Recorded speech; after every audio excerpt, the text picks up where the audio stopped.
So I just want to, cybernetics, we've talked about that. Norbert Wiener working with Arturo Rosenbluth with cardiology. Homeostasis is a really key point, like getting the steady state theory. That's what they're engineering it towards. And the person who was working on that was Walter Cannon. That was Rosenbluth's mentor.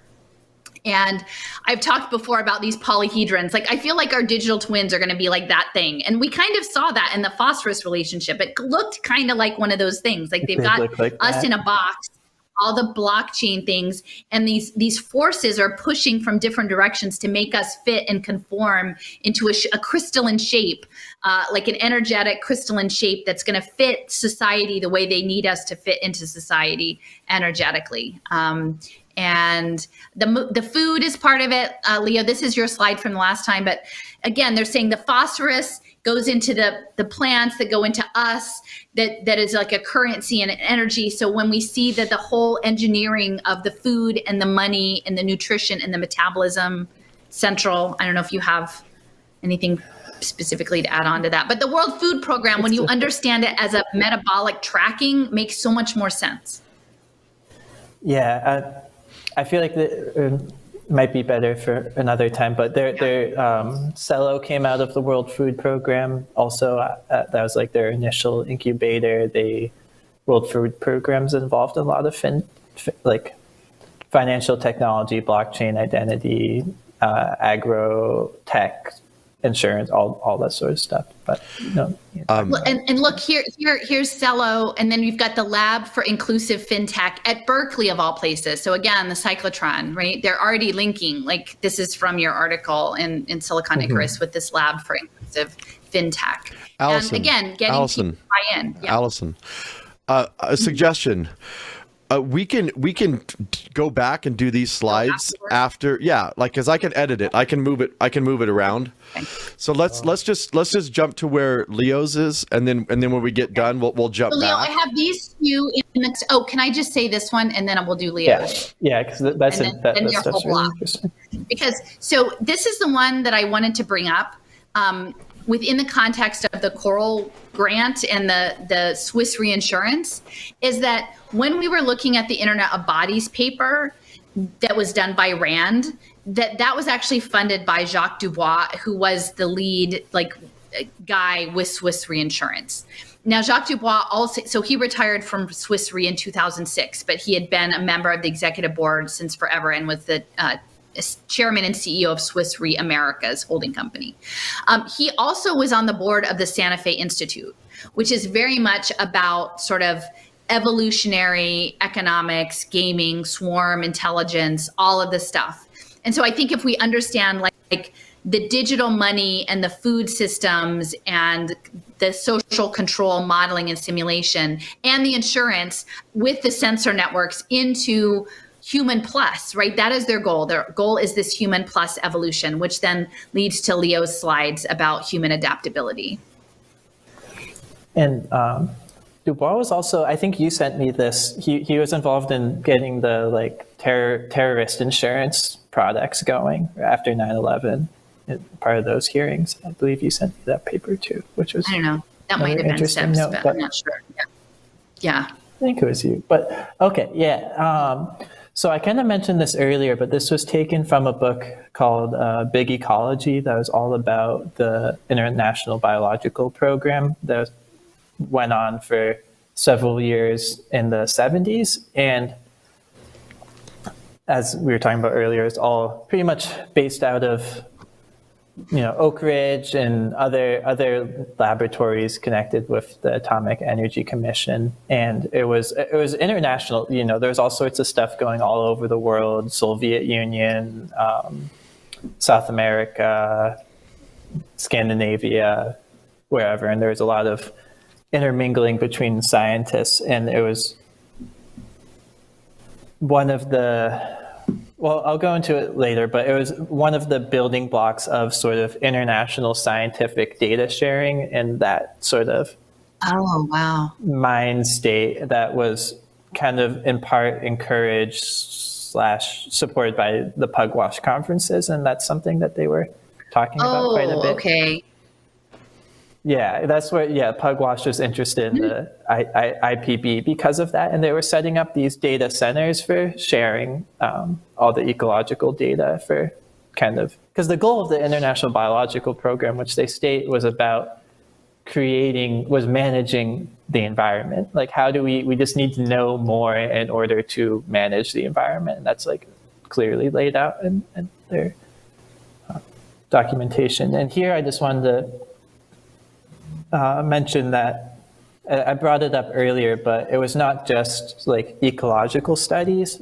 It included, it's pretty invasive, like types of research that they wouldn't really do anymore, because now they just, they ask for people's DNA and run all sorts of crazy studies off of that. But like on the surface, it feels less invasive because they're not like going there and like putting, looking at people's eye lenses and like taking all these samples and stuff. But the papers I had gotten to read, they were about, native populations in the Arctic, or I believe this was in Norway, about like the iris color of the native populations and how that changed throughout, like by their ages. Like younger people had darker or lighter irises, and then it would change over time, and then their skin color and like things like that. But it was this whole subsection of the IPB called human adaptability. And it was basically integrating indigenous ways or humans into the ecological energetic diagrams that we've been kind of talking about this whole time. And I think the next one is the diagram. Yeah, there we go. Okay. So it's kind of hard to see, but so all these different shapes, and I believe you, Alison, you had a slide in this earlier that maybe we skipped over or got deleted, but all these different shapes kind of describe different like functions essentially, and there's like a key, and they kind of refer to different things like consumption or decomposing or other sorts of like ecological functions. And on the top right here, there's a little hexagram people, and broadly this is just a diagram going from light energy here on the far left into plants and herbivores and the various pathways through poop and soil decomposition, through photosynthesis and the vegetative growth and fruiting and all this sort of stuff, and all the all types of transfers that they can conceive of, and then into people and the things that people do. And on the far right there, they just have it listed as other activities. But at this point, all that's been integrated with like the socioeconomic simulations and all that stuff that's going on. So and of course they knew that that's where it was going. And I'll just go back real quick, that one of the groups, I haven't found the studies yet, but the biosocial adaptation of migrant and urban populations there at the bottom, so studying how, displaced people like function or act in these systems. So it's like they were looking at, like, it seems like I didn't really know about any of this till a few days ago. So it's like definitely I already had a dark lens on what they were doing here, but it seems like there's a bit more going on, especially considering how much of the IPB was about like international data sharing and sort of creating these large scientific international understandings of how the world works and how to control it and manage it and people. And so I'll just... The refugees, it's all on purpose. It's all totally on purpose. I'll jump through because I think you want me to do it. I think. Okay. Yeah. That's. And just jumped because I think your stuff is at the end. And then we can go back. I can't believe they opened the radiation box on the Sacred Mountain. Oh, right there. Yeah, I hope we can. Oh, wait a minute. Previous. Where am I? Okay. You want to do? Yeah. Sorry. Okay. So wait, I'm just get oriented for a second. Okay. Oh yeah. So I sort of brought this up earlier. This was papers all about Jerry Olson, who was kind of a figurehead in the ecological, like, scientific movement, and very much like a mainstay at Oak Ridge. He worked there for decades, and was very involved in getting the IPB running. He was involved in the Puerto Rico rainforest experiments that you'll talk about later, and very early in the computational modeling of ecosystems, and had access to some of the first high-powered computers through Oak Ridge. And I think the Guggenheims were also funding Caltech. I'm pretty sure that GALCIT, like the astronomy stuff, was a Guggenheim Foundation backed. Yeah, that's partly why I underlined it, because I don't know them, but it seemed familiar, and I thought you would probably know who that was. I think that's where it's from. I think GALCIT, the astronomical stuff. Mm-hmm. Yeah. And then he also received a Ford Foundation grant through, I think it was work at the University of Tennessee, but so there's that. 'Cause the Ford Foundation, is more, people know more about that. But and then I guess it was a little interesting. No, I mean, I guess it doesn't really matter, but that when he was traveling to the USSR for the IPB, he was interrogated by Vladimir Putin. And what is going over there? Let's go. But I think the fact that, again, the Cold War, right? Throughout the Cold War, scientists at the highest level were having like collegial exchanges about all this stuff. Totally. Yeah. And if you frame it as atoms for peace, right? Oh, we're doing the peaceful part. Yeah. Those other guys, they're building the missiles, but we're doing the peaceful part, which is, the setup for today. Totally. And I should have brought this up earlier, but the predecessor to the IPB is a program called the International Geophysical Year, which only lasted 1 year and was very much focused on geology and geophysical processes. But it was a large scale international scientific effort for big data collection on geophysical properties, and a lot of stuff in the Arctic and Antarctica.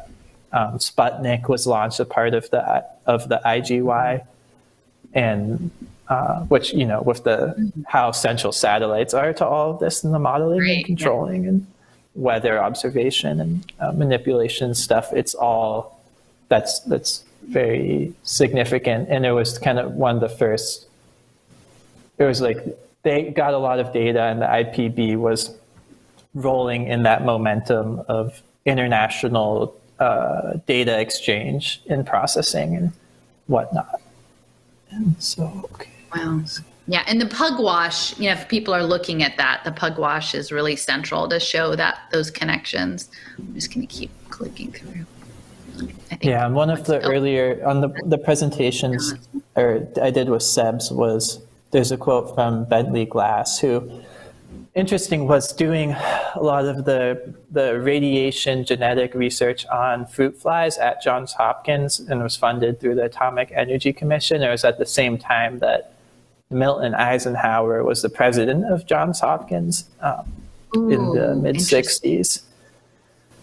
So Bentley Glass was a big participant in the pugwash conferences, and I don't have the quote on the slides here, but he was talking about how the IPB was, this big opportunity for large-scale data sharing and exchange and international cooperation, and as he framed it as like a currency for diplomacy, essentially, that this sort of scientific data was a big part of like international diplomacy. And right here this is John Lasendale Jr., and he was essentially the head of counterintelligence for the Manhattan Project in the United States. So kind of the security and intelligence services for Oak Ridge, Los Alamos, everywhere else that are vetting all the scientists, all the workers, like looking for potential dissidents or traitors or whatnot, and doing all their various counterintelligence stuff. And they were based at Oak Ridge, like their headquarters is at Oak Ridge. And they were also, a big part of that work, the counterintelligence work, is the technical information gathering, which was also, coincidentally, or not coincidentally, like Oak Ridge's one of their main roles in the Manhattan Project was a center for the technical information and having like the libraries and the books and stuff. And we'll get into it later on, but that continued through the Atomic Energy Commission after World War II and the Department of Energy and all the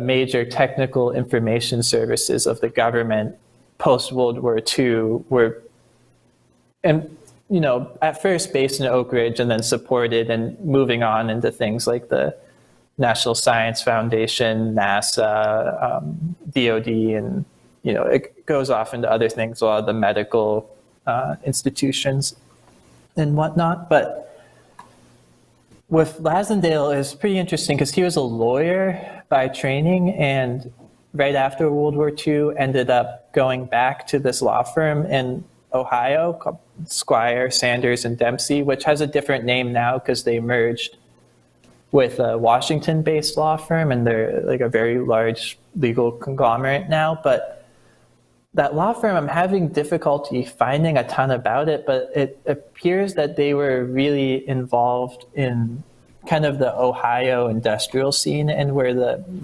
represented a lot of the oil interests, manufacturing, railroads especially, but kind of a well integrated, very integrated with the industrial base in Ohio, essentially is what I'd say. So I have right here, this is just a little bit about some of the people at the base of it. I forget his first name, but Squire, one of them was a judge. I don't think he was a judge, but he was a 33-degree Mason. I just found that reading, so it just was a Mason. And then one of the other founders, Dempsey, was also the director of this company, Grasselli Chemical Company, which was doing, they were a big focus, and they were based in Cleveland as well, was sulfuric acid synthesis, and which was a big part of oil refinement, and they were eventually bought up by DuPont and whatnot. But there's interesting connections. It just seems like that this law firm was very tied in with just all the industrial interests in Ohio, and they seem to really be a big part of that. So I'm trying to find more because I think it's important, but I haven't really gotten very far. And I just want to chime in. I just realized when I said the biophysics about Columbus is Battelle, but Cleveland is Rockefeller and Standard Oil. So I misspoke before. Oh, okay. But Columbus is also, that's where Battelle is based. So yeah, I never really thought that much about Ohio, but with Rockefeller. Yeah, and they were involved with Standard Oil too, but I haven't been able to find the specific connections. So, okay, there's this big book here, the Oak Ridge Technical Information Center, that goes through all the history kind of about end of World War II onwards of how the information processing and cataloging of the federal government and military, and I mean, really everything, all the technical information, both classified and unclassified, and just building those systems, that this book goes into how that happened and the people involved and all the different, there's a bunch of different organizations and institutions. The Technical Information Service, TIS was a big one, ERDA, and then, other things. And these people on the right here were the main managers through the program. I'm just going to focus on Melvin Day going on these next slides. But I think it's important to, like, if it's not clear, the connection between the counterintelligence and technical information centers of the Manhattan Project and Oak Ridge and, top, the most, one of the biggest national secrets or military concerns, like, this is all the continuation of that paradigm and that secrecy and what's going on. And with all the stuff we know about with Oak Ridge and the ecological modeling and the Atomic Energy Commission, that's obviously very tied in with, the cataloging of technical information and can I say whatever something real they're quick? building for. Of course, yeah. No, I just want to say, like, it feels like this new kind of emergent life force that they imagine as like enlivened information, like enlivened organized information. And the guy who was doing the indexing at Penn of all of the scientific stuff, that congressional hearing Stolman was at, where they're like, we need to organize all of our scientific materials because the Russians are they're integrated, and we have private corporations, and so our scientific research isn't as interoperable as it is in Russia. And again, that's one of these false counterpoints, right? The Russians, so then we have to also be integrated. And Stolman was behind, like, testifying on behalf of that. He wanted that at Case Western, which is Cleveland, but also testifying was Robert Maxwell of Pergamon Press. And I have friends in higher education, and we're seeing all of the data, like all the papers, academia.edu, in structure, like everything is going online with metadata interoperable.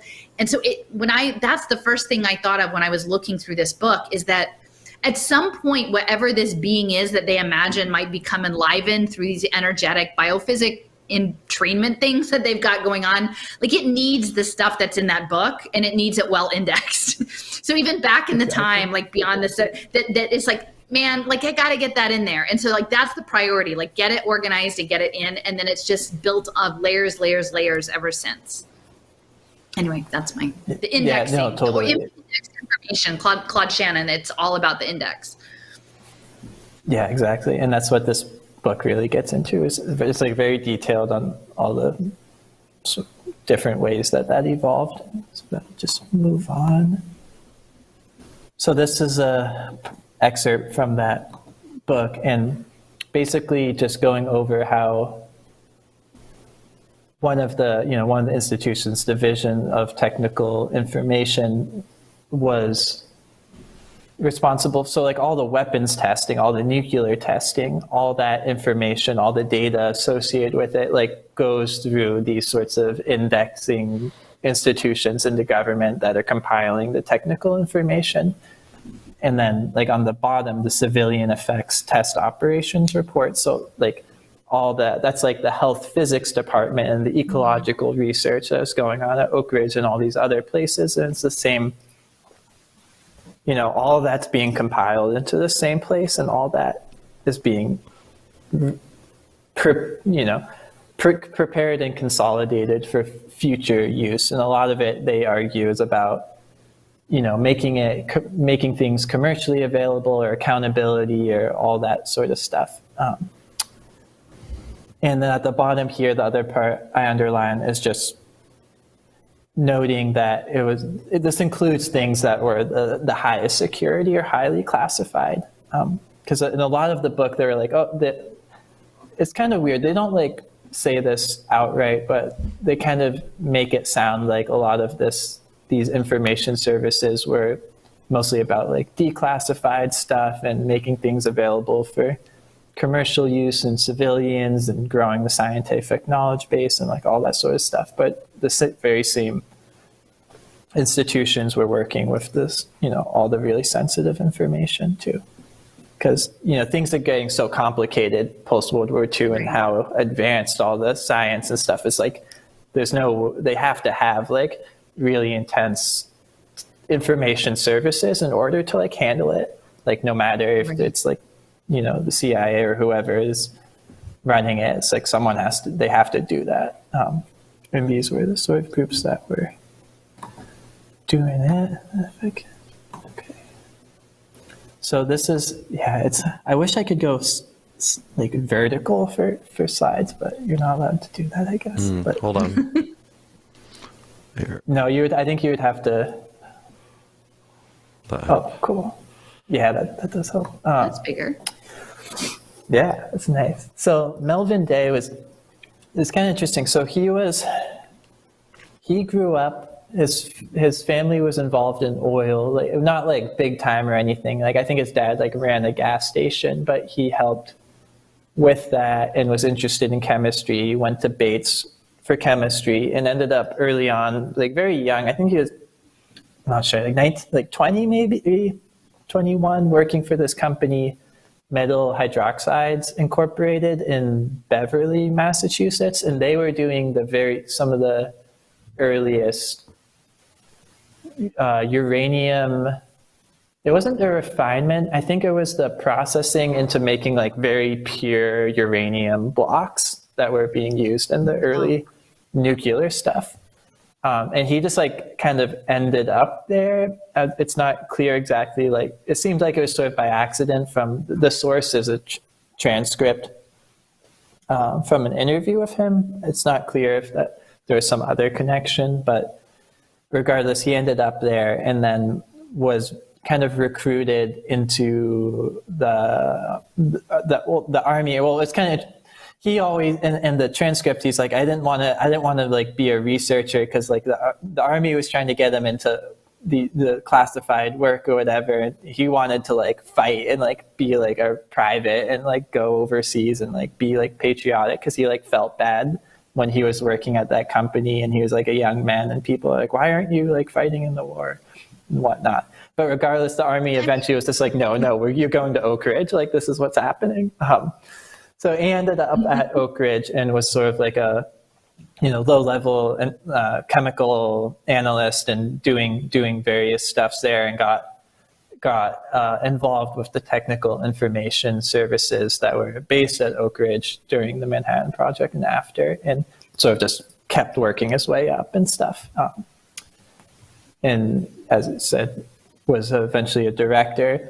But he seemed to be a central figure in the branching out from Oak Ridge and the Manhattan Project. And he was involved in NASA's early technical information services. You see here is Deputy Director, Technical Information Educational Program, and a few other director assistants of types of information services involved with NASA.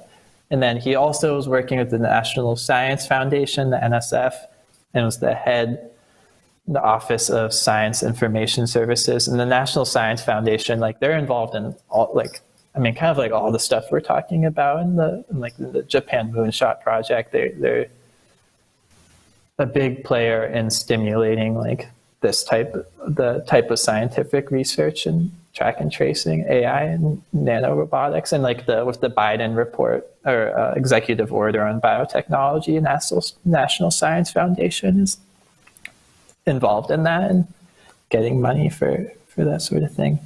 And some of the early like medical information indexing. You can see here's the deputy director of the National Library of Medicine. But he eventually moved on, and there was a sort of little rabbit hole here. He went into the private sector and worked for this company he was the vice president of this company, Information Technology Group Incorporated, that was owned by which I can't pronounce, it is German, Thyssen, Bormiza Group in the Netherlands. And this is a weird, so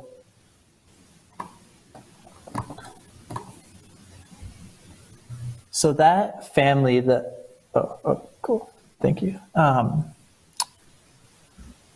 was crowned prince. I mean, made a noble family by the Emperor of Austria and Hungary in the. Oh, okay, Jason. Okay, cool. In the early 1900s, and they're sort of like noble German family and became a large like steel and like heavy player in the steel industry in Germany. But during World War I, that family fled to The Hague in the Netherlands. And then when they were there, created this Bank voor Handel en Schepenvaart, that was apparently very involved in, you can see at this very bottom at the Wikipedia entry, in the financing of Hitler, just straight up. Wow. And that bank was eventually consolidated into that group that owned the company that Melvin Day worked for right after he left the government. The acronyms TBG for that group, and they're a family office, essentially like the wealth of that German industrial family. But apparently known, like I don't know so much about European history and nobility and things at this time, but it seems like it's common known information that this bank was very involved in German industry in financing Hitler, but then this guy who's working for like in the Manhattan Project ends up working for a company that's owned by a bank that's financing Hitler. It's like, I mean, I know that like nothing we were taught is the whole truth. Yeah, nothing we were taught is the whole truth. There's lots of pieces missing. Hitler. Next, you're going to tell me two of our presidents, their father and grandfather funded help finance Hitler. Yeah. I mean, what are you going to just? Right, but I just interesting little stuff. And then he was also later on. The Hague is interesting too, Leo. The fact that it says that they moved to The Hague, because The Hague is the center of this international legal arbitration, and that's where Carnegie built his Peace Palace. And so if you have as a placeholder for peace, homeostasis, like metabolic homeostasis in a planetary computer, like this international arbitration, and you use smart contract layer for the international arbitration, it starts to get really interesting because Carnegie was sort of central to all of that. And the Quakers were also very deeply in the Netherlands too. So yeah, there's a lot of interesting moving parts there. Yeah, also in The Hague is the NTO and NWO, which is the Dutch Centers for Applied and Basic Science Research. They're like these large sort of military-ish scientific research centers that are really involved in like the large-scale digital twin modeling, the ARISE Dutch biosystem, and all these sorts of things. And that's about the other topic later. But so have that. And oh, sorry, that's me. Cool. Yeah, I think I'll just recap. I don't think I have my other stuff. Okay. Yeah, I don't have a ton. But so I guess to just wrap that up, I think there's a lot more to look at with those technical information services, like post World War II and going into NASA and early software development. And like recently, I hadn't heard about this, but I think it's kind of a famous case of like the Promise software and this journalist that was killed, like researching it. And there's like all sorts of stuff going on. This was in the 80s, I believe, but there's a lot of that. And like, I think the idea of software that's tracking all information and communication of everyone in the world really comes out of these like technical information services tied in with the military and Manhattan Project early on. So I think there's just a lot more to look at there. And it's, obviously a very dense subject, and they're like in NASA and stuff. There's a lot going on there. But I think if you imagine that information could become alive, Like that's what I think, what they think is the next issue, like iteration of evolution, is somehow information, like collective information, has some sort of its own sentience. Like that's the singularity. And in that way, Leo, you are accurate in terms of our having a healthy relationship to information versus beyond, like things that are beyond information, right? Yeah, I could totally see that piece. But I don't think most people would ever imagine that information could become alive. Like think of the singularity in those terms. But the organizing and sorting and metadata tagging and pattern seeking in the information is what this, to me, it feels like the John Trudell, like the predator energy. Like this is the thing that lives throughout the information that's trying to come out. Totally. Yeah, I definitely agree with that. I guess I'd see it like the alive part. I think it's because like it's like a type of livingness or like consciousness that they're trying to create through it. But it's not like it'll be like a dog walking down the street that's like this like information, like conscious. I mean, I guess the machines, all the drones and stuff, so it is kind of an organism. But yeah, whatever. I do agree. It's not really. It's like xenobots. Like they're drawing the lines. Yeah. There's sort of stuff that like, what is alive anymore? It doesn't really matter. Like it could be a range of things. And yeah, I agree with you. Well, I like the way you framed the synthetic pretenders. That's a good framing. Did I? Oh, I think Raoul probably made No, that was Alison. That was Alison. Okay. It was my Berggruen series. I got to her get back to. Berggruen series. She said synthetic pretenders. Right. That's a good one.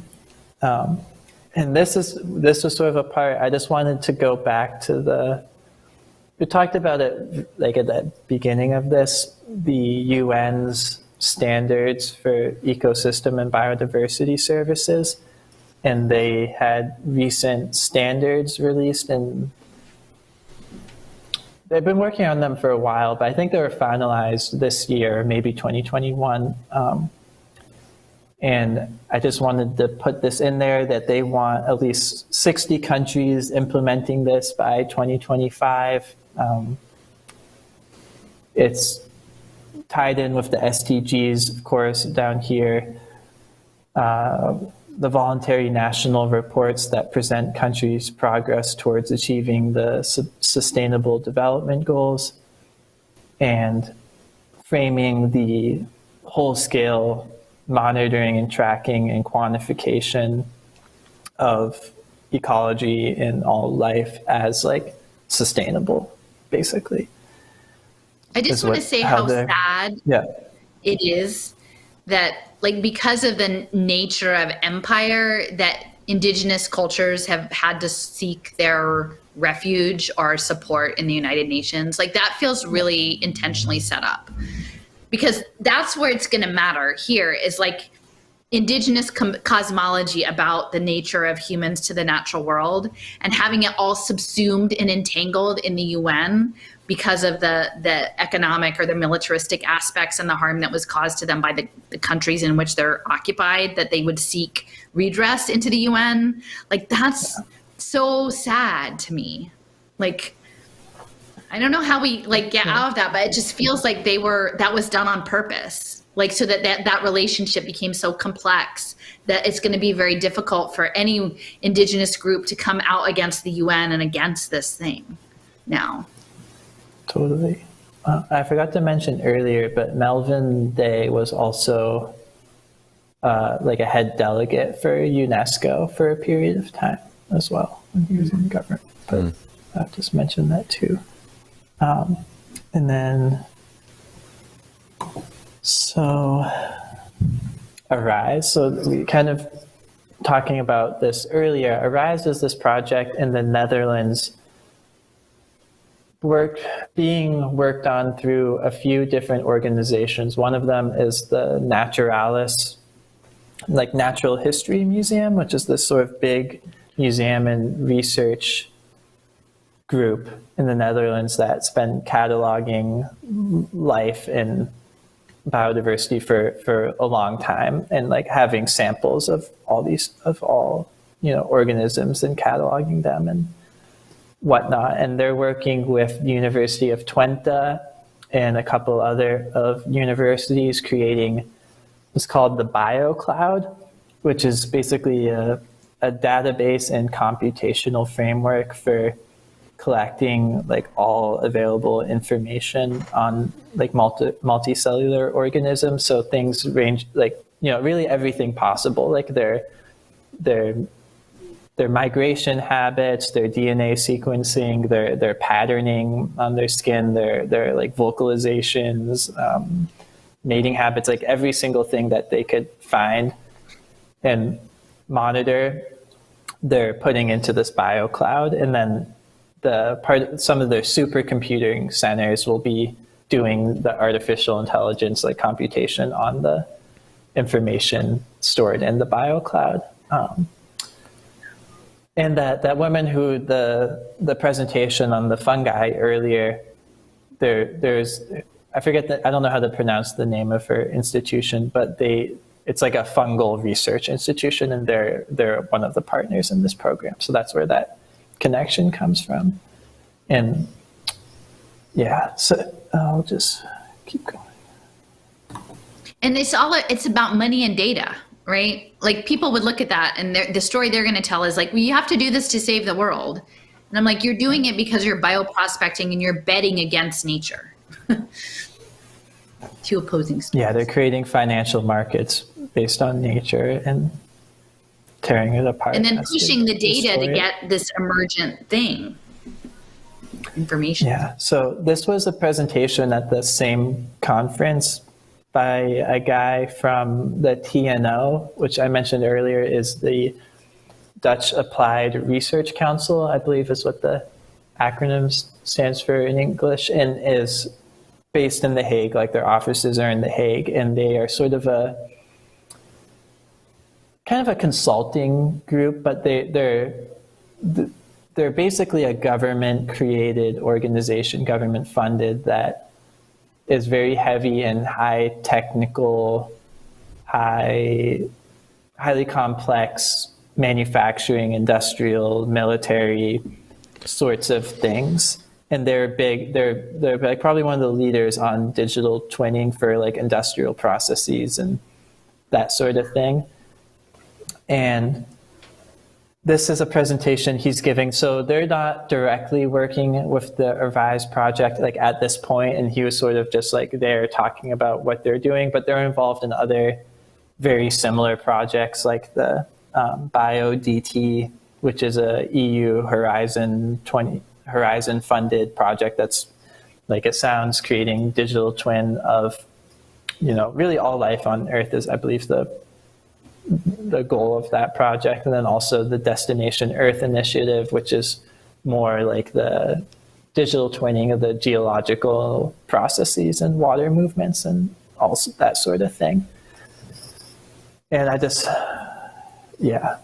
bring that up.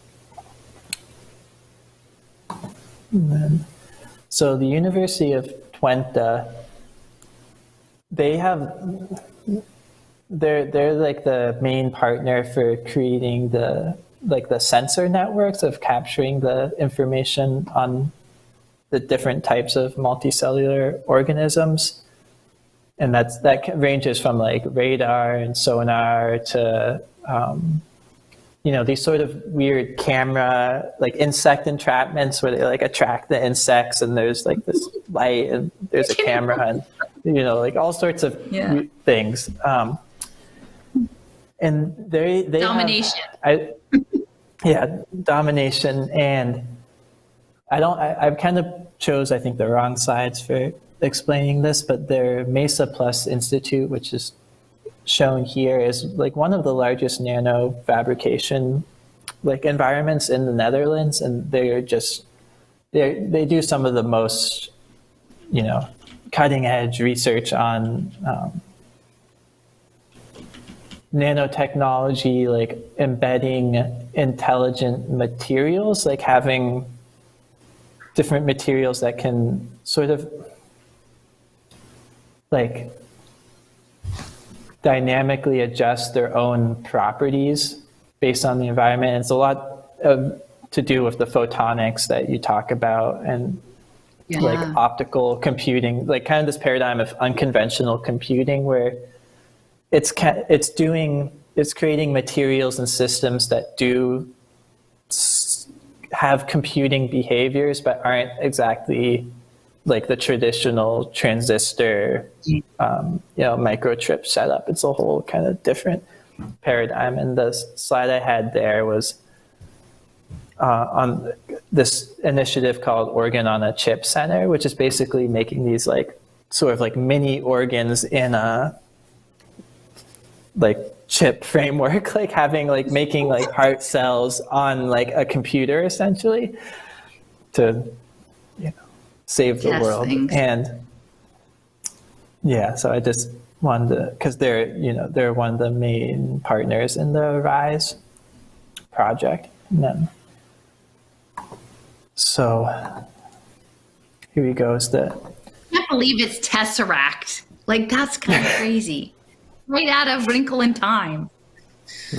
Right. So this other EU-funded organization, the European Research Information Consortium, ERIC, I might have said that acronym incorrectly, but it's basically a network of research organizations, all called ERIC, and that are all throughout Europe. There's about like 20, I believe, right now, but one specifically called LifeWatch. ERIC is building a blockchain-based platform for the tokenization of ecosystem and biodiversity services.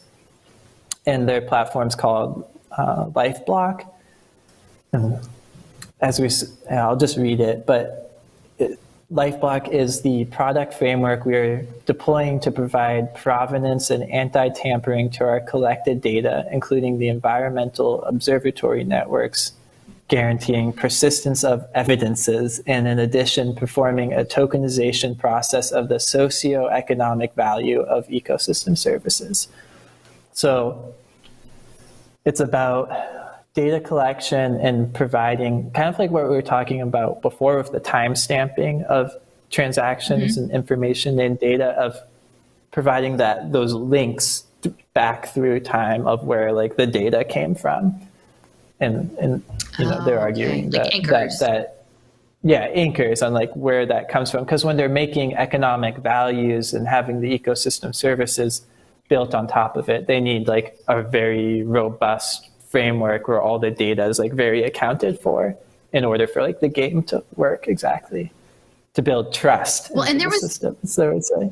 There was one clip of Jason, I think you maybe showed it to me, but like where they were talking about impact finance, like paying for some good to the community, but they don't know it's going to be happening till after the fact. So they want to like retroactively like go back in time and pay for it or something. Like that was the first sense of maybe later I can find that clip and we can slip it in, but like that they could go back retroactively in time and pay for it in advance. Yeah. And I can imagine how these anchor points would be used for them. Yeah, absolutely. That's aside, sorry. No, it's fine. And this is just about the ERIC consortium was established in the late 2000s. The Netherlands were like one of the founding countries where ERIC consortium was based, and now they're all over. Spain is where LifeWatch ERIC is primarily based out of too. Interesting time frame, right? As the last economy crashed, 2009, right? Building the impact finance space. Convenient. Totally. And this was a presentation from one of the leads at LifeWatch ERIC about DAOs, and I just wanted to slip this in because they're very much like, basically this is how they imagine like the international biodiversity organizations, which there are many of, and other scientific groups like working on these blockchain-based platforms to create the rules for establishing ecosystem services and the legal issues and like all that sort of stuff. And doing that in a DAO, which means smart contract based on the blockchain. And can I say, like, I'm so frustrated, like, because this is what the merge is for, right? Like, none of this could happen if it was the cryptography, energy intensive based system. It has to be the token holders, the proof of stake. And like watching this, like, international crypto skeptic 2-day conference, literally person after person saying, well, there's really no need for blockchain. There's no use case for it. It doesn't solve any problem. And these people are so focused on the crypto story that they can't even comprehend what Web3 is. Or they say, oh, Web3, it's not a thing. It's not really happening. I'm like, no, it's happening. Like, it's so clear that it's happening. It's foundational to all of that. Definitely. And I guess I would say I found this I was looking into the Microsoft Planetary Computer because they're involved, the Matiga Solutions company that we've talked about a few times is incubated in part by Microsoft, and they're very tied in with Microsoft's Planetary Computer, which is basically a cloud framework for all this stuff for ecological modeling and like sustainability. So is everything going to have soul-bound tokens? Is everything going to, like, do microbes get soul-bound tokens? Like, does everything have a soul, at this point? Which is fine. I would love for everything to have a soul, but that's, like, that's what that is. That's all those stupid token metadata. Notice the Lego pieces down here? I know. I got to publish that. Oh, yeah. Got the Legos. And, I mean, this is sort of maybe this was kind of for a presentation that was more focused just on this, but this is it was a paper released by LifeWatch Eric with the GBIF and DISCO, which are just two big, like, international biological standards organizations. And this was just a paper announcing their collaboration with LifeWatch Eric and how they're integrating, like, kind of the data standards that they've been developing for a long time into the blockchain and tokenization ecosystem services paradigm. Yeah, so participation in the co-design, development, and deployment of a multi-purpose virtual resource environment to support DISCO by specifically integrating the collections of e-services engaging the various communities of practice. And then below saying that this will all be done through the LifeBlock platform. And yeah, it's fine. Oh, yeah. So we don't have to play. I think that might be all of y'all's. I was going to close with this one again, all mine, reiterate. And then, I don't know, Jason, if you want to hit the last one, and I'll just say, I think the last one is my slide, and we can wrap.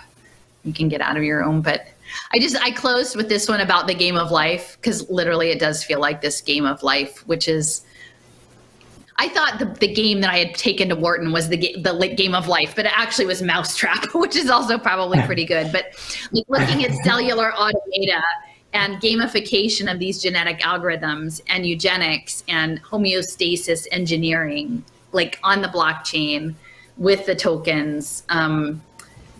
I don't think people understand enough about the history of computation, like regular people who aren't necessarily in coding, or maybe even the people who are in coding don't necessarily know the history of where it came from. And the idea of creating, like using sensor networks to impose socio-technical rules that have a bit of play in them, right? Like there's some options. They haven't locked down.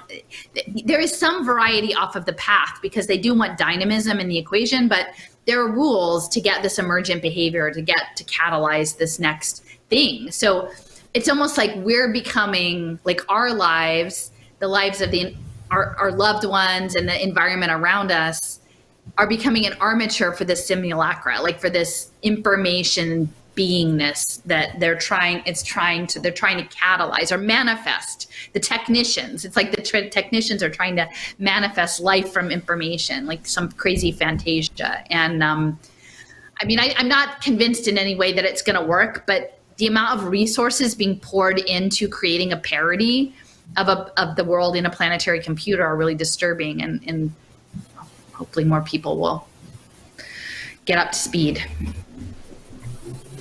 Yeah. So if at this point, did you have more slides? No, that was I think these are all Leo slides. Did I get you? Allison, do you want to hit those other slides you skipped over here then, and then I can take it and I can insert it where it belongs. I have to go pick up my farm box. Okay. I have to go pick up my farm box. Can we take a break and come back to it? Yeah.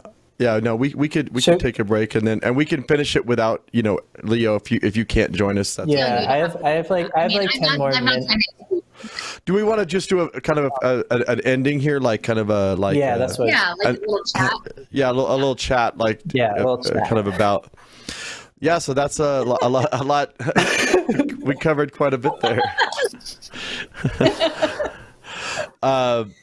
Always a good time. You get a lot of value for your contribution. And by the way, so those of you who are watching this, like I'm actually engaging in this as much as I can. Like, and even me, I'm like, I kind of get glossed over. I'm just like, oh wow, this is like, it's overwhelming.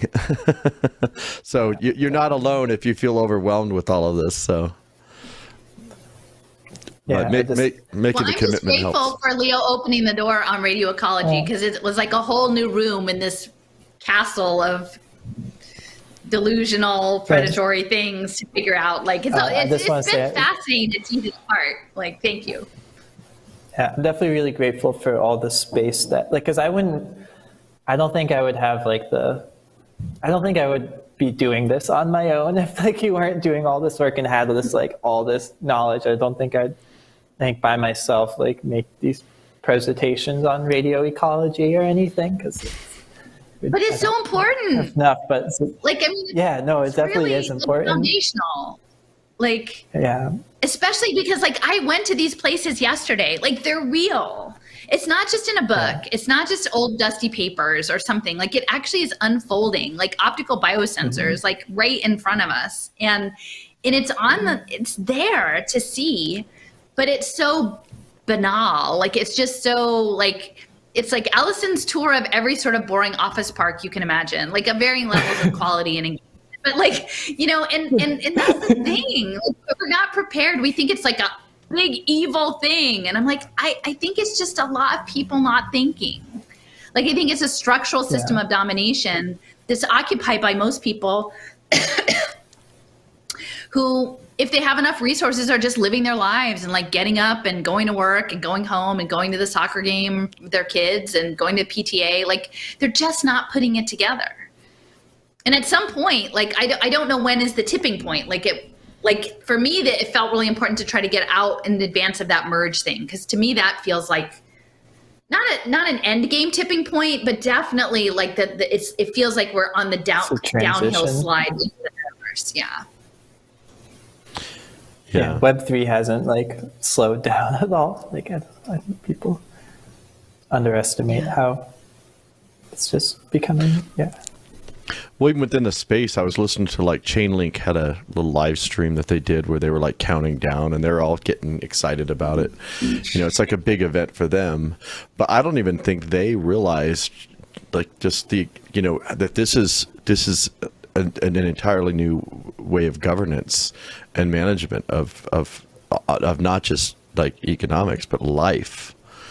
Kind of crazy. Yeah, I mean, I think they kind of know that because that's one of their big like marketing points is like because that's what DAOs are all about. It's like this new form of governance for social organization, and that's how they frame a lot of it. It's like, oh, we're creating these tools so that we can socially organize to address these systemic problems in industry and pollution and all this stuff.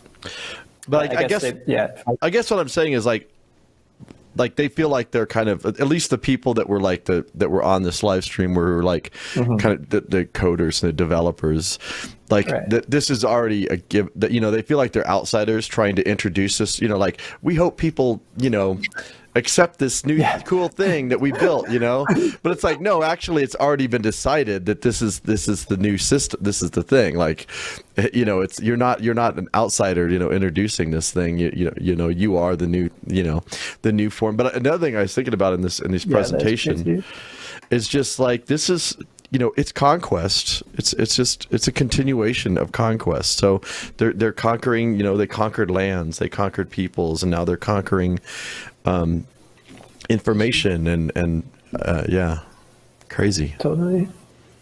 Get that framing. Yeah, it's crazy how much it comes down to that. Tell themselves a story that they can do it. Like that woman's getting up there, and like on the one hand, she's saying we don't really know anything, but we're still doing it. Like so, they're like juicing themselves up to do this thing, even though they know that there's no way that they can actually accomplish the things that they think they're going to, but they're going to just pursue it anyway because that's progress, that's civilization, that's the next phase of civilization is to do it. But I think if they were honest with themselves, they'd realize the amount of harm that's going to come out of it because they really don't know what they're doing, but they're living in a story as if they do. And they're just going to be confident, like just, act it until, just act it till you make it, fake it till you make it. But we can't ignore it. I mean, that's the thing. And I don't know. Yeah. I mean, how do we tell more, like, I feel like the signal is jammed, like literally. I mean, they're the people in the space. They're the people who are still stuck in the health freedom conversation. There are people who know that digital currency or crypto is problematic in some way, but they don't know the smart contracts. And then there are people who are smart enough to know smart contracts who aren't saying anything.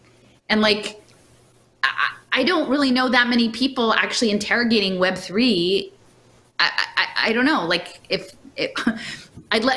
the people who are watching, like if there are really like people who are serious about critiquing web and the unique identifiers and that aspect of blockchain and what it means for simulation modeling, like I'd love to know, because I feel like we need to connect and network and get this message out in a bigger way, because that is the thing that we need to be talking about. Maybe that's a good little homework assignment for people that are watching this, is go out there and look in the space, bring them to us and say, hey, these people are also talking about this. And, that would be interesting to see, because it is kind of crazy. Like, are we the only ones talking about this? I mean, honestly, I think we might be. Like, I really haven't seen anyone like criticizing Web3 in this way. It's pretty weird. It's not that. Well, certainly not in this hard, space. But it's not that. Yeah, at least not in the. Like, I mean, not in their space, but in the resistance space. I mean, I don't have, honestly, because of the amount of time I put into like sifting through the material and try to educate myself about what's happening, because literally the radio ecology, I mean, the stuff that you were working on, Leo, it's probably taken me 2 months or more to really feel comfortable having some assessment of it and to start having ideas about it. So I really don't have time to read a lot of other people's material. So I don't want to presume that there's no one, but seriously, if people who do spend more of their time consuming other online content, if you can find because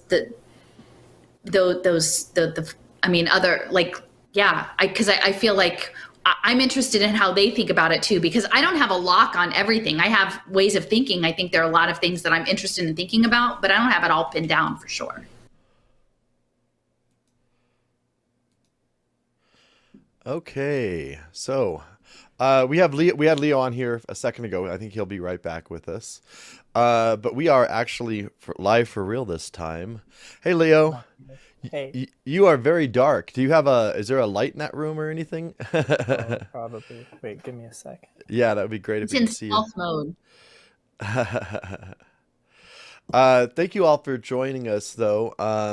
So yeah, we kind of pre-recorded these things, and you probably have noticed that both Alison and I have been using the same account to make comments. Hopefully that wasn't too confusing. And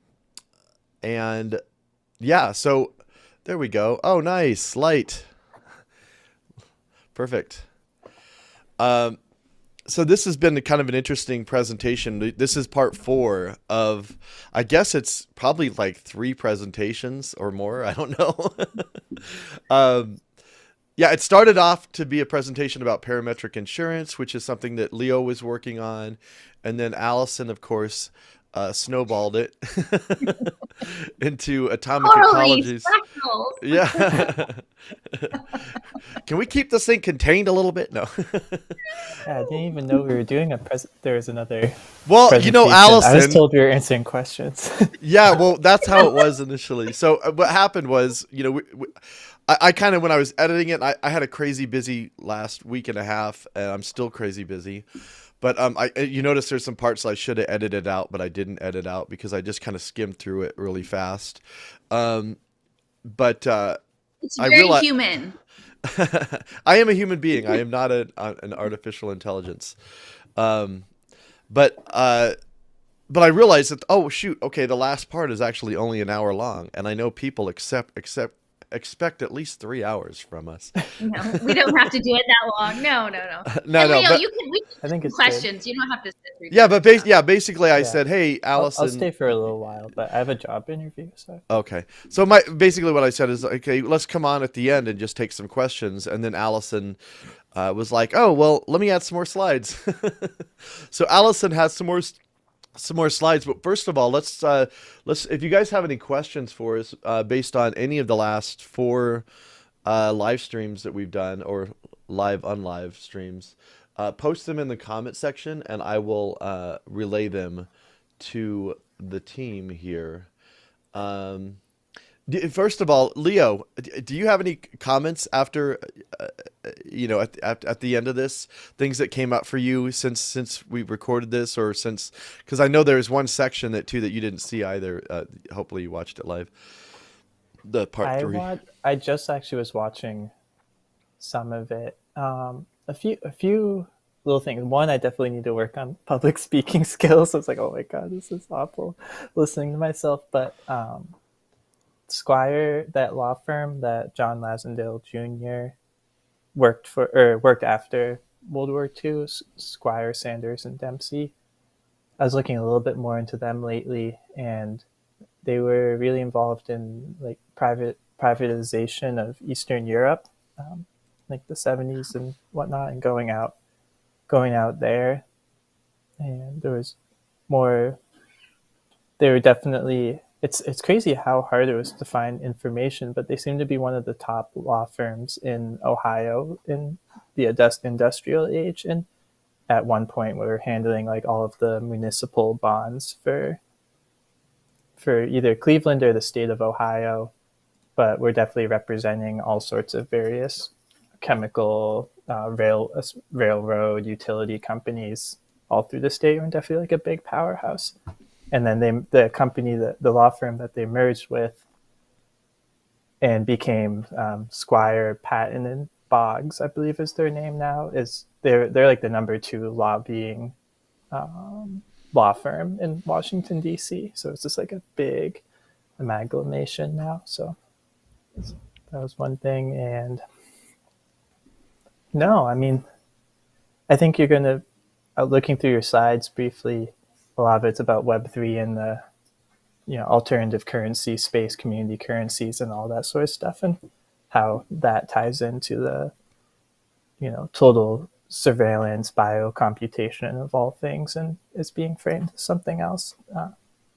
So I think there's definitely a lot of talk about there, and a lot of talk about with Web3 in general. But yeah, Leo, could I ask? We talked briefly about in advance of the merge, like MakerDAO, like some of the dynamics in terms of the different groups and how that was playing out, like between the more ESG aligned folks and the more deregulated and the bureaucrats. Like there were those 3, and I think that would be really interesting if you have to hop off like in advance of this, because I sort of feel like the big push now is going to be the pendulum swinging back from Ayn Rand towards public goods and natural capital. Definitely. I mean, so Rune, this guy Rune Christensen, who just goes by Rune, he was the one founder that stuck around in Maker. Is probably like the single largest personal driving force and sort of a ideological dictator at different times, or actual dictator at different times of the project. But he sort of has this big vision called like the Clean Money Initiative, which is, almost verbatim all the stuff that we've talked about, like using tokenize clean assets or natural assets or sustainable things, carbon credits, all this sort of stuff, green bonds and whatnot, those tokens as collateral for minting DAI, and then that as a way to both to kind of reframe makers' image and their narrative and getting more like popular support and like governmental support.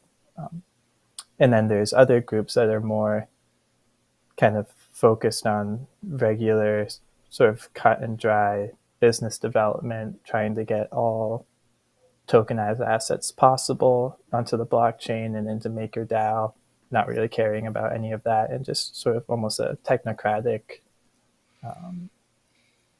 industrial centered mindset, I guess. It's like maximum growth, whatever cost and whatever way, and very much trying to work with the regulators. They're sort of in a difficult situation, I think, with the recent legislation that hasn't passed the Senate, but they just the way that Maker's built, they won't be able to comply with a lot of the newer regulations on stable coins and like crypto financial instruments. So they're sort of making a decision about how they are going to try or not try to work with the governments anymore, because they've realized that they can't, their set sort of old plans might not really work out, but there's sort of a lot. And by the way, if you do have a question, just put the word question at the beginning. That helps me spot it when I'm looking over there. I mean, do you have a thought, Leo, about, because I've been trying to sort of tease out the narratives being like problem, reaction, solution. Like the focus in the resistance space, for the past couple years has really been on the fear of the central bank digital currency. And while, like, to me, I feel like that fear is driving the expansion of the complementary currency space, or the perception that there will be like all of these different interoperable currencies. I don't know if you have had similar thoughts or. Yeah, I mean, I just don't really see that much of a difference between those two ideas. It's all smart contract based digital currency, really, no matter how you slice it, no matter how, I mean, unless the complementary currency is completely non-digital, I think that'd be a different thing. But besides that, they're all going to be based on smart contracts or smart contract like things and blockchain like things. And it doesn't really, they all have to adhere to the legal structure, some sort of legal structure, and they'll get the lawyers involved, and then it just doesn't really, it's all coming to the same thing. There's not really any difference in my mind. It's not worth. Yeah, I think, well, and just studying, looking, I've spent more time in the central banks space, and, looking at the BIS and the Federal Reserve, CBDCs will be a thing that is coming. It's not the only thing. And I think it's going to be, like you said, it's going to be interoperable, and I don't exactly know how it's going to play out. I did, the presentation I did with John Titus, we kind of took a bunch of clips from a presentation put out by the BIS, and they even talk about having, the relationship between the central bank and the private issuers of CBDCs, or CBDCs, but also I think it'll incorporate these other tokens into their system. Like, if anything, maybe the central bank will be like maybe a clearinghouse or something, kind of like the Bank of International Settlements is. But it's still up in the air how that relationship is going to fit. But I agree, like, focusing solely on the central bank is problematic. But I also don't think you should ignore the central bank either, because totally. at the end of the world, hopefully that wasn't a Freudian slip. At the end of the day, they ultimately are the ultimate arbitrators of what's going to play out. I mean, they that's where the real power lies, in my view. Yeah, I definitely. Yeah, I don't quite know enough in the real power relationship between the commercial banks and central banks and BIS and stuff. It seems still a little bit nebulous to me with like the owners of the New York Federal Reserve and stuff, and what that actually means, that the commercial banks are shareholders in it, and if that is You can't really look at them matters, as or separate. Yeah, you can't look at them as separate things, because like Wells Fargo and Bank of America, they actually own stock in the Federal Reserve, because you have to kind of look at it as a system. People are looking at it as, oh, this thing and this thing are separate. They're different pieces of a system. But going back to the yeah, go ahead. Oh, just with the CBDC thing and interoperability, one thing that I think is almost completely guaranteed with how that's going to be rolled out is that all of the CBDC systems will be EVM compatible, the Ethereum virtual machine compatible, which basically just means that they can run the same code, like it doesn't necessarily mean that the blockchains are like totally interlocked, that the central bank blockchain and Ethereum are like merged, but that the code from Ethereum can be used on the central bank blockchain very easily. It's like the same, essentially, like virtual computer, and almost every blockchain competitor or alternative system to Ethereum is EVM based. So they all they all use their code, and that's sort of one of the like unofficial ways that interoperability has happened a lot. But so that's definitely guaranteed in my mind. So like what MakerDAO is doing, or all these other smart contract platforms, can just be, the code can essentially be copied and pasted into the central bank blockchain platform. So they can use all the research and stuff that's been in development for all these years for their own systems, like Uniswap or all these other like decentralized exchangers. They're essentially like testing beds for like the central banks and commercial banks, and however that ends up like actually rolling out. But yeah. And we don't have any questions so far. Can I just respond to a couple of comments? Yeah, go for it. Just in the chat. Yeah, there were some comments for sure. So yeah, it seems like there's a number of people talking about crypto kind of stuff in there. And I would just say, if you haven't had the chance, definitely go back and watch the earlier segments of this, because what we're talking about is actually like biophysics and the linking of like radio wave technologies to track and tracing. So like the idea of currency or crypto in the way that we traditionally understand money, it's different. It's very different, and it's much more expansive, and it's more complex, but you need to spend some time with it. So like I need for the crypto people to start stepping away from the crypto and move towards like gamified social engineering, biophysics, social physics, and currency exchange, like actually electrical current. So that's just a response to all of this, like get on crypto platforms. No, we're not doing crypto. We're really doing smart contract layering and energy economics, thermodynamic energy economics.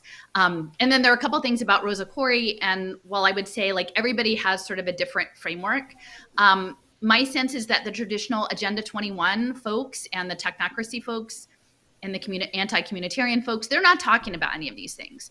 And largely they're often framed as those people out there, socialist, communist, non-capitalist, are coming in to get our stuff. And that whole narrative undermines the very real aspect of domination culture here in terms of empire and militarism and behavioral psychology and digital currency creation and all of those things. So like we did the stuff.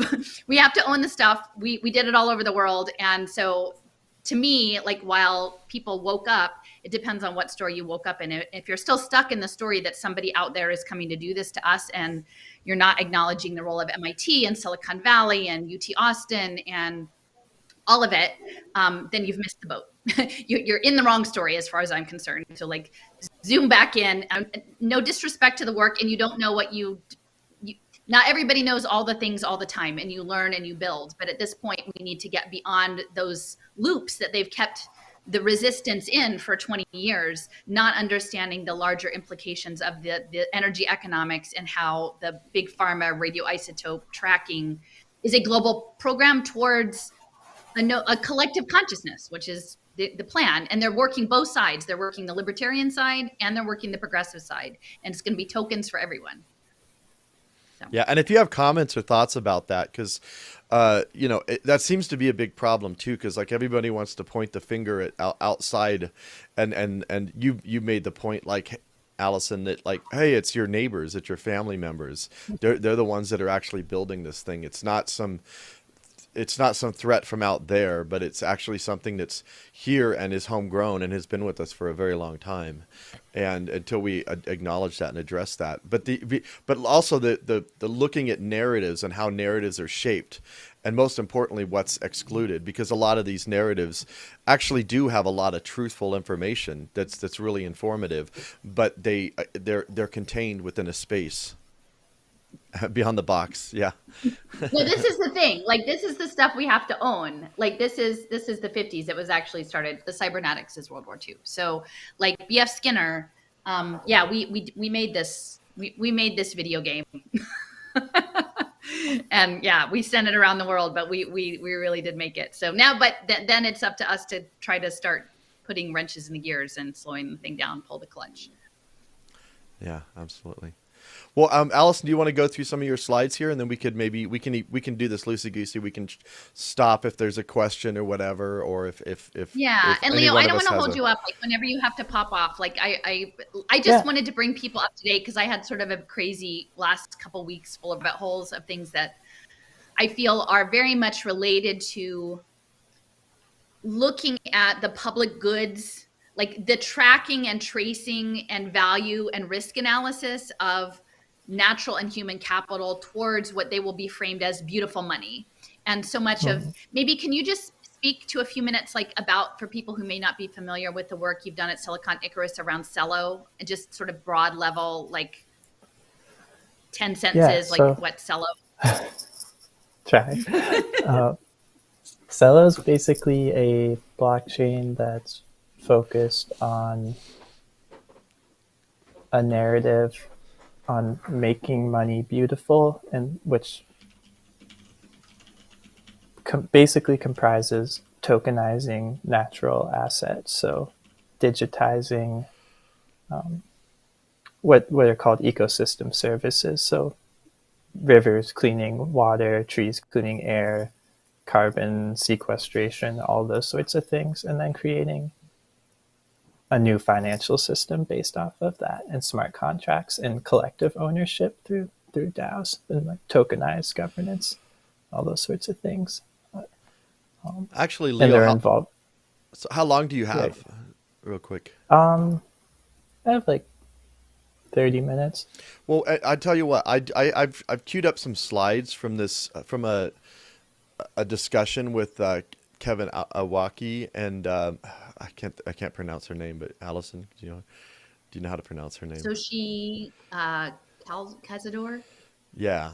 So she Cazador. Yeah, but it was sponsored by Cello. So why don't I show a few clips here? Okay. And then we can stop and talk about it. And then if you have to break out, just let us know, and we'll continue on. Okay. So let me just do that. There's sort of a question of in the Ethereum community and in the Web3 community and in the Celo communities, what are our values and why are we building this technology? And I think that there's one camp of people who are sort of like the cypherpunks who want to build around self-sovereignty and privacy, and that's the cypherpunk manifesto and vision. There's the solarpunk manifesto and vision, which is basically around high-tech futurism, high-tech, high-optimist futurism, which is basically around solving our contemporary problems with sustainability and coordination failures. Like climate change is the most prominent example, but there are other ones like biodiversity risk and stuff like that. And so, anyway, cypherpunk and solarpunk, like, they merge together in lunarpunk, which is both sovereignty-centric and privacy-preserving and all about sustainability. So there's been sort of just a debate in the community about what are our values and what are we actually shooting for with this technology. And lunarpunk has been this really fertile ground where the cypherpunks and the solarpunks can sort of build together for a shared vision. Okay, and I'm going to try to do a different Nelly next time so I can get this on the screen. So, yeah, comments, you guys. Lunar. That's really interesting. From the lunar punk, and then he even mentions, it's a moonshot at the end. Like he even used. Oh wow! He said, "I know it's a real moonshot." So that was interesting. That is Wow. interesting. I hadn't heard of lunar punks before. Yeah, I Can I hadn't just either, chime in before I actually. forget? Yeah, of Go course, for it. of course. So later, this woman, Sochil Cazador, her name, I've been looking into some stuff around the Aztecs based on our earlier discussion that someone had talked about. And I saw her name and I'm like, I think that's like an indigenous Mexican name, and it actually means flower. Sochil means flower and Cazador means hunter. And so I'd been looking at a lot of these early herbals in the Aztec, and a lot of the stuff with pharmacology, including these major pharmaceutical companies, were from early prospecting in plants, medicinal plants in Latin America, Mexico, Central America. And so there were these herbals, and one of these herbals that's now in the Vatican that's very sought after, and they're looking at some connection maybe to the Voynich manuscript. They were featuring Datura. And Datura is the moonflower, right? It's a moonflower. And that was like within one of these Aztec herbals, but it's also a hallucinogenic, like, and it could be deadly if you do it wrong, because it's these prickly seed pods, which actually kind of look a little bit like those models, like the virus models, but it's these prickly pods that are hallucinogenic, and it literally is called the moonflower. So I think the whole lunar, that's an interesting overlay on the flower hunter lunar, and at least in Philadelphia, I don't know how it is in other places, but in the city, I'm surprised at how often I see like the sprawling kind of datura. It's almost a weed. Like you can see it often in sort of abandoned lots or waste spaces or these other places. So anyway, yeah, the choice common. Of moon is, yeah. But yeah, I've heard a lot of stories about datura and people. And, yeah, it's a very, I mean, dangerous in like the dosing as a psychedelic, but also seems like very, very intense and like a different type of, I don't know how to describe it, like being able to have absolutely no differentiation between like physical reality and hallucinations, and like very clear. I don't know, but yeah, that's really interesting. Well, and I would say too, note the imagery there under Cello Connect, the salon. So you've got the rainbow doorway, which was used repeatedly in the Pierre Omidyar documentation with like the Bitcoin. It wasn't rainbows, but that shape was definitely there. And then I mentioned in one of the discourses, the cello, we've been talking a bit about like mathematical knot theory. There's something about ropes and knots and dimensionality. And there was this high level Berkeley mathematician, and he was talking about like a circle is a closed knot. Like the simplest knot is just a rope that is joined. And that's one dimension. And when you walk through the circle, on the other side is another dimension. But you can create like an interlocking, like a triskel, whatever, like a three kind of knot, and like essentially start walking through different dimensions.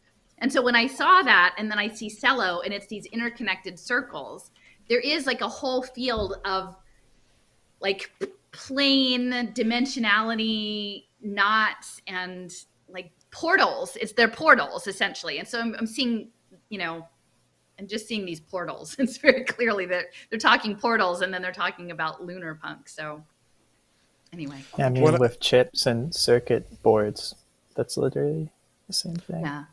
Well, the whole thing about like not being able to tell the difference between the hallucination and reality. I mean, I kind of already I've already been seeing that with like people that consume a lot of media, whether it's mainstream media or even like a lot of alt media, and you realize that a lot of stuff people believe or their perception of reality is skewed based on the media content they consume. And that's just going to increase exponentially as the technology integrates itself into, I mean, the augmented reality. It's quite disturbing. Yeah. So here, let's show another. We'll do another clip here. Oh wait, hold on. I gotta get audio. 1 second. boom. Okay. One of the reasons that I was really drawn to crypto was this potential to democratize technology and democratize wealth. My mom is from a very small town in Mexico that didn't have running water or electricity. I've seen firsthand how access to basic financial tools can change lives. And while that's benefited me, I feel like at times that's left a lot of my community behind. And I think that's true for most of society, right? It benefits kind of few, and there are a lot of people that are left out. I wanted to kind of just talk a little bit about this concept of regenerative society and what that means, and kind of like how hyperstructures and the work that we're doing kind of fits in. Yeah. Right. Yeah. So I guess the first thing to say is that I don't have all the answers, and I'm just kind of creating this mimetic Schelling point that people can gather around. And what's neat is that the mimetic Schelling point can fit some really like PhD caliber, really on the grounded research in it that I just haven't done. So Green Pill is a headless brand, and I've basically offered to the community that they can write a second edition or offshoots or do whatever they want with it. So I guess the answer is that I don't really exactly know, but basically, what I would like to see is a capital rotation away from projects that have the best Ponzi-nomics and into projects capital rotation and talent rotation away from the projects that have the best Ponzi-nomics and into the ones that have the most real-world impact. I think that's how we solve for this. I'm not sure if that exactly answers your question. Well, and I think what you're saying, though, is spot on. I mean, I don't think any of us have the answers. I think that's what I love about the Web3 communities. Like, how do we bring all this knowledge that we have together to try and solve, some of these problems? I think for me, what I'm really intrigued by with hyperstructures is this concept of something that it can exist, on its own. And I think that, where we failed, there's a potential to have something that that can help, right? Yeah. Yeah, totally. Okay, so that's right. You asked me about hyperstructures, and I didn't talk about hyperstructures at all.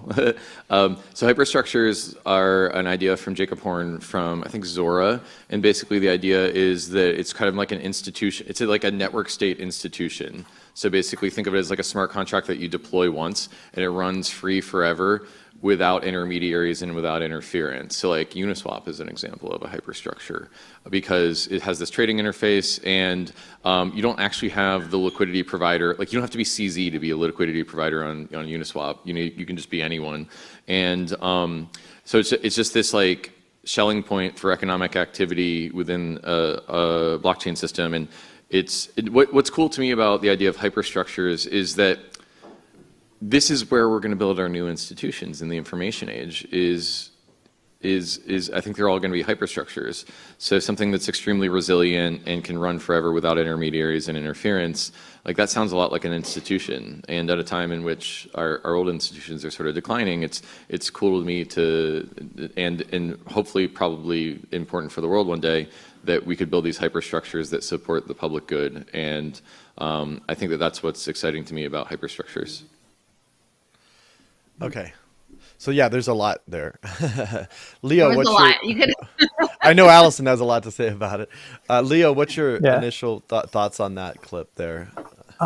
Yeah, I mean, I'd say the first thing is that when she's talking about democratizing capital and access to capital and deployment of it, that really just means like putting it into the computer system and like formalizing it into either like reformalizing corporate deployment of capital or other semi-corporate types of things, but really just it doesn't change anything. It's just putting capital into computers. That's what, when they're saying democratizing capital, that's all she means. With the hyperstructure things, I mean, that's how they talk about it. It's like, oh, we create this common good that anyone can use that isn't control. And I think they mean not in control of it DAO either. I'm not sure exactly how Uniswap works, but it couldn't be like turned off by a DAO or not. But well, in terms of control, the control is within the protocol and the rulemaking and the structure. So you don't have to manage it on a day-to-day basis because in many ways it's automated, but the control is built into the very system. Yeah. So the idea that there's, we're not going to control it. The people that built it ultimately control it. Yeah, they already controlled it. Yeah, through protocol, constantly being controlled. Yeah, yeah, definitely. And they'll deploy new ones and whatnot, and they'll keep going. So it's the same. Yeah. When there's some This is other a clips different way of control about democracy coming up here, that there's a whole conversation we can have around that, just the idea of democracy itself and the problems associated with that. Alison? Well, I just want to mention, like, they always have people who have their personal stories to frame out the context to make this seem palatable. And so the fact that Mexico has been the test bed for this conditional cash transfer programmable money since 1990, like, that's really important. And they never give that context, right? They never say, like, the financial support is going to be linked into behavioral requirements in the smart contract layer.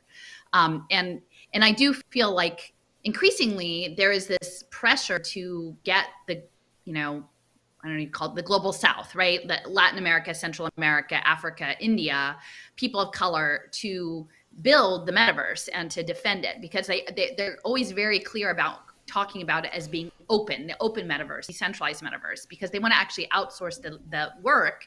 And a lot of it will be framed as education and get unfree labor of children, prisoners, refugees, people incorporated into this. And they'll frame it as a social impact, right? They'll frame it as, look, we're making beautiful money by investing in these downtrodden people to get them to build our empire. And it's just the same game that they've been playing for forever, but like, it's the new iteration, and we need to be able to see it for what it is. And so that's what I keep saying. And when I first was doing my education research, I came across something called Giving Unchained, and it was in England, and it was talking about, it was the Charities Aid Foundation, CAF, of creating a giant pool of money on blockchain. And I don't know if you'll have a clip from this, but part of this discussion, she goes into this talk about, is it Gitcoin, like these grants that they're distributing to essentially build the space, right? Like, they're seeding all of these, because if this was actually a market economy, like, even though that's all sort of an illusion anyway, but if it were a function, like, it wouldn't survive, because all of this has to be seeded and propped up until, and the existing structures broken down and taken away before it will happen. And so she mentioned something about like $100 million in Gitcoin. I don't know what that means. I don't know if that's real money, if that's play money, but like 100 million whatevers is a lot. Like, it's not chump change, and they're framing it like, oh, it's participatory and it's tokenization and it's so free. But I'm thinking, if what you're doing is you put Chan Zuckerberg, into an automated DAO to start handing out money and exacting impact data and retribution and everything through digital wallets, that's a terrifying prospect. And if you want to sit up there and say it's wonderful and resilient, like, I don't want a resilient prison. I really don't want my prison to be resilient. Like, I'd really love for there to be some flaws in this prison structure. So every time I hear like resilient, decent, like, no, I don't want the resilient jail. We have to be able to, again, like, substitute resilient, like, with the real truth of it, which is that they want to run the world as a computer. And and the hyperstructure, when I hear hyperstructure, I think about what Laszlo was saying about hypercycles and using the boundary between order and chaos to catalyze this emergent, what they imagine a life form of informational life to be. And so that's what I think when I see hyperstructure. I feel like it's neural nets towards the singularity. And Alison, you keep freezing up, but the good news is the audio is still coming through. So we get the dramatic freezing of Alison. But another thing that's interesting too about Kevin is, he's a big advocate of quadratic funding, and I have a little clip about that. But he openly says, I didn't come up with this. It was Vitalik and somebody else. I can't remember who the other person was. But he's like, I'm just like an advocate. I'm like I create the meta memes or whatever, and so, like, again, he's just kind of like a cheerleader for all of this. But he does have he did put out this book, Green Pilled, which he actually gave me. I through my work, I actually ended up shooting an interview with him, but he gave me a copy of his book here, Green Pilled. And what was exciting was I even got a pair of green pilled socks, What? which I'm real excited about. It's kind of, I don't This know, is it's kind of strange. they're kind of bizarre, but anyway. But someone mentioned something on the comment here. It's designed to benefit a few indigenous communities and leave out the rest. Those are the few necessary for the game. I would frame that differently, because I mean, whether this actually benefits people in the South or benefits poor people is actually questionable. I mean, how much benefit are actually going to be received by people, one, and then also what are the costs involved to the people themselves in terms of having to submit to surveillance and check-ins, and you talk to anybody on any kind of welfare program and like all the hoops they have to jump through, and this whole thing relies on massive amounts of data.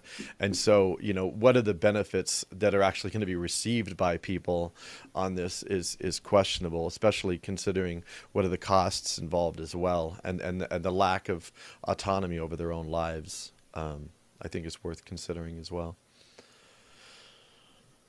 Okay. Yeah, Well, and I let's mean, it's go ahead. giving them, in a lot of those circumstances, like there's a project on Cello called Impact Markets, which is basically like a UBI / impact financing platform. And I think what that person was commenting about, it's sort of, I could see that happening in a lot of places. Like somewhere gets chosen for these, Web3 UBI sort of programs and puts them in this place. And there is some, I mean, obviously not very much, but money going in there. And I could see,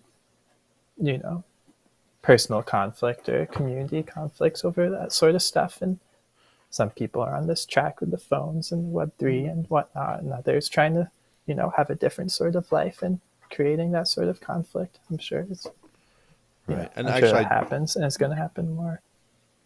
and I do have that clip on the grants here, so we'll just run that. Awesome. Let's shift and talk a little bit about public goods. So just a quick poll, how many in the room have been a recipient of a Gitcoin grant or funded a Gitcoin grant? Awesome. Woohoo. Yeah. Quadratic funding for me really also kind of revolutionized the way we've been thinking about funding projects within the Cello ecosystem. We have an on-chain community fund as well as a foundation fund. And to date, I think there have been 400 grants that we've awarded, a little over $100 million and in grant funding. And the number of applicants just continues to rise.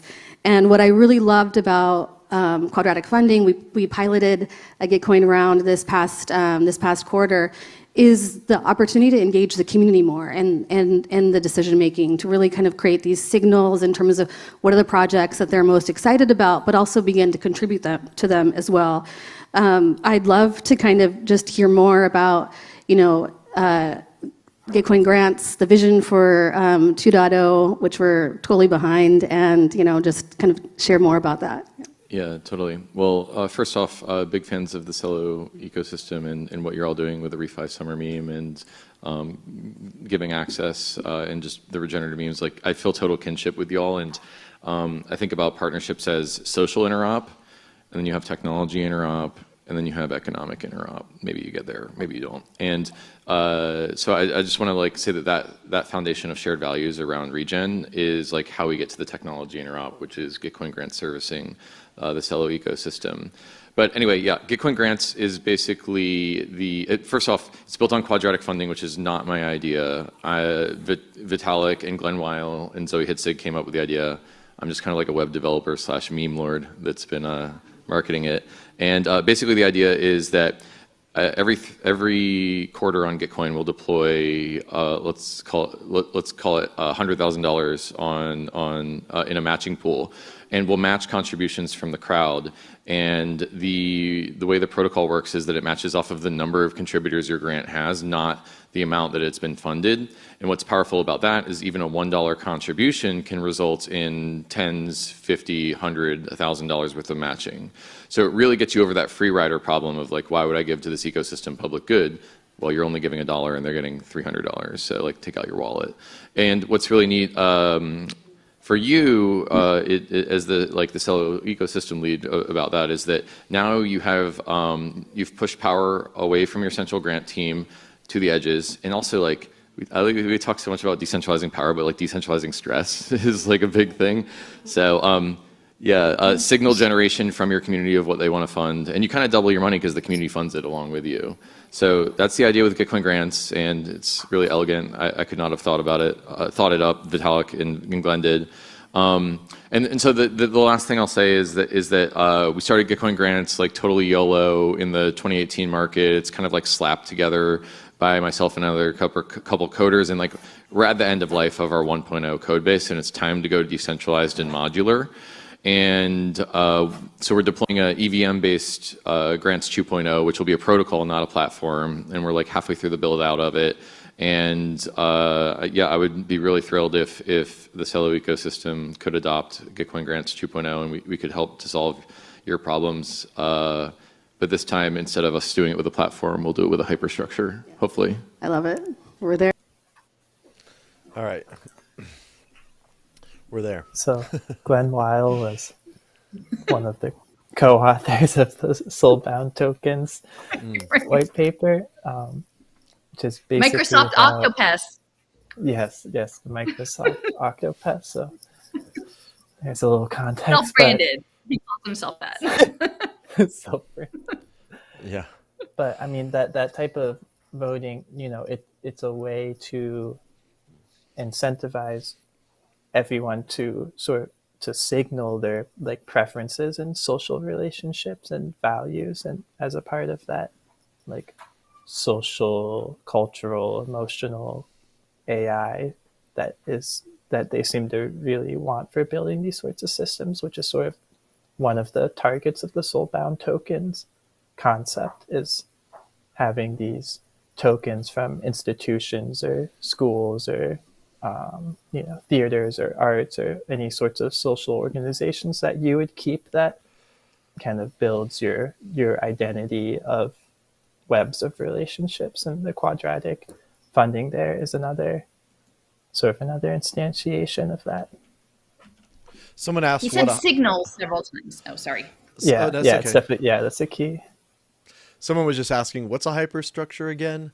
And from what I understand it's kind of like a structure that kind of lives on its own. And maybe Leo, you have a better understanding of it, but it's kind of I'm not super familiar with that word, but it's basically a smart contract that wouldn't be actively managed by anybody or organization or anything. So it would just be deployed on the blockchain and then would live forever as long as people use it. Like Uniswap is an example. So one of the main like decentralized exchanges, I believe, is in that structure. So it's just like a smart contract that I think owns itself is the way it works. And just provides like some sort of function. But protocol automated protocol for contracts, smart contracts. Yeah, it's basically an automated protocol on the blockchain. Okay, so the next one is they talk about impact DAOs and proof of impact. Impact DAOs have been thinking a lot about, success, how we measure success in Web3. Today, when we look at projects, we tend to evaluate them based on like the total value locked or, market cap. And, in 2019, one of my colleagues, Willie, wrote this paper called Celo's Theory of Change. And so before Mainnet, we were really thinking about how we evaluate success of the Celo platform.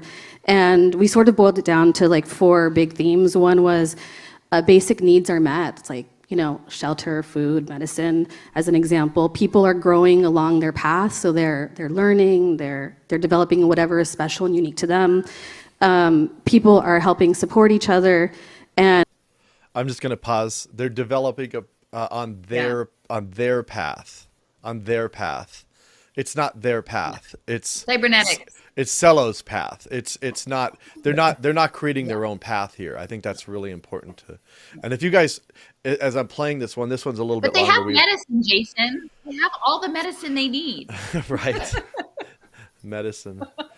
And if you guys want to chime in while this is playing, just put your hand up and I'll pause it. We're working together to save the planet. You've spoken a lot about proof of impact. I feel like we're in the early days of, really onto something, right? In terms of how we begin to measure this, on chain. Would love to, to hear. Allison, did you need to say anything? No, it's the measuring it on the chain. Like, we're onto something. Like it hasn't been planned since the 90s. Like, Ian Grigg hasn't been managing the Ricardian contracts, and we just happened to stumble onto something, dude. And you just made a little code, and we made a little hyperstructure. Like, the narrative that they're laying out by putting these people, like, even I think like Weil and Pooja Olhaver and Buddha, like, they didn't make this thing. Like, they're the ones in charge of rolling out this piece and holding up the paper and saying, we wrote this thing or whatever. But the apparatus is at least, it probably goes back to World War II, but at least there were phases of the cybernetics, the 70s mainframe computing, the 90s cloud-based computing, and now we're at the digital identity. So all of these people sitting up there are acting as though there's no context for what they're doing, when there is such deep context. And if you knew it, you would realize you would not want this thing. Yeah, but where would one go to get that context, Allison? All right. You kind of what inspired you? You talk about meme lore. What's that? He says, until the crypto skeptics pull the plug. Yeah, right. Exactly. Proof of impact is so dope. I think I sent a message to Renee right after I heard you say that. But yeah, would love to kind of just hear your vision for that as well. Yeah, I think the first thing that you've got to start with is that I'm extremely privileged to not have a lot of those problems that I have to worry about in my day-to-day, like reality privilege, shelter and food. And I think that you kind of have to start by examining your own privilege when you start to solve these problems. And where that for me leads is trying to create generalized solutions that are a channel for greater combinations of strength and intelligence to come together, where communities can organize around their local needs. And because it's open source and forkable, communities can pull down the software into their local communities and, like, say, run a quadratic funding round for their own community according to their own values. And so the thing is that, like, me as a software developer, I don't even know what those values are because I'm not in those communities, and nor would I claim to know those values. So I think that you have. And again, I kind of question that they're going to be the drivers of this. Allison? So I want to say that what we need to link on to what he's saying here are two concepts. One is a socio-technical context, like that society is a technical exchange of relationships. And one is cyber-physical, meaning that you have ubiquitous sensing within your environment to track those relationships. And so the people who are working on the tokenomics and the capitalization, they want both of those things, like a socio-technical, cyber-physical environment. And I think they want to, because it's not, yes, it's about money for now. It's mostly about data, and it's about pattern recognition and pattern recognition at the fractal, both from, like, eventually your internal body function all the way up to your individual exchanges in society, to social exchange, to, like, larger whatever nation states comprise in this new future. So it's a fractal expansion that they want the data at all these levels. And so the interoperability will give them that. And in all of the tokenizations are ways of tagging with metadata, the nature of social exchange in a cyber physical environment. And that's why I think the refugees are so important at this stage, which is why Cello has been concentrating on alternative economies in refugee camps, because those camps, even though now most of them probably don't qualify as smart at a high level, they're building sort of cheap knockoff deployments of internet or edge computing cases or new ways of getting data that will track these societies, whether, even if it's not a smartphone, if it's something like a dumb phone that then syncs up when you go to some central hub. They're experimenting with all of that now. And because it's going to be really hard to retrofit a city like Philly to be a total cyber physical, like a Fidelity. It's just going to take a lot of work. So it'll be interesting to see with this hurricane too, what happens in Florida. is there's going to be stuff that happens in the rebuild with the smartness, because the LDS Church is the largest landowner in the state of Florida. So it'll be interesting to see how they get the socio-technical, cyber-physical stuff online within the sustainability space. So anyway. Real quick, Alison, just for context, because a lot of people don't know, maybe in a sentence or two, you want to just say real quickly, like Cello's relationship, what happened with the refugees, because I think that's really important, to give some context to this conversation. Because that's more Leo's thing. Oh, Leo's Leo. been writing. Oh, perfect. Okay, yeah. Perfect. Thank you. Sorry, Leo. I don't know. Yeah, well, not to put you on the spot, Leo. Yeah, I mean, actually, I don't know of too many instances of cello in specific refugee camps. They come out of the UN's World Food Program Innovation Hub, and they work work in a lot of poor rural areas with Mercy Corps for implementing agricultural, smart contract based agricultural insurance and micro work for AI and that sort of things. I can't off the top of my head think of any specific refugee camps, it's probably true, but yeah, I need to pull it up. Unless I mean, you do. The digital currency, at least within the UN, the Syrian refugees have been central for deployment of the biometric programmable money and smart environment. So it's not just Cello, it's a broader program. But I would say too, on the World Food Program, the LDS Church just made one of its largest contributions ever of $32 million to the World Food Program. It was highly promoted within the past month. So this thing is on the move, and they're having a big UN Sustainable Development Goal international gathering in Orem, Utah, in early October, in the next week or two. And they are working towards give you a heads up on that. It's every Sustainable Development Goal. Oh yeah, I'll just add that they are working towards a humanitarian, an inter-organizational humanitarian blockchain that Mercy Corps they've published a few papers on that with, organizations like Mercy Corps, USAID, UN World Food Program, and all those types of things. They're trying to make a united blockchain for all this type of stuff, for impact financing and UBI and insurance and smart contracts and education standards and all that. Okay, I'll continue on. To approach it with that attitude, and I'm always finding new ways to examine my privilege and what I don't know. But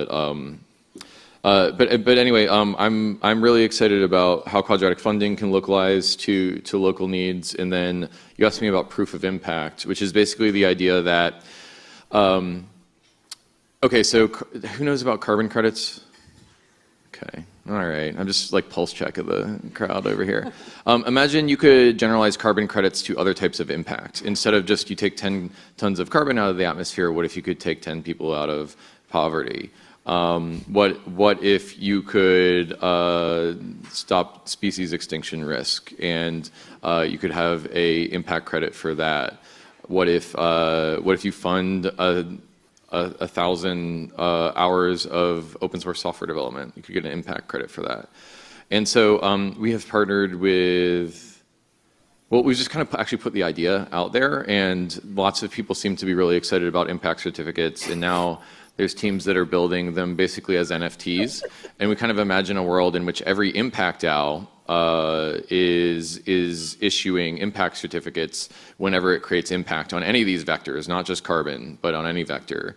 And we have to have some way of credibly neutral governance over this, where we can say this impact certificate is really legitimate and this one is dog shit, and being able to tell the difference between claimed impact and proof of impact is there's a big ...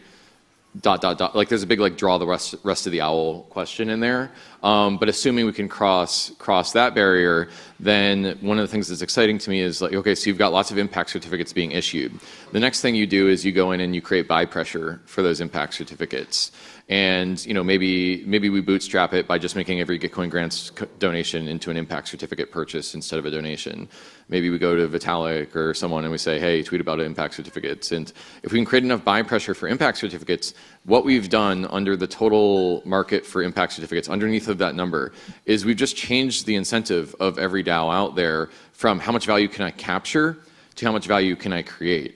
So all these impact DAOs instantly have a business model. If you have an impact certificate ecosystem that is deeply liquid, that is legitimate, and there's buy pressure, then you've just systemically changed the incentives of DAOs, and that's what I think is a really exciting. But it's a total moonshot. I think we're in the first inning of actually trying to build out that ecosystem. So that's what you meant by proof of impact, I think. Okay, Yes, cool. yes, yeah. that's crazy. And just for context, for those of you that are new to the Celo ecosystem, there are a lot of We should- really let's- beautiful let's projects stop that are and- focused on things like Yeah. this. So Go ahead. Okay, I mean, well, first of all, obviously, this is not a concept that they came up with, and not very recently. Like, I've written about IXO and Dr. Sean Conway, who worked for, he worked for one of the international health organizations, primarily funded by the Gates, and he had a presentation in like 2006 about laying out. It was before before they would at least talk about blockchain-based impact investments. And what this does is that it's financializing essentially the cyber physical reality on whether you can make a change that is measurable by a device. And then by financializing that, it's like a market. So you can bet on it. If you can buy it, you can sell it. So where the market comes from is, as a project like comes to completion, there's a likelihood. They use like AI to calculate the likelihood of that project meeting its goal or not. And then based on how you think that's going to happen, you'd either buy it or sell it. And that's what IXO is doing with their alpha bonds and that sort of thing. But yeah, Alison. Well, I was just going to say early on, like my whole blockchain entree was finding Sean Conway in the middle of the New America World Bank blockchain summit in like 2016 and like tracking it to Amply, which was like putting preschoolers on blockchain to build social capital. And then the other use case at that time, which was pretty early, was Internet of Things connected stoves. And so under the carbon narrative and health, because it was dangerous, like people in Africa who have traditionally used wood for their cooking and heating their homes were no longer allowed to use wood. And they were supposed to use, because it was unhealthy and it didn't make data if you just make a fire in your house that you've been doing for thousands of years. And so they said, but the problem with this Internet of Things cook stove is if you just give them a stove, this is not a regular stove. If you just like stove or something, you just like have like you gave it to them, and that's not enough data. So we need for it to be connected to the so that we know when you turn it on and when you turn it off, how long you've had it on, and we can count with like fidelity the level of carbon that we can like removing from the atmosphere. That's what he's saying. Like, can it be credible? And what they will say is like, in one of Conway's colleagues, they were talking about what it looks like to scale the impact certificates and that it could be varied. Like another one is going to be picking up trash on the beach, right? They're going to have all the people in the Philippines go and walk out, poor people, and pick up plastic off the beach, and they're not going to fix the plastic problem. They're just going to make people go pick it up. And then the question was, well, is it enough to put it in a bunch of bags and take a picture of it and upload it as a proof of verification? Or do you actually need to carry it to some weighing scale and have it be the weight and have it all Internet of Things connected? And so these people who are setting up the smart contract layer, they're going to be able to dictate all the terms. And they're going to be saying, last month the photo was good enough, but we're getting a little tighter with our accountability. So now you need to go by the scale. And all of this stuff is this embedded surveillance system. And people are not willing to talk. And they're literally working with BlackRock to do it. Like, it's on the board of the IDCC, which is their organization in Hong Kong, basically, where they're doing a lot of this. Yeah, someone made a good comment. The privileged should never design for the non-privileged. That is a good quote or a comment. Okay, I gotta go though. But okay, that's fine. Thanks. Yeah, thanks, Leo. Appreciate it. Totally. Well, till next time. All right, Allison, I'm gonna switch this real quick. 1 second here. I'm just gonna switch. just say the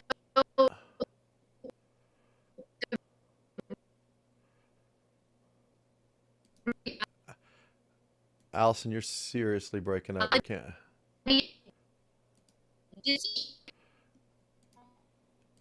Allison, you're like majorly breaking up. I can't hear anything you're saying. Oh, did we lose Allison?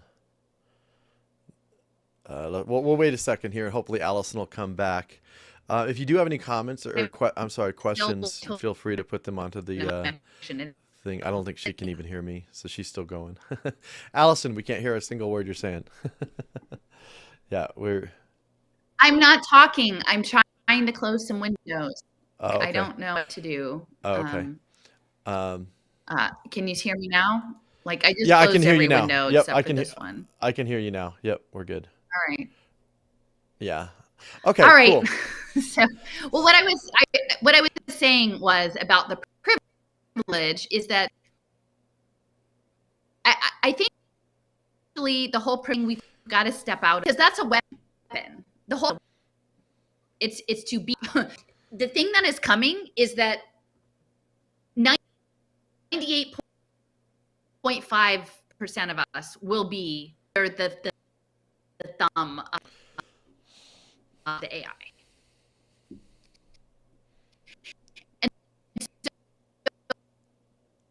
Allison, I'm so sorry, but you're just totally breaking up. We're not getting you at all. Privileged people against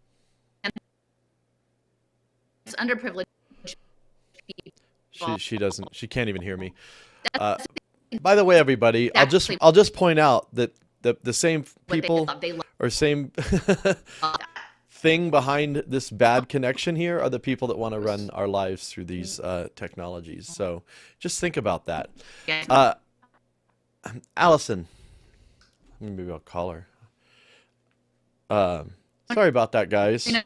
She can't hear me, so she doesn't actually know that it's breaking up. So let me try to call her. Hey, Allison, can you hear me? Can you hear me? I'm going to try to call her. I'll try to give her a call. I don't know if there's anything. We might just be done for the day here. Or I don't know what's going on. So sorry about that, but oh, she's not answering. So maybe she'll come off and come back on and we'll have her. Oh, there you are. Allison? Yeah, we couldn't catch any of that. I did make the point though that like the same forces behind this bad connection are the ones that will be running this show. Yeah. Well, I guess I'll try third time.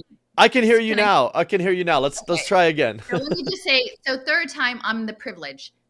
Drop the privilege shit. Like that's not helpful. None of it's helpful actually. And like I'm willing to acknowledge the dynamic, but if what you're saying is you do that, you're allowed to do this, you're not allowed to do this because who you are.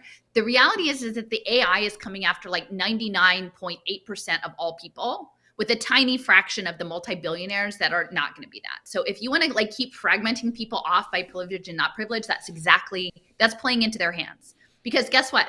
That's why the woman, the flower hunter woman in black is sitting there because she was an underprivileged person and she was groomed into this spot because privilege is a weapon. And I've experienced this directly. Like, and I'm not saying it doesn't matter, but if you're going to use their narrative and pick it up and then dissect it and hold on to it, it just will glom all over you and not help. Because that's exactly like they would like for somebody to finger wag at me and say, Alison McDowell, you privileged woman in Philadelphia, you shouldn't have any say on any of this because whatever, you're this category. And then I'm marginalized and put over in the corner and I can't do the stuff I can do because I actually have the bandwidth to do it. So all of this privilege stuff is weaponized. And the fact that he's dropping this in there, that is part of their strategy. Like, oh, like I'm privileged. So like, I'm not going to make decisions for these people. We're going to let them do it on their own tokens. I mean, they know their whole game. And so all of this language is weaponized. And I'm just asking people to be a little bit more thoughtful about it because it is all information warfare and it's all narrative warfare. So, yeah. And I don't even think necessarily Kevin or this woman are even like fully conscious of like what it is they're doing or what it is they're part of. You know, I'm not even convinced. They're trained to not know. Like they're yeah. literally trained to, because they're living in a story that they're helping everyone.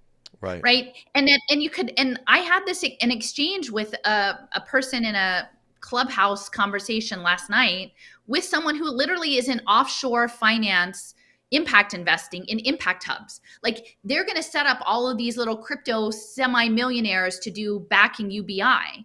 And he literally could not hear me say children on surveillance play tables having their behavior calculated by AI for finance deals was a problem.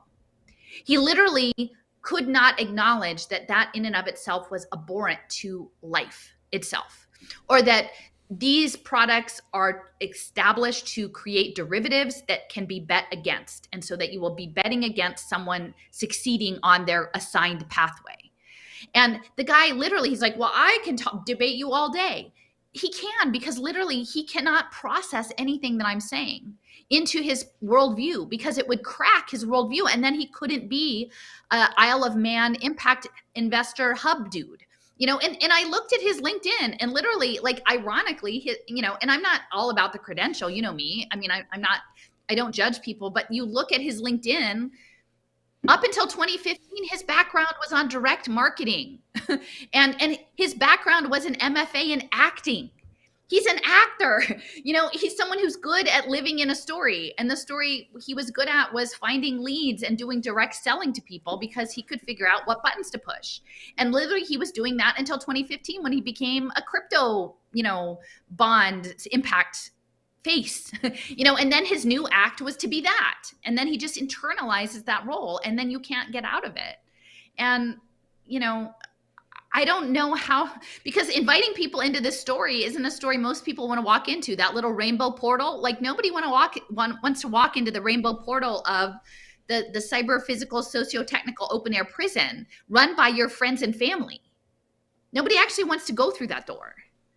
But I don't know what happens if more of us don't start to come to terms with it and realize that it's not being built by monsters. These people aren't monsters. They're simply people who are occupying a very narrow narrative that allows them to be agents to build out what is distinctly an anti-life infrastructure. So. Yeah, absolutely. Okay, well, let's, why don't I watch, why don't we play the rest of this? Sorry, I was just making a quick change here. I'll play the rest of this one, and then I'm going to run right into another clip. And then do you want to go through, there's 2 more clips after this. So we got to. Okay. Are people still up for it? Yeah, I think so. We still have, we have a few people. YouTube is putting their thumb down. Throttling it. Yeah, for sure. We'll see how long this lasts, but okay. Impact market with UBI, RODA, under-collateralized loans for Venezuelan refugees, and of course, like projects like Toucan and Flow that are working on carbon offsets.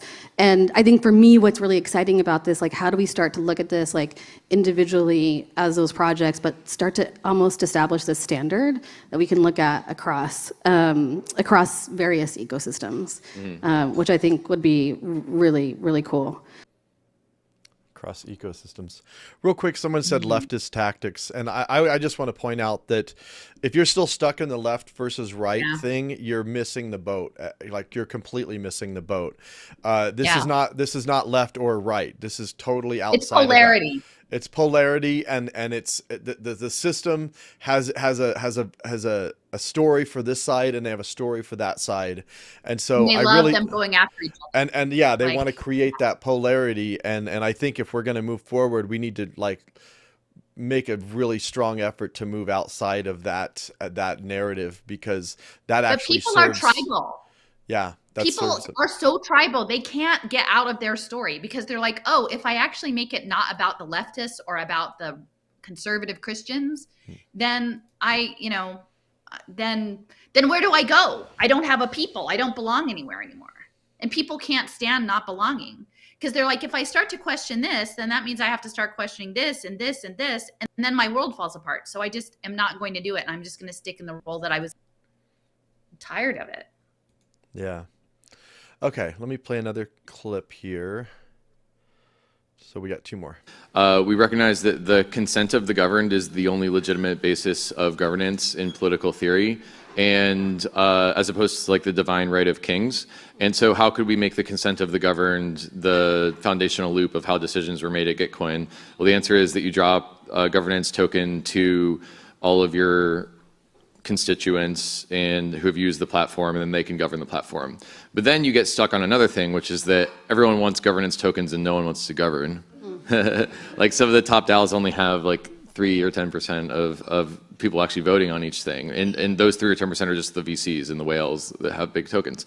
So how do you get around that? Well, we use delegation, and VCs are venture capitalists, FYI, in case you didn't catch that. And basically, like we're all standing on the shoulders of giants, and basically our one innovation was that when you got the airdrop, you had to take a proof of knowledge, which was basically, do you understand Gitcoin's mission? And then you had to do a proof of participation, which was either you voting yourself on a proposal or delegating to someone that was going to be active on your behalf. And so what we've done is we've taken all. Yeah. Delegating to someone who is active on your behalf is your digital twin, by the way. Yeah. That's your augmented democracy. No, Yeah. it's going to be your digital twin. Like maybe in the meantime, he wants it to be like, oh, your portfolio manager or something. And there might be a real person. But the goal is actually look up augmented democracy, Cesar Hidalgo. It's your digital twin. It's going to be voting on your behalf. This is the radical participatory democracy. And like, again, for the people who are saying this is the leftists, well, I would say look to Utah and their blockchain voting programs. Those aren't leftists. Guess what? Those aren't leftists in Utah. Those aren't leftists. Those are rightists. Those are the libertarian class. And they're pushing all of these blockchain voting reforms, votes, VOATZ. So, like, if you want to live in the story that it's the leftists doing it, then you're going to be sucked in with the libertarians in Utah. And then the LDS Church is going to put you on your tokenized democracy program. And, like, you're going to think you're all that, right? Like, fighting the left, when really you've just fallen in the same hole. Yeah. Okay. 15,000 token holders, and all of their votes now aggregate into like 100 people that we can actually have an engaged dialogue with, and they can maintain the consent of the governed through their constituency. So anyway, that was the genesis of the DAO, which you have to understand to answer your question, which was how has the Gitcoin DAO evolved? And the answer is basically there's a metronome. Every season at Gitcoin, we have a Gitcoin grants round. We do a retrospective and we say, oh shit, that didn't work, or that went really well.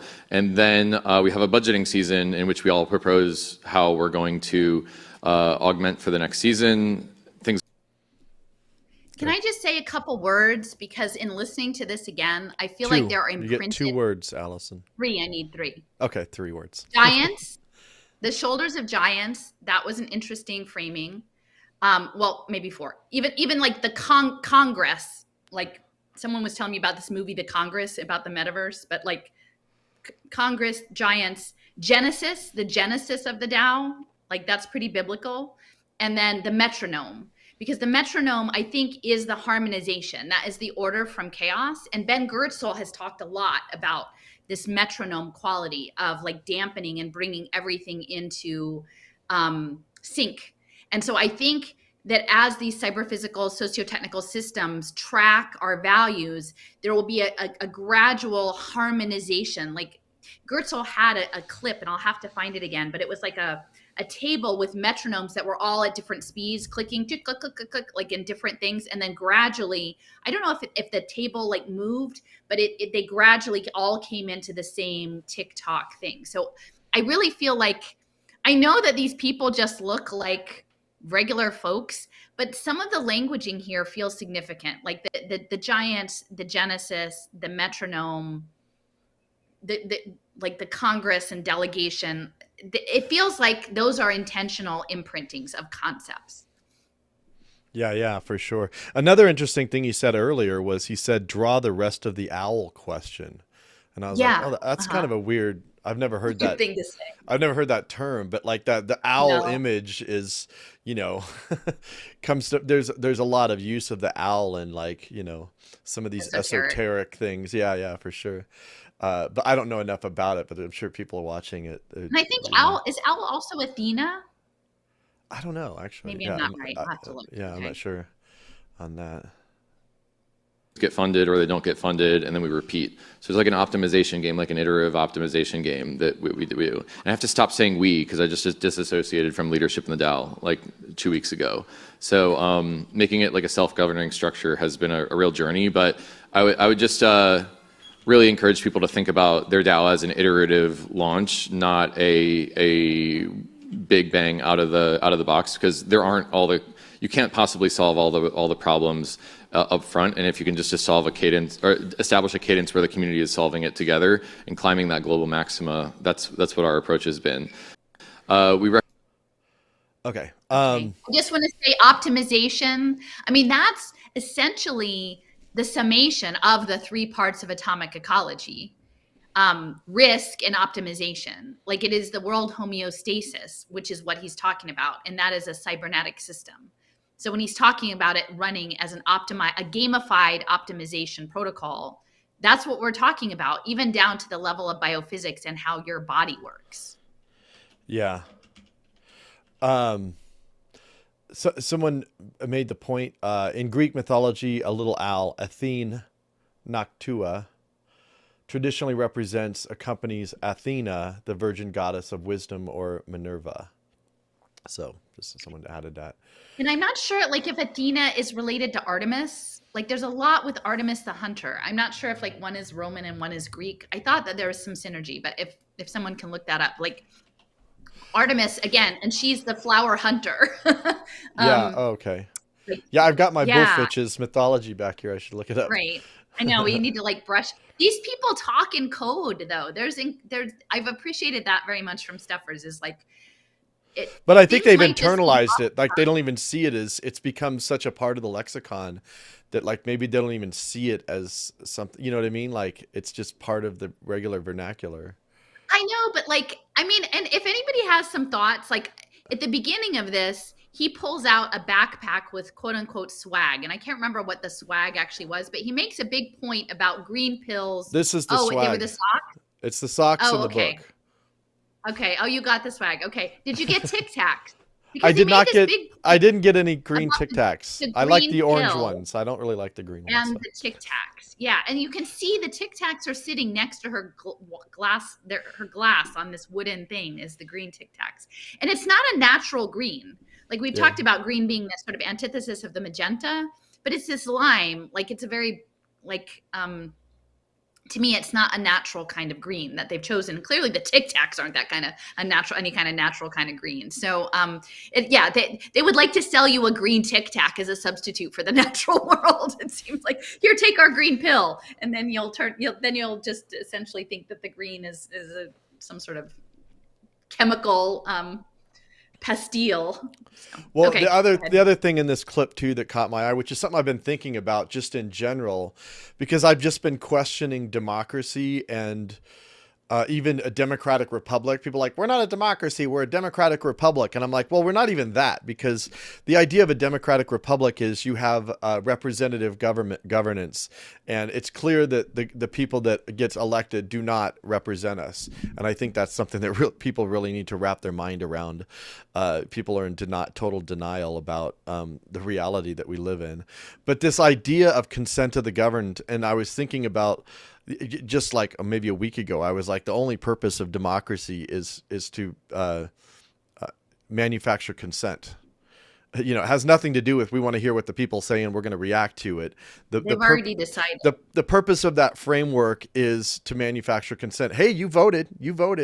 And so in this situation, hey, we're going to give you a little vote. Never mind the hundreds of thousands of ways that this whole thing can be manipulated. Everything from perception management to sock puppet, voters within the system to, just overt vote manipulation. I mean, there's a ton of ways that the whole thing being manipulated. But even if you had a pure democracy, like even if you had everything in place where you knew everyone got a vote and it was all on the up and up and fair, even then it's like, okay, I voted and now I have to submit to this thing that I don't agree with because the vote didn't come out my way, or the representative didn't represent me. Even when you vote on things, the way it actually happens is often inconsistent. I mean, part of that crypto skeptic webinar, they were talking about El Salvador, and they're like, well, technically on the books, there's all sorts of consumer protections against these financial frauds, but they don't enforce it. Right? Like, so you can vote on people, you can vote on laws, and then it still doesn't work out because it's just, they decide that they don't care. And so it doesn't happen, right? You know, they just change the rules. Like on the surface, sure, that law exists, but we're not going to enforce it. We're not going to do anything about it. Or if we do enforce it, we're not going to find anyone guilty. I mean, look at the banks, right? The bank bailouts and stuff. So it's kind of depressing if you think about it like that. Right. Let's not think about it too much. So we got one last clip here, and then we'll go into your slides. Quadratic funding, because it optimizes for the breadth of your community, not the depth, there's this incentive for you to make up identities and cheat the system.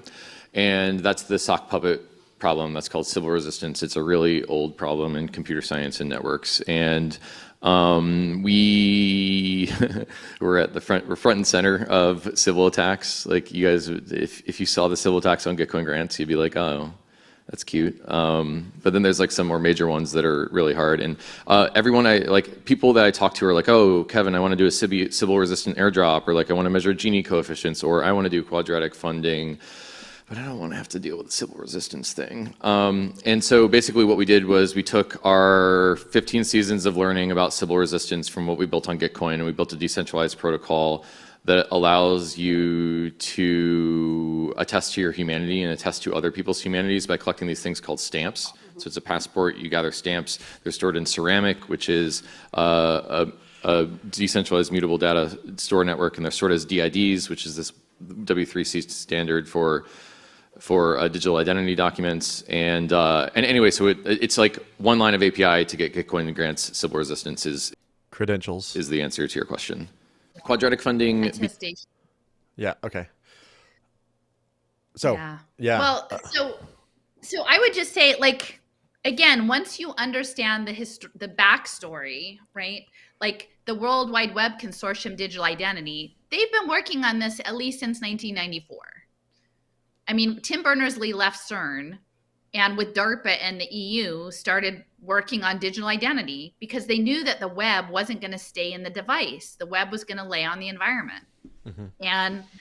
And if the web comes out and it creates this extended reality, I guess that's the word that the people in the know like to use these days, is extended reality. You have to, the machine, to have a persistent experience, they have to know where you are at all times.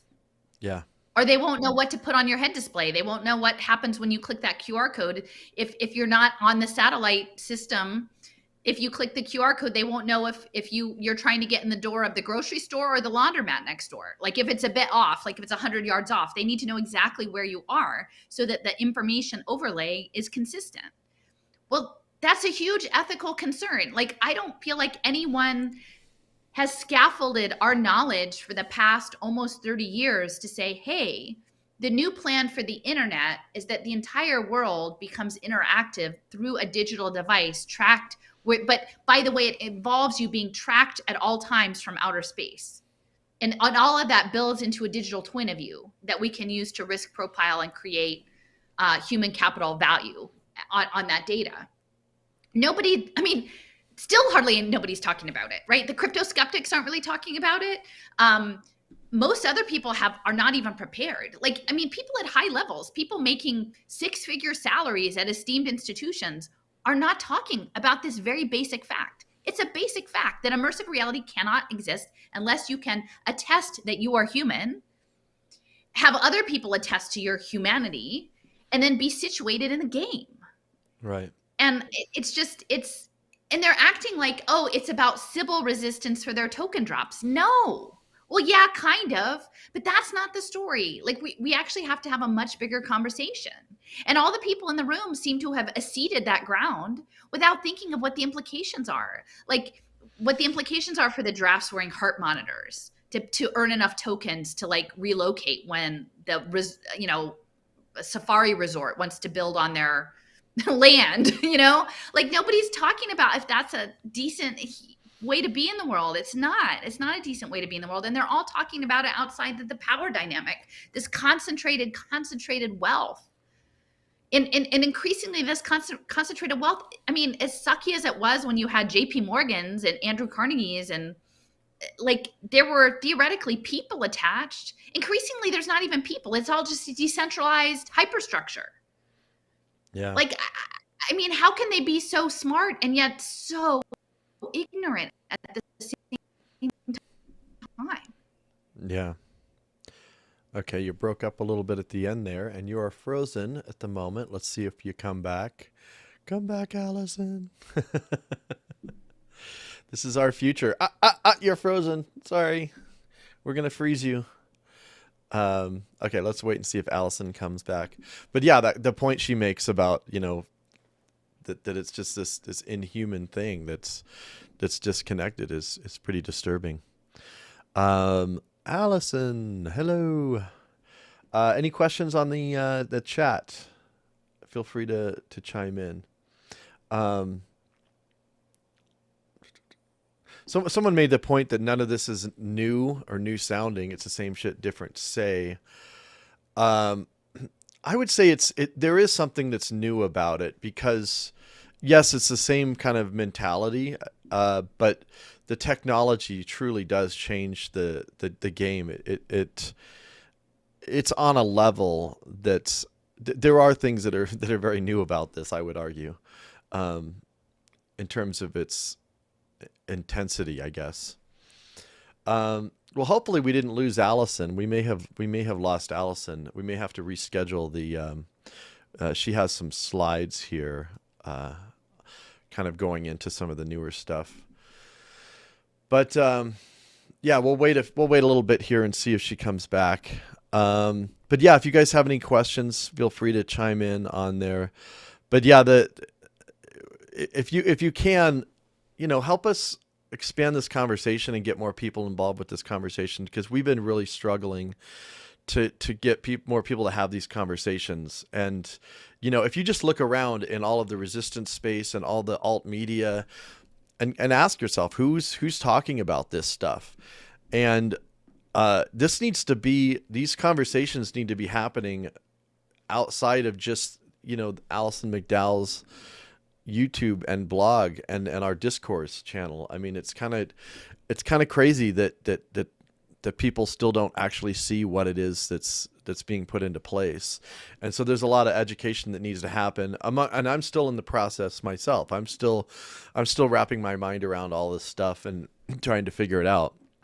So it's like, you don't have to be an expert, but I just tell people, they're like, wow, that's overwhelming. I'm like, just spend some time with it. A lot of the terminology and a lot of the stuff will start to make more sense as you spend some time with it. But we're so used to just like, hey, give me the 5-minute spiel. There's no 5-minute spiel for understanding this stuff. So let me take your.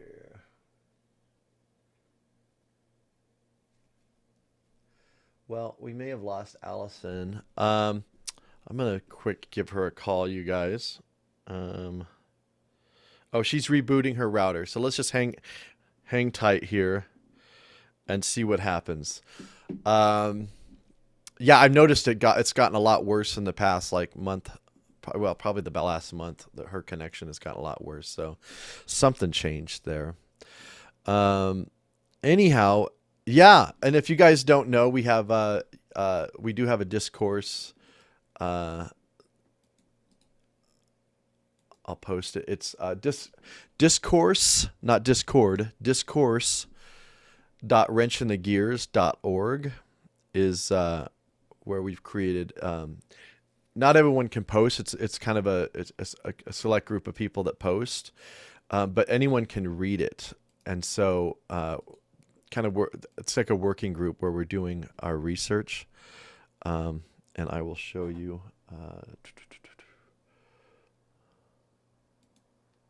That's what it looks like. So yeah, if you get a chance, check that out. There's a lot of great research that's being done that's kind of leading into all this stuff. And if you do want to participate in it, you can reach out to us. We have a little bit of a vetting process. We had some difficulties with social media. You don't always know who people are, and some people have different agendas, and some people are on different pages. So we were trying to create a space where people that are a little bit more focused on what it is that we're doing. But Allison, you're back. Hey, can you hear me? Try again. I Oh, cool. can. I rebooted Yeah, my router. yeah. We lost you, but we're back, and so That's what happens when you call out the head of the IEEE blockchain task force standards yesterday. yeah. Someone said they send people to Wrench in the Gears. There's wrenchinthegears.com, which is Allison's blog, and then our discourse is discourse.wrenchinthegears.org, so not to be confused. But they said they send people there, and it may be stylistic, and that's true. Like, that's so crazy because we're so conditioned. If we don't have some flashy website and it looks really cool, if it's something that's real simple, like, people won't engage in it. We're so conditioned. We need to have the flashy thing. We want it short and sweet with fancy images, and we probably should do more of that. But at the same time, it's like we don't want to rely on that. It's like, hey, you actually do This have isn't to. a dumbed down thing. This isn't It's not like a dumbed down thing, correct? actually, like, the whole point is that you have to work at it. So if people aren't willing to work, like, we're not their people. Like, honestly, Yeah. like, we don't have to be everything for everybody. So we're not looking to be everything for everybody, clearly. Yeah. So, sorry. Oh, someone asked how do you apply to be a contributor to Discourse? Yeah, you just send us an email. Send me an email. Send it to admin at wrenchinthegears.org, and I'll take a look at it. And I just basically, we have a questionnaire that we'll have you fill out, and then I'll probably talk to you on the phone and figure out if it's a good fit. We do have guidelines that people have to agree to. And we're not trying to be exclusive or anything. We're just trying to have a focused conversation. We're desperately trying to have a focused conversation. Well, I would say it's not necessarily, it's pretty broad, but it's not the stuff in the echo chamber. Like, it's actually, we talk about a lot of stuff, but if you look and you see what we're talking about, it's very different from, I would say, probably most other social media spaces. Yeah. So yeah, we've got a lot of categories here. I can't click on it, but yeah, there's a lot. It is very broad, but it's also focused. I don't know, it's hard to, but yeah. So yeah, just send me an email, admin at wrenchinthegears.org, and I'll reach out to you and we'll have a conversation. Okay, so. Oh, I guess they didn't mean stylistic in terms of flashy images. I misinterpreted that. Maybe stylistic in terms of the language or something like that. But I do think that is a barrier. Like, people have there's a brand. That's why branding works. You have even the language you use, or the images that you use, or the layout of the website, or whatever, the colors. There's lots of different things that will attract us, or whatever. But I'm not sure what the person. A lot of it is really noisy. I don't know. I find a lot of these more flashy YouTube channels and, fear porn and exclamation points and zombies and I don't know. It's, a lot the of YouTube videos, and they get more hits. I'm like, if I were to do this, we would get more hits, but I don't want to do it, which is the people that do the headline or the name of the title of the video is you won't believe what just happened. And you're like, oh, okay, you got to click on the video to watch what the hell they're talking about. I can't stand that. Don't do that. But you get more results. YouTube will reward people, and YouTube will reward you for that kind of nonsense. But it also dumbs things down. It also it's like a Pavlov's dog thing. It trains you to act in a certain way or respond in a certain way, which I don't agree with. Anyway, so I'm going to shut up and let's hear about, you have control of the slides, right? Alison? Okay. Yep. Okay. I think so. Okay. So why don't you go ahead? Yeah. So we touched on this already, with Leo earlier, but the next blog post I need to work on is on this, sort of deconstructing the narrative warfare aspect of the Crypto Skeptic 2-day webinar that was in early September. And to me, it seemed very clear from the presentations that were asserted, and it was limited to crypto. There was very little discussion of Web3 beyond saying that like blockchain had no use case, which is ridiculous because if anyone's paying any attention, you know exactly what's happening with the smart contracts. And Ian Grigg, who has been central in this space of smart contracts, particularly with these Ricardian contracts that are tied to legal structuring for finance, has been in this space since the mid 90s. So it's very disingenuous for them to sell it, I think, the way that they were selling it. And at the end, they said they were going to come up with their own 501c4 think tank to provide guidance on emerging technology. And many of the presenters have direct ties to the financial interests, the financial press. So, they're not actors who are outside the space. They're people who are working on structured finance products for global banks while waving fingers at the crypto guys and the people who buy, racist NFTs and, all of this crap. And they want to make it out like it's ridiculous, it's problematic, it's racist, it's all of, it's energy extractive. There are all these narratives. And again, I don't disagree about the accuracy of that. And yet, if you're talking about all of that, but you're not also talking about what I'm going to talk about today, which is tokenized public goods and the sort of progressive answer to it, to me, it seems very clearly that this is problem, reaction, solution. And the solution that's going to be coming would be something that would be a better regulated securities market of tokenized assets in which beautiful things and social goods become measured and accountable as backing these larger ESG portfolios, with no mention of the fact that the beautiful money is going to come with a pretty draconian side of surveillance and possibly social engineering and even bioengineering at some point down the road. So I wanted to talk about the complementary currencies and just some of the things that have happened to me over the past week. And you can check out on my channel while it's still up, because this Stephen Deal person, I've been pulling clips, like 1 to 4 minute clips, which I feel are fair use of statements that were made to compile like the documentation of this, which I'm still going to do in writing, but essentially they filed copyright claims on a free public activist webinar, which is so ironic, right? Like they're the activists and yet they can't like actually handle a critique of their role in the narrative warfare space. And think about the mindset of that too. Like these are the people, think about that. Those people are directing this new program that's going to create a more fair and just world. Those are types of behaviors that they're willing to, weaponize that the copyright thing on something that they made public and free anyways. Right. It's narrative warfare. And like Ian Grigg, like he was working with the early digital gold people in the 90s through the Systemics company. So that's a lesson learned, right? When you wade into a space with people who are working in offshore gold-backed digital money and different things, these are pretty serious actors, right? And they don't actually appreciate having some holes poked in their narrative or some light shined on things or alternative analysis. So I don't know how long this channel is going to be up. Like we have all the stuff backed up. And then the question is just where do we put it and how do we make it findable? It's kind of sad not sad, but even in the discourse that how few people are really proactive about getting out of these existing feeds and these existing cybernetic behavioral conditioning loops.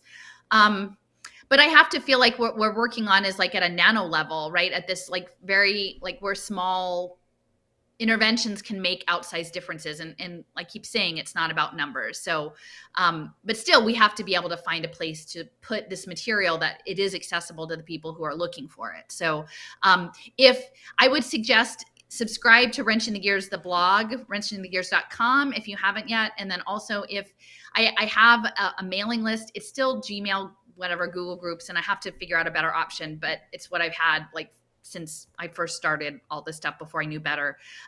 But you can email me at timpsila, TIMPSILA @protonmail.com, and I'll add you to the group if you're not there. So if I disappear, you'll know where to find me besides the blog. So complementary currencies. This is what I've been navigating this week.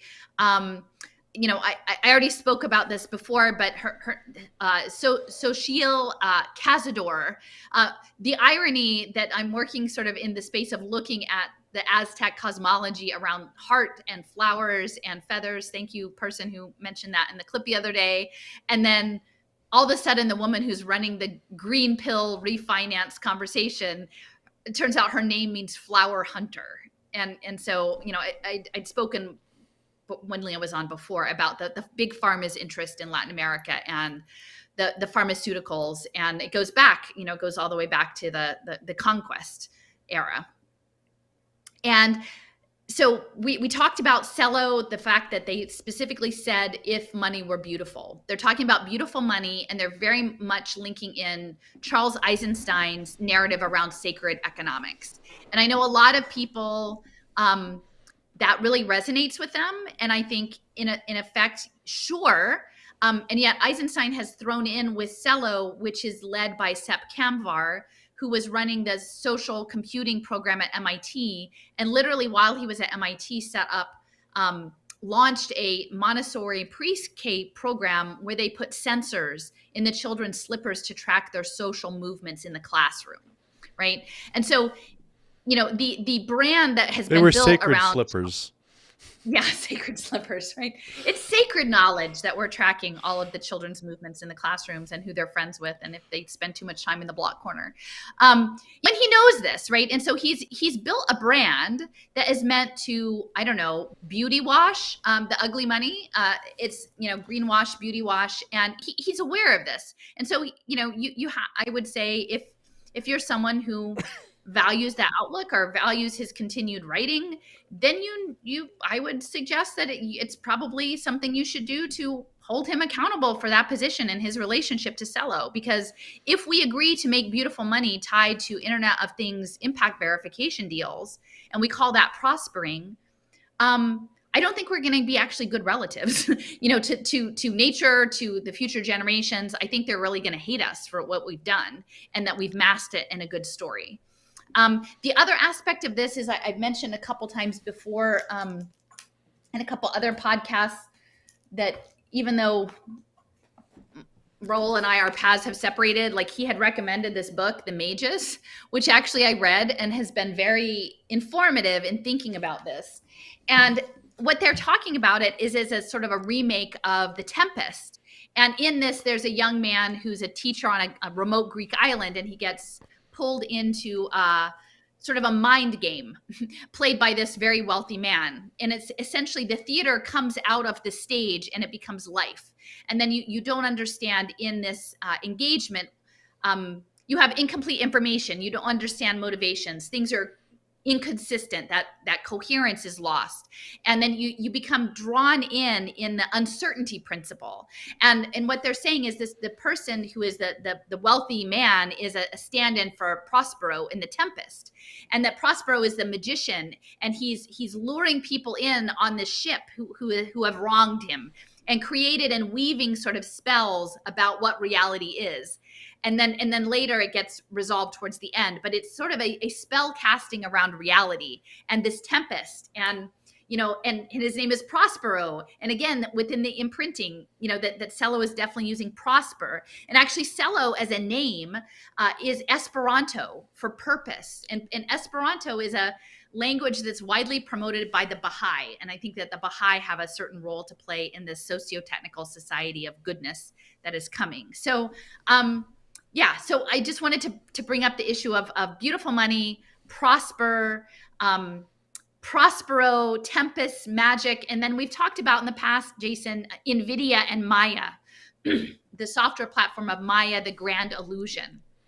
And so when people ask me what to do, and, I'm not here to sell you anything or tell you that you need to think about it the way I think about it, but increasingly I'm feeling like being able to see this for what it is and to be able to, not that we can ever hold on to all of the reality. I'm still learning, and I'm still new phases of this are opening up, a depth of understanding.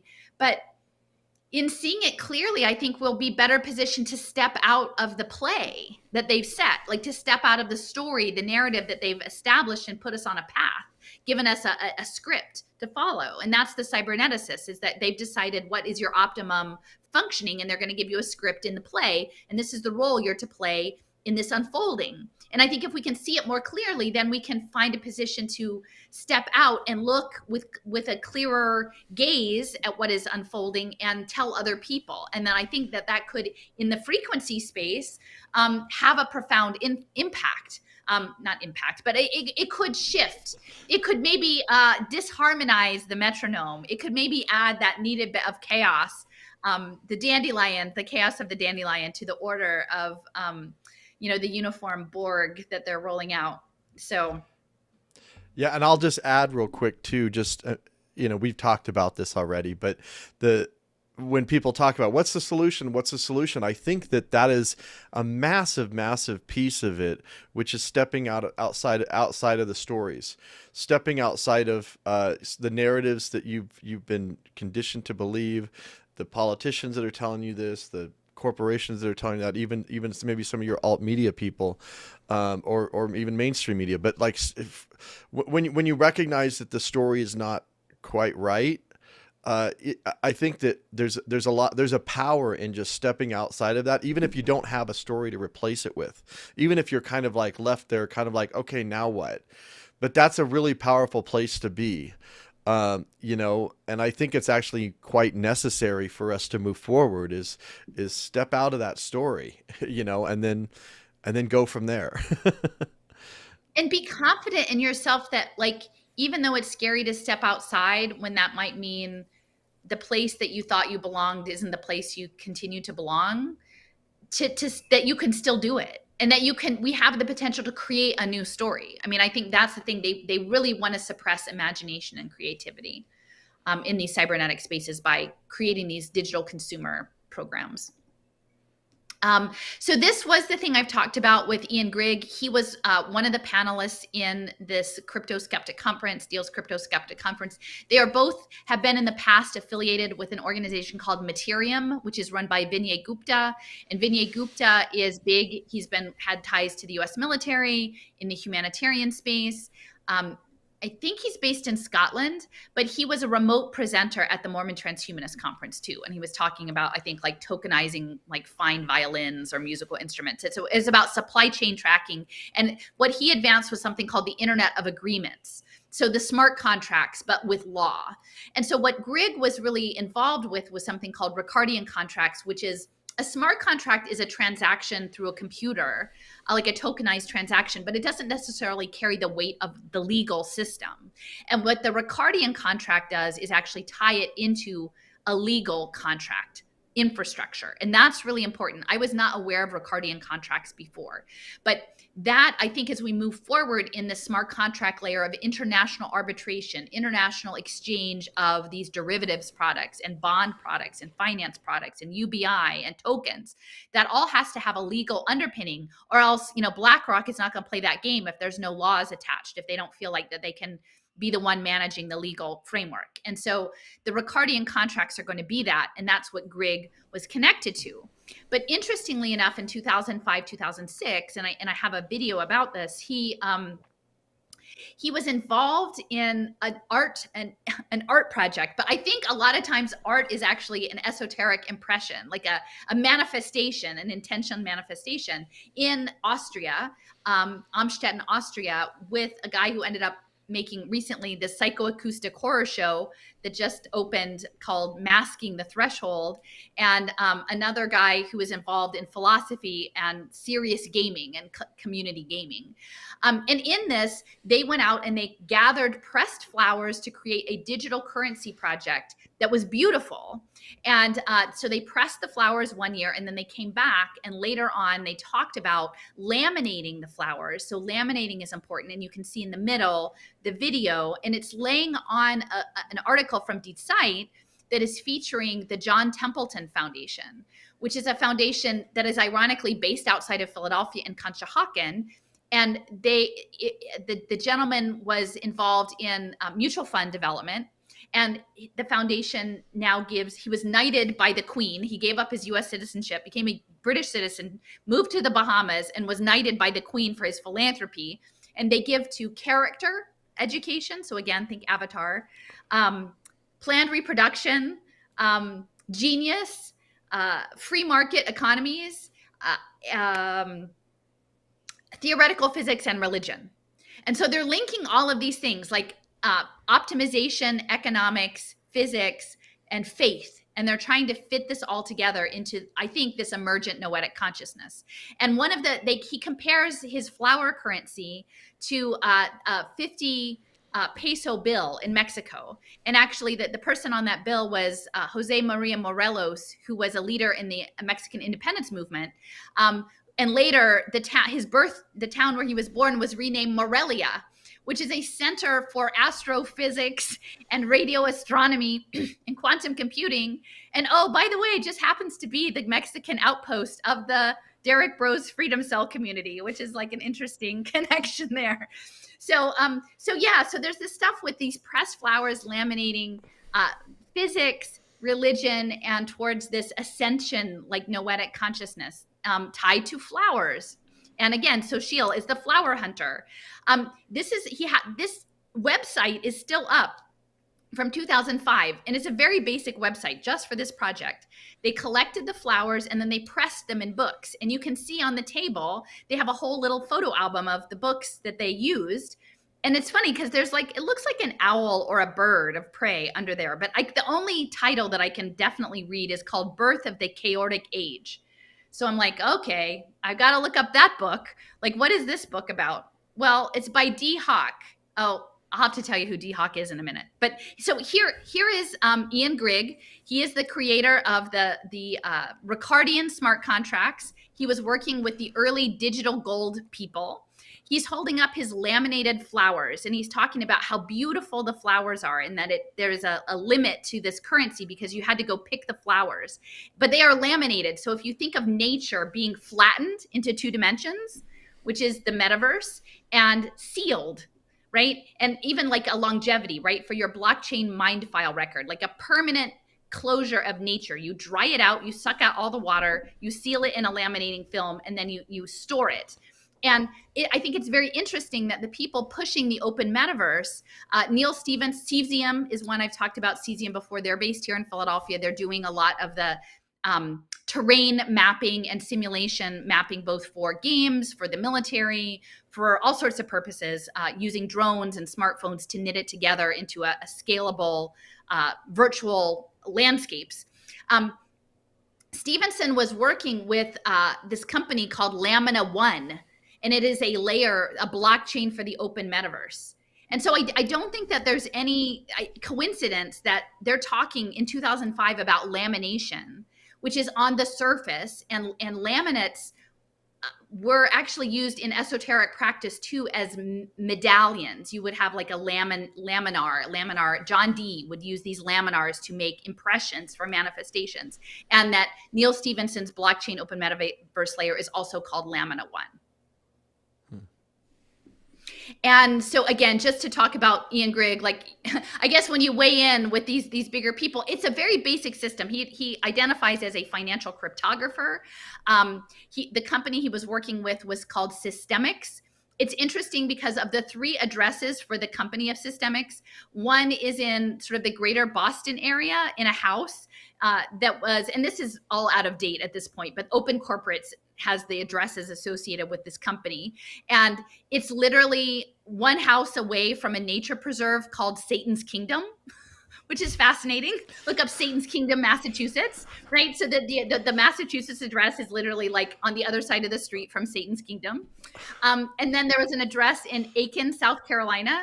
And after all the stuff that we just did on this biophysics and Department of Energy, I'm like, well, I wonder how close that is to the Savannah Ecology Lab where Eugene Odom did his work. 10-minute drive from that. And then the guy who developed the DigiGold, he actually he was a radio oncologist. So he's a Florida, Melbourne, Florida, which is just south of Cape Canaveral in the greater Orlando area. It's on the coast, but it's like not too far from the militarized gaming and the satellite stuff of the Space Coast. he's a doctor who just happens to decide to come up with a digital gold currency, of which Ian Grigg provided the coding infrastructure. But like, how does a radio oncologist all of a sudden decide to start stockpiling gold and create like this early virtual digital currency? It sounds like quite a story to me. Eventually, he got caught up with the FBI. He was helping the FBI, and then he got caught up with the FBI himself. So these are very high level players, but it's this like down low kind of story that is not coming out really in the Crypto Skeptic Conference. And like from the photo gallery that they had from the Picking the Flowers Day, I think this is the box where they have the pressed flowers in these paper towels. And it's also homespun, which actually kind of makes me feel better because my hearts are very homespun. But from an imprinting of taking nature, drying it out, pressing it, and putting it in a vault, right? If you imagine that as the flower version of digital gold. So now they've got this digital gold. Now we're off the gold standard. And Jason, I know you have all sorts of ideas about like the fiction of money as it is anyway, and the stories we tell ourselves about what backs money and what money really is. But if you were living in their story of that the backing meant something, I feel like what's happening is we're transitioning to, well, shouldn't you back your money with things you love, things that are important to you, things that are beautiful? Well, yeah, like flowers, right? Children picking flowers. How much more beautiful and homespun can you get than that in paper towels? Well, we'll just push that and we'll put it in the vault. We'll lock that in the vault for our new currency of like liberation. That is going to be our liberation currency, right? But we'll just forget to conveniently talk about the Space Coast and the military and the optimized gaming and the social gaming and the serious gaming. Like that we're not going to really talk about, or the lamination or the 2 dimensions or the files and the tokenized or the attestations of being human to access your digital flower gold currency. But to me, when I see that image, that's exactly what it says.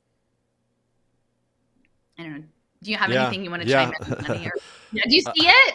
Like, it's so silly. I'm looking at it today and I'm like, that is the gold vault, right? Like that is the new story they're going to tell, is that, yeah, that gold stuff was about being greedy. And, those ape NFTs were so terrible and bad, but we have this new version. It's just a tool, Jason. Yeah. It's only a tool. It's how you use it. We could use it with paper towel dandelions and put them on the blockchain. Right. And we could fund our wonderful art projects and our utopian society on blockchain dandelions. Well, my life's just been a constant learn something and then like unlearn it and then learn something and then reevaluate it. It's a never-ending process. But like my introduction to the monetary issue, a lot of it came from what they call the gold bugs, or people saying, "Oh, we just need to have the money backed by gold, and that'll make it solid." And then over time, I just realized that money is not value neutral, no matter what it's backed by, whether it's gold or or just fiat. All money's fiat, even if it's backed by gold. Just by the way, but it's a product of the law. There's nothing natural about this at all. But I'm questioning money itself. Like, what is the role of it? Because it does seem like the benefits that come from it, are always counterbalanced by a great deal of destruction and harm, and no one ever takes that full picture into account. And yes, whether it's backed by flowers or gold or whatever, it's kind of missing the point. What it does is it directs energy, and it gives certain parties claim to dictate to other parties based on your acquisition or your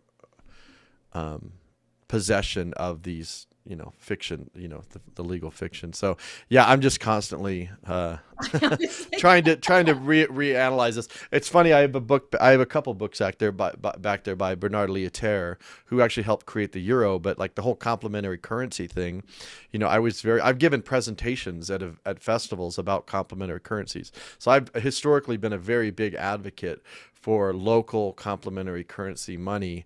And I'm still not opposed to the idea of it, but I just see problems associated. And I definitely don't want it on the blockchain, and I don't want there to be metrics involved, or certainly not Impact tokens. impact or Impact venture capital or any of that nonsense. Yeah. And if you do want to give, I believe in the gift economy. If you do want to give to help someone else, they don't owe you anything in return. Like they don't owe you, like, I have to prove that I'm a good person because you helped me, like, I don't believe in any of that stuff. So yeah, I'm reanalyzing, but like, Bernard Lietaer was, I was kind of like, well, why because he helped create the euro, and yet he was one of the first and most vocal advocates. He's since passed away a few years ago, and there's actually some useful, interesting ideas in his books, and he's got a lot of talks online too. But I'm even now I'm starting to rethink all of that, and so I'm kind of like, when I said stepping out of the story, I'm still in the process of stepping out of the story and saying, oh, okay, I once was, like, within my circles, was considered like an authority on complementary currencies and a big advocate for that, and now I'm starting to rethink that. So I don't know, it's a constant struggle. Well, it's hard because I feel like the people who are envisioning the infrastructure probably have a 30 to 50 year plan out, right? So they knew when all of the activists were promoting complementary currency, the people like Ian Grigg and the guy with the EU, like, knew that the plan was to create digital identities, and there's something called like KZ snarks or whatever, like zero knowledge proofs, and the smart contract layers. Like they knew that it was coming to have the decentralized web in some fashion, and an identity, and the infrastructure that would be linked to real-time data aggregation and risk profiling and financial derivatives. Some people knew that, and they were more than happy to have whole groups of people go out who didn't know that and advocate it as a grassroots program, because at the end of the day, it's Lucy and the football again. Thank you very much. Whoop, with the Charlie Brown, like, you go to, like, you do the work. Like, that's their playbook, is that they frame it out that you do most of the work for them, and at the end they just they hit the the derail switch on the train track, and they just divert it into the direction that they'd always planned to take it anyway. And I mean, but it doesn't mean that we can't continue to go forward in good faith. I'm not saying that we should just give up, but we do have to have, as you said, the awareness to be willing to unlearn or revisit in a new context something we thought we understood in a new way, and not necessarily blame ourselves for what we didn't know. Yeah. Like, you can't blame yourself until you have the information. Then I would say, once you have the information, you do have an obligation to incorporate that into your analysis. Yeah. And there are many, many, many people in the quote unquote resistance space, I feel like, who have been exposed to a lot of this new information, who aren't making changes to their analysis. I would be interested if people like Catherine Austin Fitts, who are definitely about promoting local currencies, is this on her radar? Like, this is her wheelhouse, right? Like early finance. Like, this is a conversation for people on the right and the left of alternative currency systems, if what we're talking about is an impact-backed certificate. Yeah. That's been my frustration. I'm like, hey, I got some new information here. Take a look at this. And it's kind of like, either the information is not true, but if it is true, then you can't keep going down. It changes things. And so, like, so many people that I present things to, like a lot of this work that you're doing, they just, it's almost like it's too much work, or, like, I have to reorient myself, and I'm not willing to do that. So they're just going to, like, continue with the same narrative that they were doing before. It's really frustrating. I was going to make a quick tip too. I earlier someone was saying, I'm not seeing my comments when the comments were there. Just a lot of people may not know, at the top of the chat there's a little drop down menu, and it defaults to top chat, which means that, I don't know how they decide, but YouTube hides certain comments. That's not even beyond, like, that's the ones that they hide and don't even admit to. But if you change the top chat to live chat, you'll see everything that YouTube is at least allowing to be seen. That doesn't mean they're hiding stuff, because I know that they do. And also, I was going to mention, I did find an image. I don't know if this is the same Satan's Kingdom, but I'm excited that they have river tubing there. So, well, it's waves, Jason. It's all about the water. It's the wave formation. Grab your tube. Satan's Kingdom State Recreation. I'm gonna have to hit that one up. All right, carry on. So, this is this argument that I was having with this impact investor, Isle of Man impact investor last night, who wants to start up his impact hubs to back UBI and all this stuff, is that like they want to give you a sacred economy of beautiful money and they want it backed by things like children, right? I mean, I remember still, it was like in 2015, seeing this paper the first time about the Kauffman Ready Nation Working Group, and that this early childhood finance that they were talking about, the invest in kids bonds that can be underwritten individually or aggregated into asset-backed securities that can be invested in by individuals and institutions worldwide. And I have to say, like, I remember waiting to pick up my husband at the airport, and it was on my phone, and seeing that and realizing how big a deal that was. Like realizing that was everything. Like this documentation in their own words that they were planning on turning children into financial derivative products to trade on global markets. And then it snowballed from there. But this is really, really important because it's not just children, right? Like the academics are going to create equations for everything. They will create mental health equations, and we have a very good presentation that's gotten a lot of plays on mental health equations and happiness metrics and well-being metrics. They're going to have, the lifelong learning on the ledger. They're going to have housing metrics and food metrics. And I mean, everything will be traded. Our humanity will be traded. And so I feel like it actually was significant in the photo album of this event that they were taking children to pick the flowers. Like it was families. And I'm not even saying that the families who all participated understood what this was, but like the idea that back your money with things you love, right? And I feel like that's going to be the narrative. Like I'm trying to get out in front of the narrative, even though this narrative maybe was set in 2005 or whenever, like, I don't know when Eisenstein's Sacred Economics book came out. Like it might tell you something that he went to Yale, and like all the guy, Evelyn Hutchinson, who was behind the whole biophysics and taught the H.T. Odom, all his stuff he knew about the homeostasis and the energy economy, that he was also from Yale. I mean, they didn't overlap, but it's that infrastructure. So yeah, clearly I'm not out in front of the narrative, but I think there is still time. And then when we get around to the polarity, if we can get to the point of understanding that it is children and nature of the world. The metaverse is a global project. It's not a nationalist project. It's not an ideological, it is a global domination project. And the things that we most care, the tenderest things in the world are the things that they're going to put into this financial machine.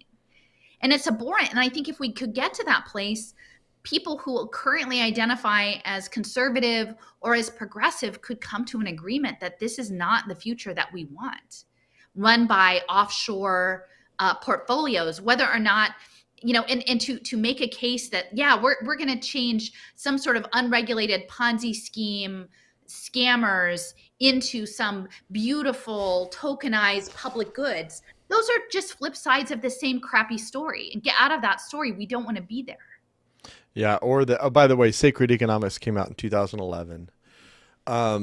Or just the idea that you can marry or you can create some sort of cohesion between these two intentions, regardless of, the ability to achieve that, but like the goal of making money and shaping society, and the goal of helping people.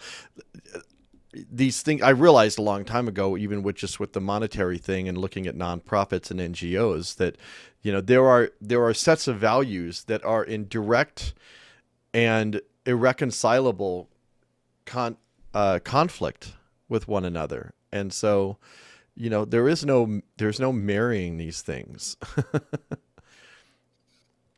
Yeah. And this is just going back to the book that was on the table, The Chaotic Age. So the person who wrote that book, that again was on the table with the digital flower currency experiment, his name was Dee Hock. And Dee Hock was the founder of Visa credit card companies, right? And that's going to be that I think the credit card companies were always meant to be programmable money. I mean, I think that there was some understanding back in, the 70s when these cards were set up. The people who were running the mainframe computers probably did imagine their intergalactic ARPANET network, right? That would, at some point, the money would go from atoms to bits, right? That was the plan. And it was interesting to me that Dee Hock actually was from Ogden, was born in Ogden, Utah. Now, it's not clear to me if he was actually a member of the Church of Jesus Christ of Latter-day Saints, but Ogden is just north of Salt Lake City. It's also a center for the IRS. And so I will point out that, like I've mentioned, that Everything Everywhere All at Once multiverse movie about like the fractured realities. That entire movie is set within the IRS building. That's the framing. That's the main framing of this. Them is going up against the IRS. And I know there are people who are more deeply into sort of the deep state politics of looking at the IRS as maybe not just a U.S. institution, but a larger global force for regulation.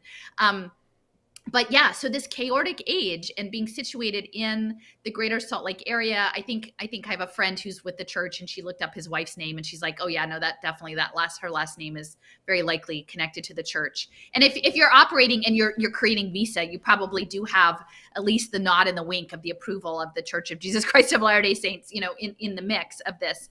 And I go back to we did a really I thought it was a really good and important presentation on the church and Disney and the Human Genome Project, and sort of building off the field work that we did when we were at the Mormon Transhumanist Conference, and how it related both biophysics and molecular engineering to pixels and digital animation. And that, the first virtual object was at the University of Utah, and that it was a teapot. And so if we think back, Jason, to the Prospero and the Tempest in the teapot, it's quite interesting if you think about all of these things, the Tempest in the teapot. But that the church itself, and I have friends, who've told me the origins of that were cooperatives. They were like sort of the true sense of communists. Like, you would tithe, you would give money, that money would be distributed to those in need. And that's how it was in the early system of the church. And then it has evolved into something that's much more sophisticated now. But at its core, this cooperative venture was central, because their goal was also to grow their faith practice, right? And so the Zion's Cooperative Mercantile was one of these programs that we talked about as part of that presentation. And the cooperative movement was, again, very much connected, not unlike the immigrants who have collective savings banks. And Ian Grigg was involved in this blockchaining savings, informal savings groups, collective savings groups in Kenya called Chama Pesa, getting those on blockchain, because what they want is a tokenized social relationship. They want not just the money part, but they want to know the value system attached. And that's where the AI is going. So I think Dee Hock's presence on that flower currency table is very important, especially given how things are on the move now with the church and their investments. Someone had asked, and again, someone had asked what the title of the red letters in the still book. I was able to read it. It says Computer Privacy Management. I can't read the other ones though. But I was able to. Yeah, I'm frustrated that I can't read the rest of the books. I might be able to figure it out. I'll try. Carry on. Yeah. And I had mentioned before with Leo about the fact that the church has just put $32 million into the World Food Program. So if you understand this as systems engineering and bio and energy economics, like food and waste, the circular economy, right? They want to give you your smart toilet. They want to know what goes in and what comes out. And they want to know what goes through your brain while you're working on it. And they want to know what sort of economic value you've added while you're metabolizing your food. I mean, I'm not saying the church wants that, but I think at a base level, perhaps, but they're definitely backing these food programs that will become more and more digital.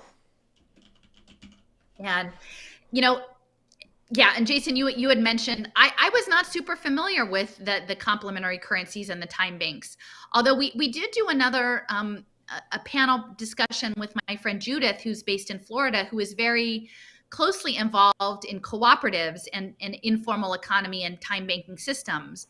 And I remember her saying that the social impact finance people were very much in all their business. Like they were definitely looking to take over both cooperatives and time banks with a digital input-output tracking systems. And the fact that the GRIG was working with these folks in I believe it was Kenya, Chama Pesa they were informal savings groups, right? Like just like here in immigrants would pool their money together to support one another in small business development. That's going to go on blockchain, and then all relationships are going to become more formalized because you will have to attest that you are a human and not a Sybil, or you will have to have someone vouch for your character. They will have, and it's not just the Chinese social credit scoring. This is so much of a much bigger system. It's a cyber-physical, socio-technical, global system that is happening on all fronts. And I would say in Africa, they're very interested in boosting people in Africa and India and Latin America from the informal economy, bypass the credit cards, right into the blockchain, the digital blockchain space. Just like they're trying to jump them from their energy systems right into modular nuclear.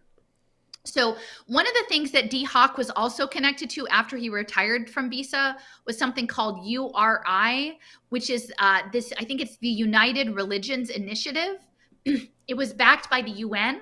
And so there's a book, and I'll put the links on later. I didn't get all the source links on this morning when I was working on it, but it's called False Dawn. I have to say, I don't necessarily agree with a lot of the framing in there, but the particular primary sources are very good. It's very well documented, and it is about the creation of a one world religion, which I've been looking into, and I've noticed even in Philadelphia when I was doing my education work that they have these interfaith groups that seem to be getting a lot of philanthropic money and that are working on very strategic and yet narrow programs. And so this URI program was connected to Case Western School of Management. That's in Cleveland. Again, that's Rockefeller. Julius Stolman was very connected to Case Western. And then they were looking at, and also this Taos Institute. And so it's sort of like the collective consciousness data is what they were after, and to really merge science and faith. And it's funny because the scientists get very angry and they say, look, you're trying to insert it. What is that chocolate bar commercial? You got chocolate in my peanut butter. You got peanut butter in my chocolate. Like, wow, it tastes great together. Like that's where they're at. Like the scientists are like, you're getting religion on my science. And the scientists, the religious people are like, you're putting science in my religion. But ultimately the people at the top want this merger of science and religion because the AI wants to know what it is to have faith, to have this unaccountable thing. They're trying to quantify it. And so they're going to do it through the tokens. And the religious groups are very central to this public-private partnership and these impact securities that are coming. And it's quite interesting. So it launched they worked for 3 years, Dee Hock and these folks on a charter in the late 90s. It launched in 2000. It was a direct extension of the United Nations. It's based in the Presidio of all places. Of course, it would be based at the Presidio. And they had we were struggling for money at first, but like one of our first big funders was Bill Bowes.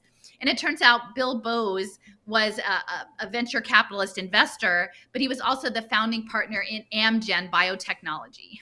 So, again, this putting you on the blockchain for your self-improvement program is literally going to clearly involve some sort of human plus optimization.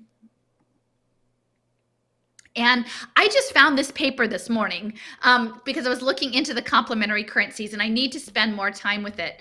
But it was an art project in Finland in 2011 where they were developing a local currency on an island of 800 people outside of that's part of Greater Helsinki. That's a UNESCO heritage site. But it also just so happened to have an open air prison on the island. And the people behind it were like experimental artists working with digital media and technology and television. And it is a prime example of these socio-technical systems. And so I'm going to spend more time with it, and I'll put a link to this on the slides, but I'm encouraging, it's about 100-page document. And really, it's not quite a book. It's more like an accounting of their emails as they tried to develop this complementary currency, local currency project on this open air prison island, historic. It seems very encoded, and evidently the project was not super effective, and there was a lot of pushback. I can't imagine why. But I think it's quite an interesting accounting where they're literally developing, not all in digital ways, but trying to map the terrain, the social terrain of this island, what people value, and make it representational in ways that they can uplift. And I've seen this a lot in Philadelphia. We had this project called Philadelphia Assembled with a Dutch artist. And so they're trying to bring people together. And again, on the surface, I don't have a problem with people meeting together and talking about what they value in community. But once you start having it funded by these major foundations, I think that there is an aspect of collective artistry that is almost part of the magical manifestation of these intended realities. But people are walking into these projects not understanding the broader context. Real quick, So, as you've been talking, I've been trying to do some sleuthing about these books. I found one of them. It's The Difference Engine by William Gibson, and I can't read a lot with Sterling. So I was like, I was trying to see the title, I couldn't quite tell, but like I was able to like. Make sure you send me that. Wow. Okay. So yeah, my eyes are terrible. It's called The Difference Engine. So I don't know what that, but it's William Gibson, so that totally makes sense. Right. Anyway. Right. Interesting. Wow. Okay. I'll try to find the others. I'm gonna figure this out. Okay, I know. Well, I got the chaotic gauge. I got to start it anyway. So here's the open prison where the inmates have the keys, right? And I will say I've written, and I will link to it on here, a really important article about like blockchain and the open air prison, because I actually got tangled up in the Philadelphia judicial system when I was supporting some activists around housing rights issues, and an out of uniform Philadelphia housing officer tried to put a chokehold on someone as we are trying to stop them from putting up an illegal fence on an empty lot in Philadelphia. And so I had sort of ultimately all the charges were dropped against me because literally I was trying to stop someone from being violently injured. But it was an interesting insight into see how the judicial system isn't meant to work, right? It isn't meant to work. And what they were trying to do was to put me on a diversion pathway. Like, oh, you can go through all this stuff and fight it, or we can just put you on a diversion pathway and like, just don't get into trouble for X amount of time. And then we'll wipe it off your record or something like that. But these diversion pathways are sort of like the open air prison program. And I think a lot of, unfortunately, what the progressives are not understanding is that these conversations around cash bail, that yes, cash bail is not good, but the predictive analytics that the John Arnolds of the world are going to put in place to assess the not cash bail other option are going to open up a whole nother can of worms, which is perhaps even more sinister. And that the goal is to have everyone on pathways. And so you will create a society that people are forced to either do things that are illegal to get food for their families, where people end up self-medicating with illegal substances because the world is too hard, like where they are selling illegal substances or doing things because the entire infrastructure is pitted against humane life. And so I think this idea of open air prisons is really, really central. And they're not even going to need the ankle bracelet, right? Because they'll have your phone as the minder, and it will all be framed as very kind and loving. Like, we're here to help you with our wraparound services. Hey, single mom, we see your needs. Like, yeah, we know you got caught up in this meth lab, but let us help you. But the help is never to get out of the maze. The help is to keep them in the maze, and waiting for the Minotaur to come after them. And so it's framed as benevolent, but it's not. And people need to look at it and understand that nothing of putting people in the open air prison is going to resolve the structural booby traps of that BlackRock and State Street and Vanguard have set. And so that's important. So this is something that Steffers just brought to my attention this morning, and I haven't had a good chance to go into it. Someone in the discourse had also pointed out a piece about Accenture. Now, I will say, and I've made this point a number of times that the accounting firms are central to the smart contract layer. They're the bean counters, right? And the smart contract layer is feeding the impact data to the singularity, guys. That's how it works. That's what the Ian Griggs and the Tim Berners-Lees of the world and the World Wide Web Consortium and the Linux, Trust over IP Foundation, that's what they're all doing, is getting the ledger set up. But it is a resilient, decentralized or distributed ledger, right, that you can never get away from.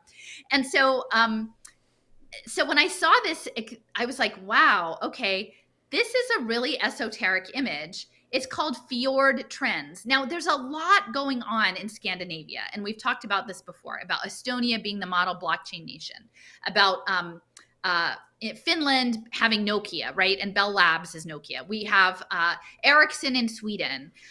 They're increasingly, Norway is all about the digital public goods. And so when you see fjord, you think Scandinavia. And I've been talking with Steffers a lot about Aurora Borealis and magnetism and what's exactly going on up in Scandinavia. And there was, this history of heavy water tied to the atomic energy research. And so you see something that looks literally, it looks like AI. This looks like something that AI would make if you put in some kind of parameters. Yeah. And in that, it is like, what do they call that? Like the creepy, like when things are kind of real, but not, like the scary, creepy, I don't know, like it's unsettling. It's really unsettling. So you've got the Pegasus, uncanny, you've got space. It's magenta, clearly, right? And then you've got, if you can see under the neck of the Pegasus is a gaming console, right? And that's like the Kinect, like they're going to play you like the game. There's a knitting item to one side with knitting needles, and it looks like a darning, like a sock darning thing. So knitting is also, there's a lot about fabric and mesh and knots and weaving. And then there's like open books. There's a Bitcoin underneath this thing.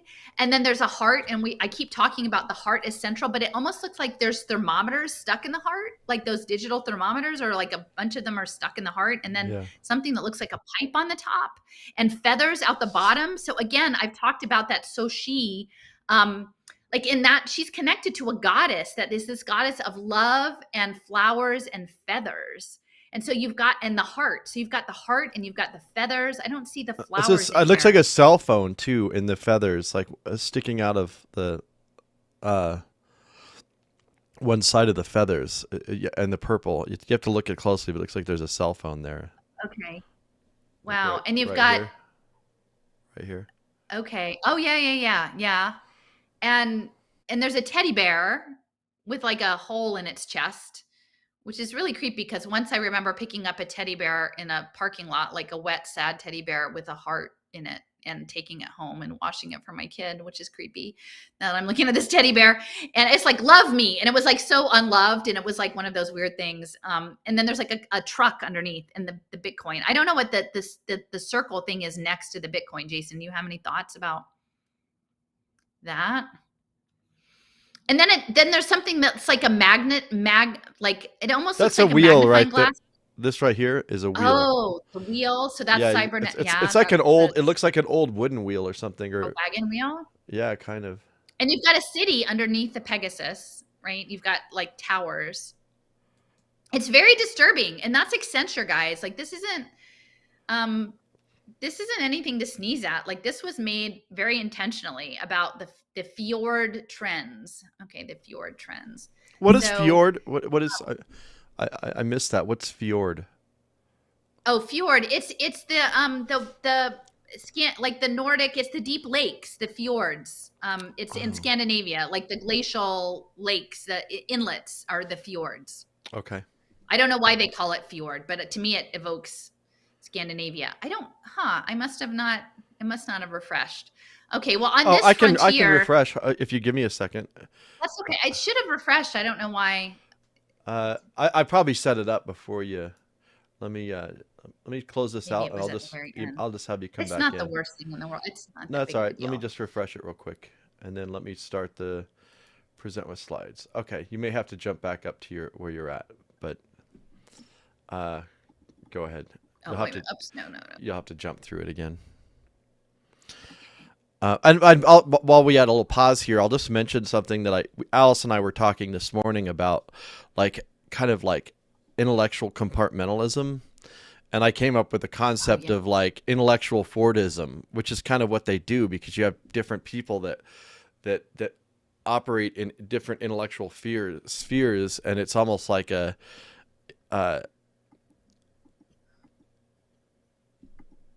you got it? It's not working. Oh, No, okay. it's not working. Let me give you a new code. It might be a new code. Oh, sorry. Oh, no, try now. Okay. I might have a new code. I'm not sure. We'll see. Let me send you the new code. Oh, I just shared the code with everybody, so maybe Don't mess with my slides. we'll just have to delete out if that's a problem. Did you email it to me? I'm gonna send it to you right now. I don't see the chat. Okay. Okay, 1 second. Hang on. I just put it in the. I mean, I'm interested in thinking about the like, what was the product request for the artist who made that thing? Like, I'm pretty sure that wasn't made by an artist. Like that totally looks like the AI created. If you look at the AI generated art, it looks just like that. It's like really weird. I'm willing to put money on that. That's an AI generated piece of artwork. But like an intellectual production line, intellectual Fordism. Some interesting to think about. There we go. Okay, yeah. Okay. Okay. Yeah. So I added a few things on top of here. So, I feel a little bit validated that they call it the frontier, right? Because I keep saying that is the new thing. It is the empire. It is manifest destiny. The metaverse is this new thing. And if we understood it and we were willing to acknowledge the harms of empire and what happens to the people who occupy the space that somebody else wants, like that isn't good. Like this attempted erasure, the illegality of previous ways of living, theft of resources, psychological damage, death, genocide. I mean, these are all things that essentially, guess what? We're next. Like, we're being pushed into this next empire. And we need to have at least internalized some of those lessons of empire and what it means to be on the receiving end of the imperial force, because that's us now. And we built it. So to me, in looking at, this piece of it, I see Pegasus Park immediately. Like, I want to make sure that Lynn sees this. So that's Dallas. That's the Biotech EdTech Hub Center. And when we're talking about the self-improvement cybernetics, there you go. And of course, the wheel, we when we went to Salt Lake City, we went to the research park, the Biotech Research Park, where they were working on nano neural prosthetics and mental health, tracking systems and all sorts of things. And right behind it was this public park of historic buildings called This Is the Place. And that's, I think, when they decided, I don't think Brigham Young, he was ill, but the person they sent ahead to scout out a location, they came back and they said, this is the place, right? And so this is the park to commemorate that. And it has the wagon, right? The wagon wheel. And that wagon wheel was prominently featured in the Mormon Transhumanist Association logo, is the flying wheel. So yeah, the flight, the Pegasus, the gamification. I mean, how much clearer can you get to talk about gamification than these tokens? Now, we know that it's not ultimately going to be Bitcoin, right? It's going to be some series of other kinds of tokens, but for now they use that as the placeholder. And that you will be gamed, and that someone else will be gaming you, will be playing you like a character. And the person playing you may not be you. You may not get to play your own character. Someone else may be playing you. And those effects in the metaverse may have real consequences for you in your real life. So, I still find it amazing that more people aren't talking about this when it's just so very, very clear. Maybe they just see that and they think it's silly or it's not serious. But I would say this is incredibly, incredibly serious. So. I don't know, do you have anything else to add about our time in Utah? Or not at the moment, no. Sorry.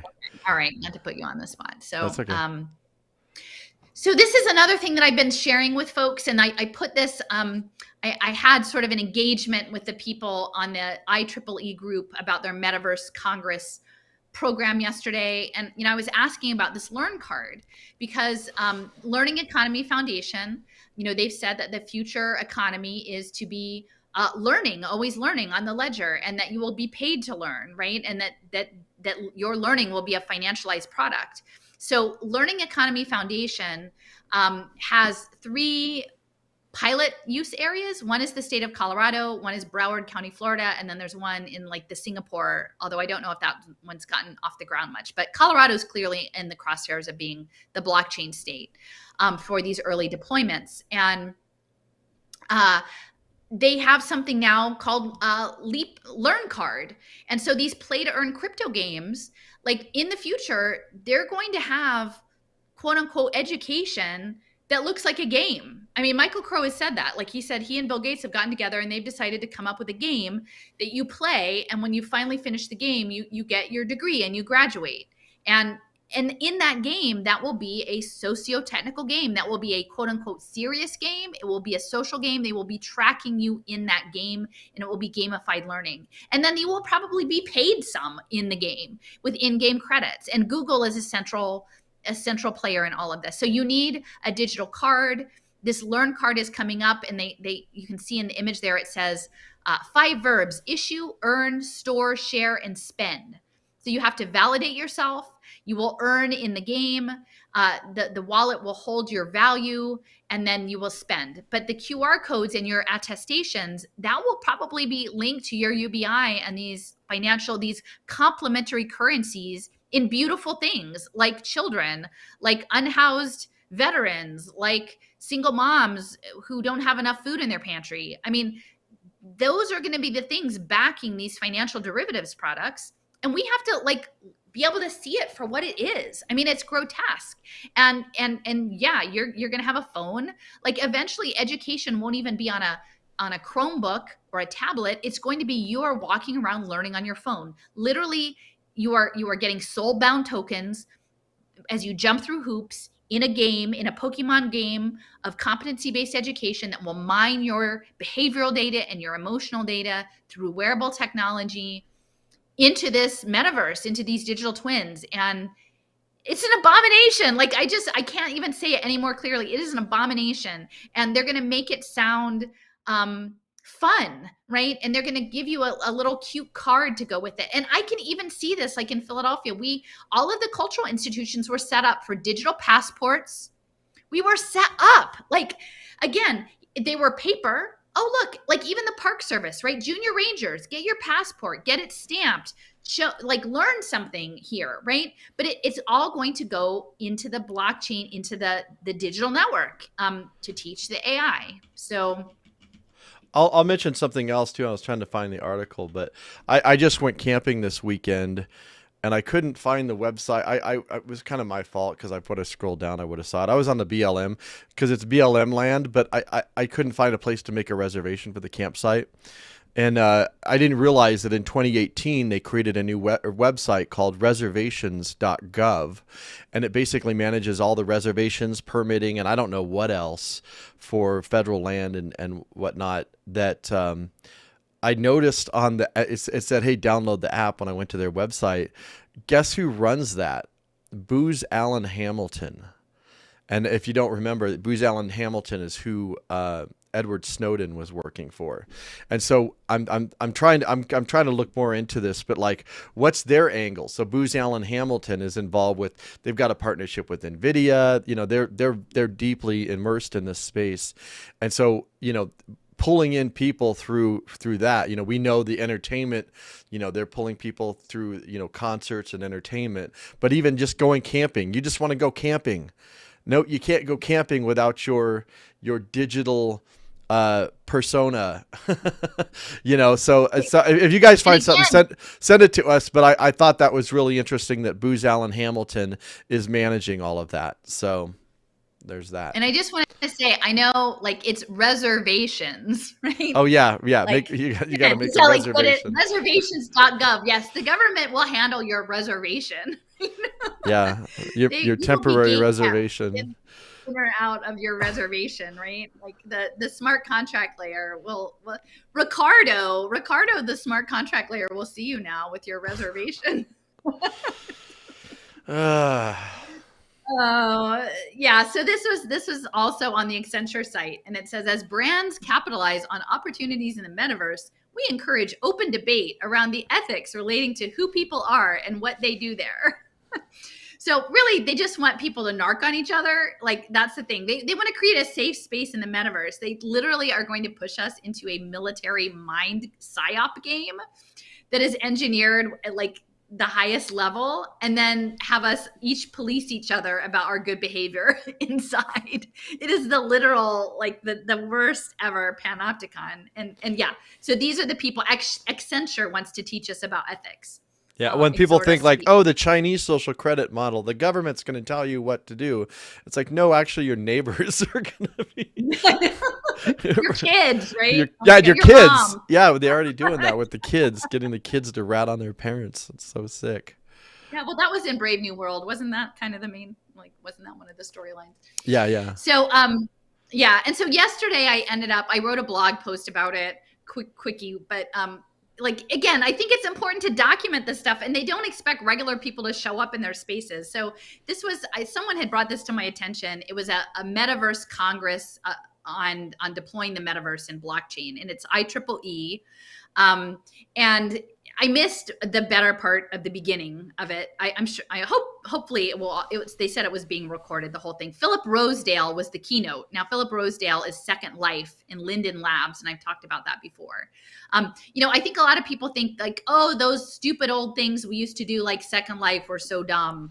But they don't realize that those things don't go away. They were just the early prototypes to get the data to sort of do the build out.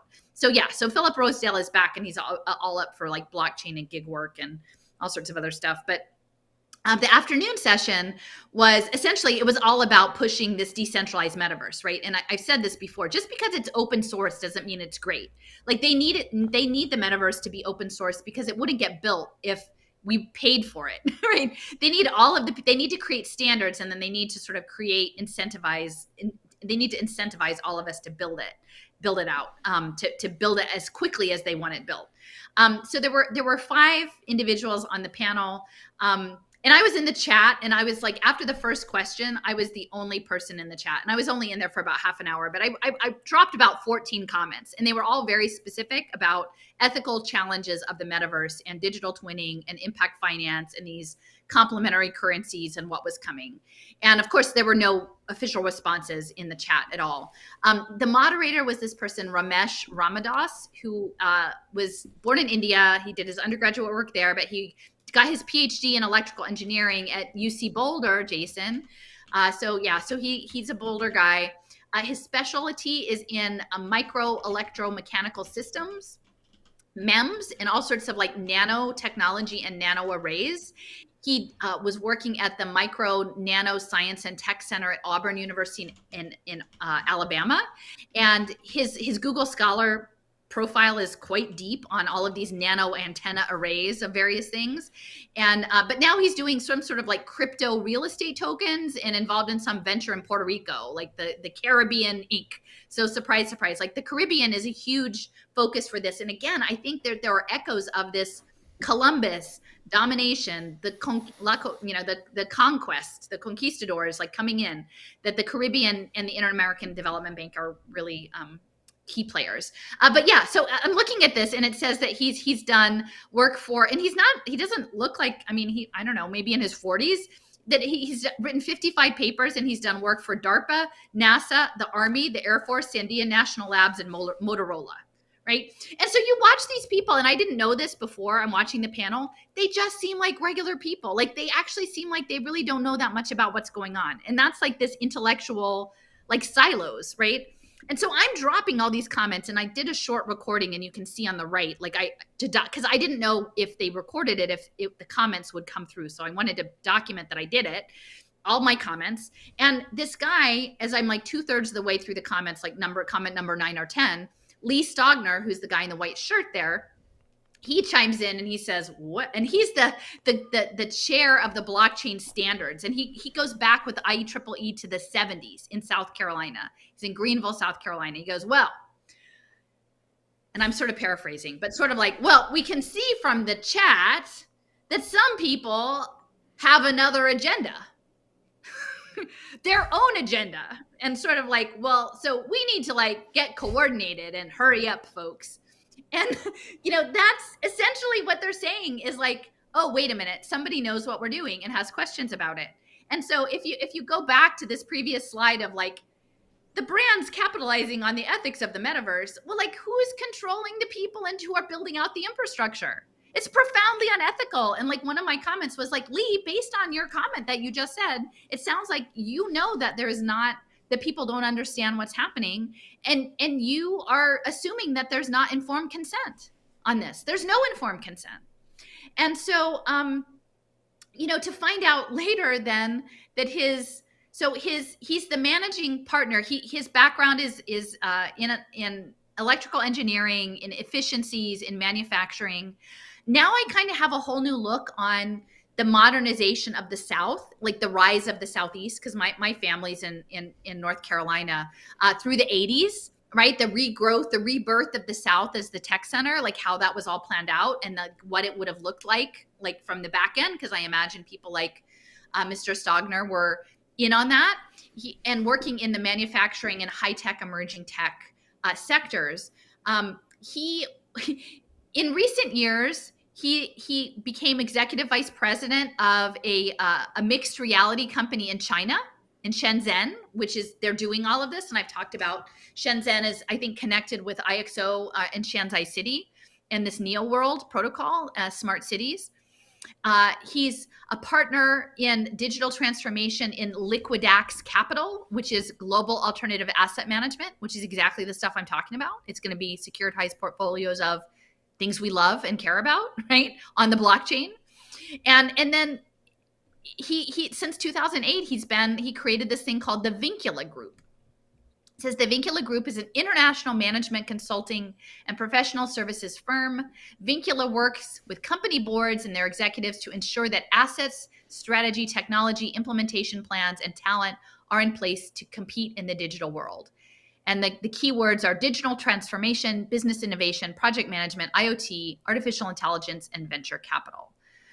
Well, so I'm getting more hip on the encoded wording, right? And I'm like, Vincula. Okay, better look up what is Vincula, right? So I'll go back. But so Vincula is essentially binding. It's to bind. Vincere is to bind, to fetter, to hold.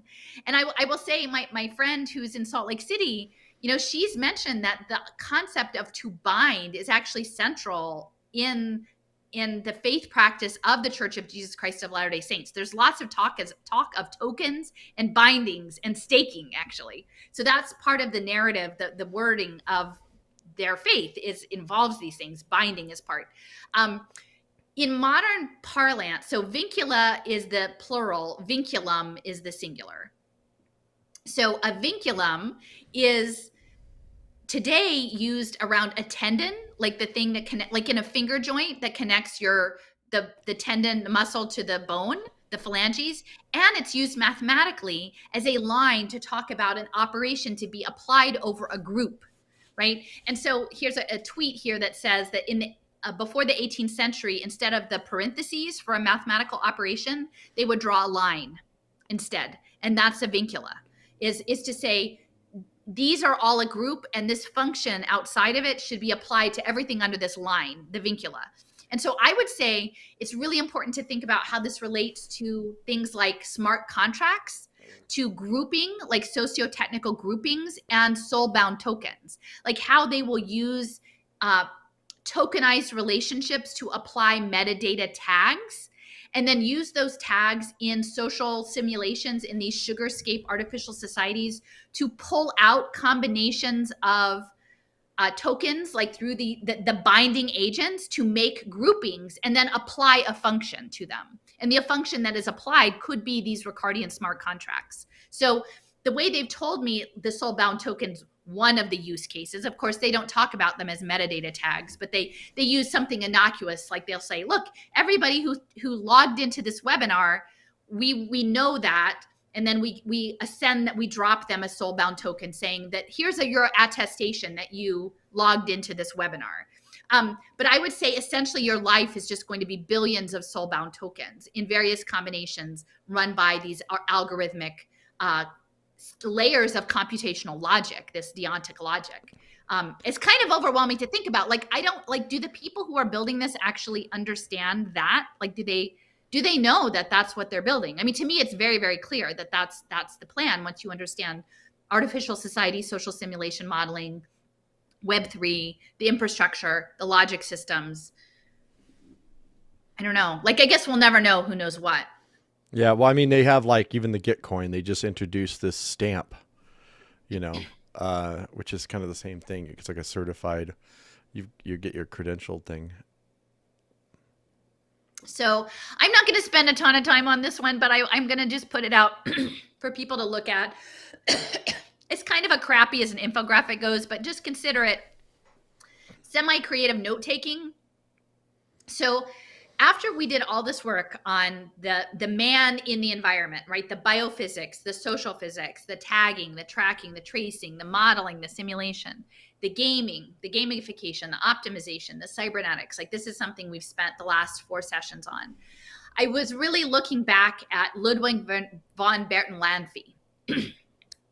He was the father of systems engineering, and he was in Austria. He was at the University of Vienna. Eventually, he was also a Nazi. He didn't handle denazification well, so he came to the U.S. And so he eventually spent the end of his life here, although I think he was rather unhappy about it. But his focus was on biology, systems engineering biology, and optimization of biology. So I think if we look at systems theory within the context of cybernetic research, which is also, there's the center of that in Austria for cybernetic studies and AI. If we understand that as we are tagged as individual agents in the simulation, that this really feeds into the Austrian School of Economics, this idea of sovereignty, right? They need you to be separate from your community, but in relation to your community. They need you to have your DID, your decentralized identifier, so that they can track the social relations. That's what they want most. And they need a free market, a semi-free, the fiction of the free market to do that. So that's where it feeds into the libertarian, the Mises stuff. And that's why, in some respects, the whole Mises caucus, which is really central to a lot of these resistance, the libertarian resistance spaces, are so problematic, is they don't understand, or they're unwilling to acknowledge where they're part of the how they are serving this system in their assertion of individual agency, oftentimes on blockchain. Raul had done an article in Silicon Icarus last fall that touched on, in Asia, this connection between the Austrian Council for Research and Technology and the Austrian Technology Corporation in smart city IoT. So again, that feeds off of the cybernetics. On the Austrian School of Economics, there's something called the Kino Circle, which is based in Vienna. It's a group of futurists and market forecasting guys. Bill Cerubi, who was a leader in this foundation for the study of cycles, which I've talked about, like frequency waves and periodicity, and Edward Dewey. These market futurists are in Vienna as well. So I feel like that's the future is waves and matter and cycles. So they're working it on that end. The tracking and tracing of the agents in the free market economics links to this Atoms for Peace and the biophysics, the radioactive tagging that's now replaced by our phone, and it will eventually become, our behavioral biometrics with nanotechnology tracking. The waveforms, I think, also relate to holographic reality and psychoanalysis and sort of field theory, like psychological field theory, and the role of Vienna in all of that.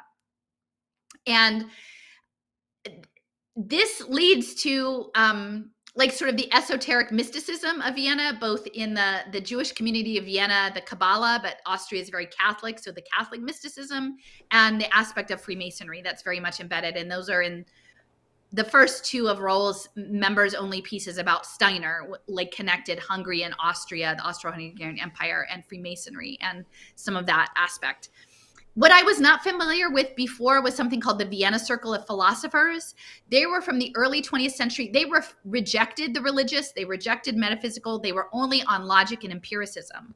And so what I feel like that is directly related to these Ricardian contracts is that, in contrast to an open-ended world of cycles, expansive cycles, and emergent potential and animism, which is where the esoteric mystics live and the people in power, and that they're dabbling in those spaces, they want to keep us in their cybernetic circle of the Vienna of the logical positivism of only the material.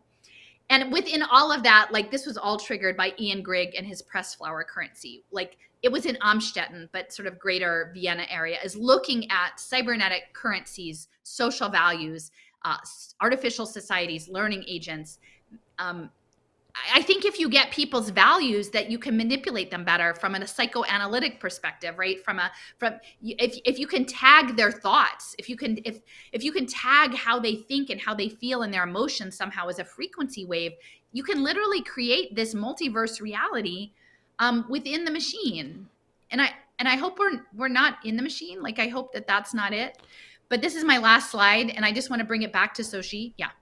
Oh, I was just going to make a point here because in terms of tagging people's values, and we've talked about this in the past, but I think it's really relevant to the role of anthropologists and even missionaries. But part of the conquest of peoples involved a study of what are their belief systems, what are their what is their culture, and then it was used against them, and I see that this new thing is just a new form of conquest, and so like putting it into that conquest. They call it the frontier, right? Yeah, they literally call it the frontier. Yeah, it's a new frontier for sure.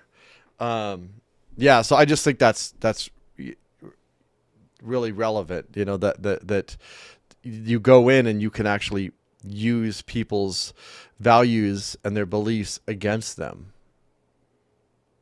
Yeah.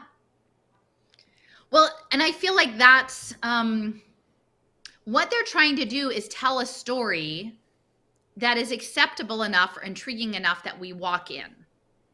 And I will say, like, that's kind of the premise of the Magus is like there's an intrigue in there, right? Like you walk into this scenario and it's interesting and it's exciting. It's more exciting than your real life, and you don't know what's coming next. And there's like a dopamine hit, and there are things in there that keep you coming back, even when you know maybe it's not good for you. Like Conchise, like the guy keeps coming back to this estate, even though no one's making him come back. And I feel like the goal of these metaverse people is to create a social game and brand it with flowers and feel good things. And that like the whatever, those Bored Ape things and like the crassness, the grotesqueness of this first phase of the blockchain crypto culture. I think it was made intentionally to be crass and grotesque so that they will fall back into something that seems kinder or more authentic, or like I think that's what the Cello and the Eisensteins, right? Clearly that's the branding that they've cultivated, is to say, yeah, when you wake up from the bad dream of crypto libertarianism, you can like fall back into our arms, and yeah, we've put the baby fawns on the blockchain so that you can pet them in the metaverse, and it's all good for everyone. Like, and then we can put the tokens in your pretend slippers and track you there, and we'll keep track of you, and we'll only give you all the best things in the metaverse. And people are lulled into this. And I think even if they want to resist, they don't know how, and they're not confident in their skills to resist it. And so they just tuck it away. And it is like that. I've been watching a couple episodes of that Severed, this Apple TV program, because Steffers had said like it's filmed, or no, it wasn't Severed. Someone in the comments said that it was filmed at the Bell Labs, the Holmdel campus. And literally, I feel like that's what they're doing. They're going to have to sever us. Because it will create too much distress. It's not human. It's not a beingness to live in the state that they're trying to create. And so I think people are in gradual levels of being severed from their humanity, and have been for some time. Yeah. Well, even like he was they're anesthetized. They just don't see it. Well, he was even talking about the difference between like the approaches of the cypherpunks and then what was the other one? But it culminated in the lunar punks. But yeah, so you like, if you don't like the libertarian thing, you fall into this. But if you don't like this, you fall into that. So they've kind of got you on. Like we've got all the boxes. Like you don't like this? Here we've got a new one. Here's our new brand, right? Right. And so this is just the last slide, but I'm just going back to I think there is serendipity in the world. I did really appreciate that comment about the Aztec cosmology and the hearts and the flowers. And then weirdly, like literally later that day, the flower hunter shows up, from Mexico and sort of looking into the reality of these herbals and these indigenous ways of being that became dominated by conquest, right? From this Western power. From Europe, that Xochitl, the flower, comes from the goddess Xochiquetzal, the Quetzal flower. And it says, Xochiquetzal, the goddess who seduced a priest and then turned him into a scorpion as a mark of her power, was no soft touch. She incarnated youth, love, and beauty, and was amorously pursued by several Aztec gods. Emblemized by flowers and colorful feathers, Xochiquetzal was the patroness of lovers and prostitutes. Unlike other fertility goddesses, she encouraged lovemaking as a means of pleasure, not reproduction, and yet she had the power to absolve humans of sins that weren't necessarily of a sexual nature. Wife of the water god Tlaloc, and consort to the creator deity Tezcatlipoca, Xochiquetzal lived in the Aztec paradise. She was widely worshipped, and many great rituals were made in her honor, from incredible acts of sacrifice to somber confessions. And then it says she was also a creator of humans, as well as an intermediary between them and the gods, frequently referred to as a facet of the female divine goddess, Tonatiuhtli, from whose worship the first four Aztec gods were born. Xochiquetzal witnessed the creation of gods and humans. Although she was a mother herself, this goddess never grew old and always appeared in the full bloom of youth. She extended her patronage to many humans, mainly lovers, prostitutes, weavers, and craftspeople. According to the historian Noemi Quesada, this was because they could make pleasure or objects that were beautiful to behold. All right, so that's what I'm also read. Someone made the point too in the comments that Xochi is a character in the new Star Trek show Picard. So I haven't seen that show, but there's a character named Xochi in that show. Oh, whoa! You know what? I forgot to say this. Did I? I think I forgot to say this. Yeah, you didn't mention the Star Trek. I know. I forgot. Why did I? I noticed you skipped over that, but I know. I was gonna skip to okay. So the vinculum, literally. So vincula is the plural of vinculum, and it's part of the Borg. Like it's from the Star Trek.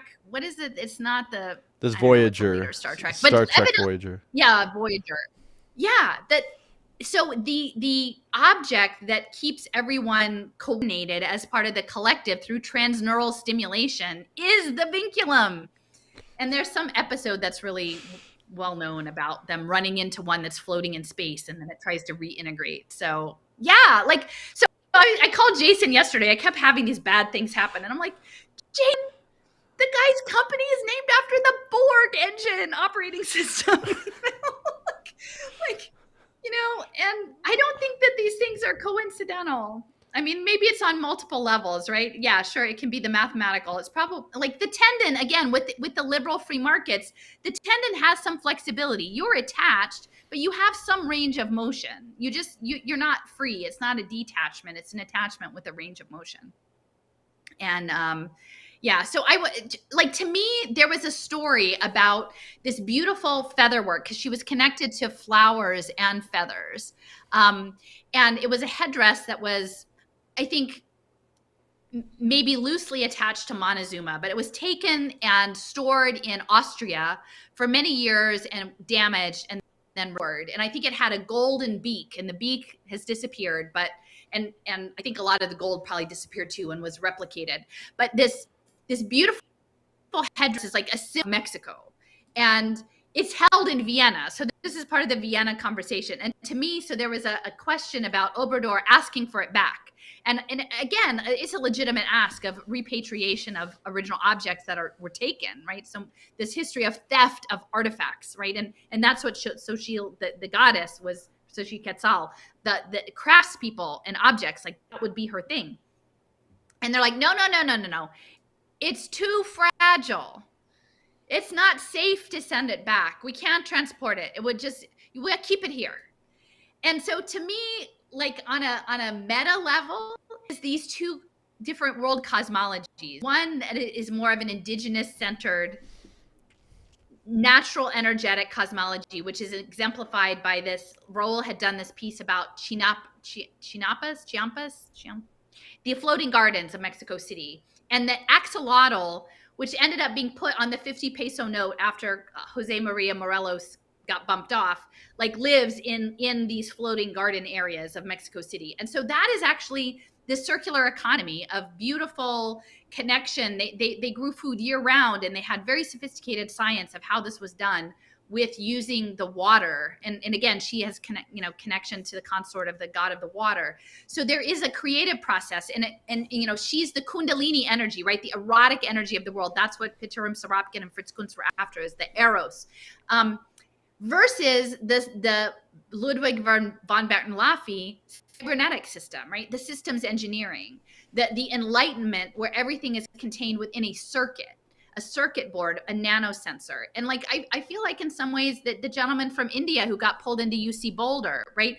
Like these indigenous ways of being in the world that are sacred technologies, that are sacred energetics, that are outside of this, get pulled in and then acculturated to a structured technical way of thinking, that we lose all of that. And so to me, like the headdress sort of exemplifies the Viennese Austrian circular economy, of which Erwin Laszlo's son, Alexander Laszlo, there is a circular economy focus at the Ludwig von Bertalanffy Institute in Vienna, the circular economy of that is a machine circular, and then the more open-ended, dynamic, natural, regenerative economy. But they've stolen a lot of that, like regenerative refi, into their blockchain system. So yeah, that's all I got. Cool. Well, yeah, on terms of like these, sacred technologies or whatever, I don't really know where that line is. I mean, obviously there's different, human beings throughout history have had different relationships with the land and use of resources and other life. And clearly to me, indigenous ways were at least more respectful to the life around them beyond like it's gone off board. So I don't really necessarily say, oh, we need to go back to this or whatever, but I think we need to start having these conversations about, what is that? What is our relationship, and where do we draw that line? And even the money thing, it's like, it's this thing is, it gives legitimacy to things that are totally illegitimate. And so that's another thing that this stuff does, or could be, now tokens or whatever.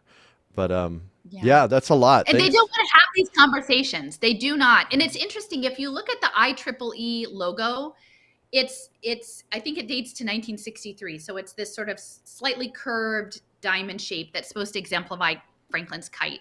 And it is the right-hand turn of the atom and an arrow, like a spear, magnet. It's like the atomic and the magnetism. But the spear goes up through the circle. So there is this sort of Kundalini energy of like the feminine circle and the masculine, phallus thing going on in this, but it is the cybernetic version. And I will say, one of the people who was involved in that Vienna Flower Project, he was a German filmmaker, became more of a filmmaker, and he produced this Masking the Threshold movie that came out last year in Austin, which is important, but it's about acoustics and the imagery. And it's a horror film about what happens when you pierce, and you understand, I guess, the field maybe of these frequency waves. That the movie poster is this grotesque. They create a pelvis from the ear and the jawbone, which is how you hear sound, is through also the bones in your head, mirrored as a pelvis. And then there's a knife that is thrust all the way up through the coccyx of that pelvis, which is in some ways very, very similar to what that iconographic is this it's not just a penetration of a kundalini, like a creative force, but literally a breakage of that which is the natural creative force, like the pelvic holding of the divine feminine of life, like the reproductive life of natural life itself, that it is intended to be broken and pushed into an avatar version. So yeah.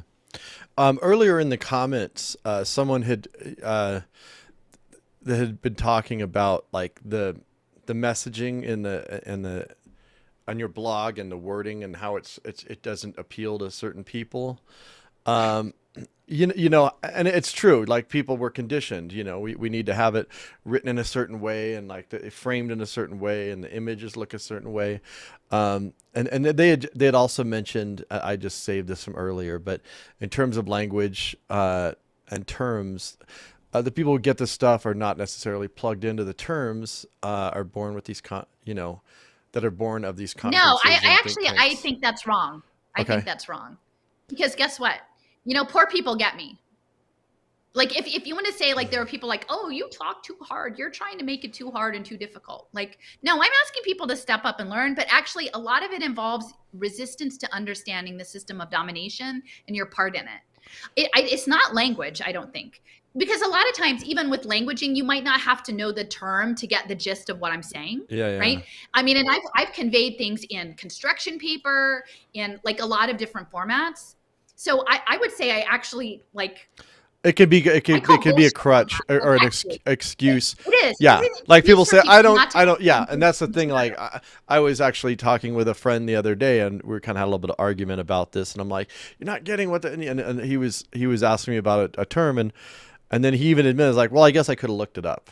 I'm like, yeah, you could have looked it up, and actually it's explained. But yeah, it's a problem because people don't want to. Because it's too hard. Once you know, it's difficult. But the thing is, the people who are currently being screwed over by the system, they know they're being screwed over. Now, maybe they don't need to know every in and out of blockchain and nano architecture and other things, but like they're not shocked when you tell them. To me, it's more the managerial level class and the professionals who are doing it that can't process it. And so I would say if you find it too difficult, look stuff up and do the homework. Like if you think what it is important, then figure out I don't have a lock on this. I'm not selling this. I'm not making money on this. You find your way to tell it. Internalize it. Do your own damn research and build out your own way of telling it because it can be different. I'm not saying that I'm the only way to talk about this, but the fact is people aren't talking about it.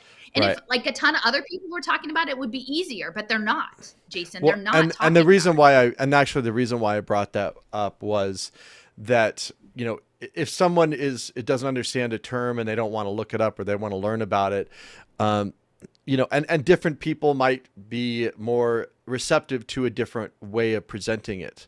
And so what I suggest is people, you know, if you have a take on this information that you think could be presented in a different way, then please, you know, take that information and present it in a different way. Don't just rely on Alison or us it's not my thing. Yeah. Like, so there's a lot of work being done. There's a lot of great work that's been done here that can be used and presented in different ways. In fact, we desperately need and want more people to, you know, start talking about this even in their own ways. You know, Alison has a particular way of presenting. I have a different way of presenting, and we need lots of people talking about this in different ways. And so that's the reason. That's the only reason why I brought it up, because I think I understood what he said. We're twisting what we're saying, but I don't think so. I mean, I basically just read what you wrote. No, it's true. There are many people who just want to come out and say, "Alison, you're doing it wrong because you're making it too hard." Right. Because I don't whatever. And I'm like, I'm asking people to be fucking responsible for doing their own work. Yeah. So if you don't like what I'm saying, why are you here? And if you do like what I'm saying, put in the time.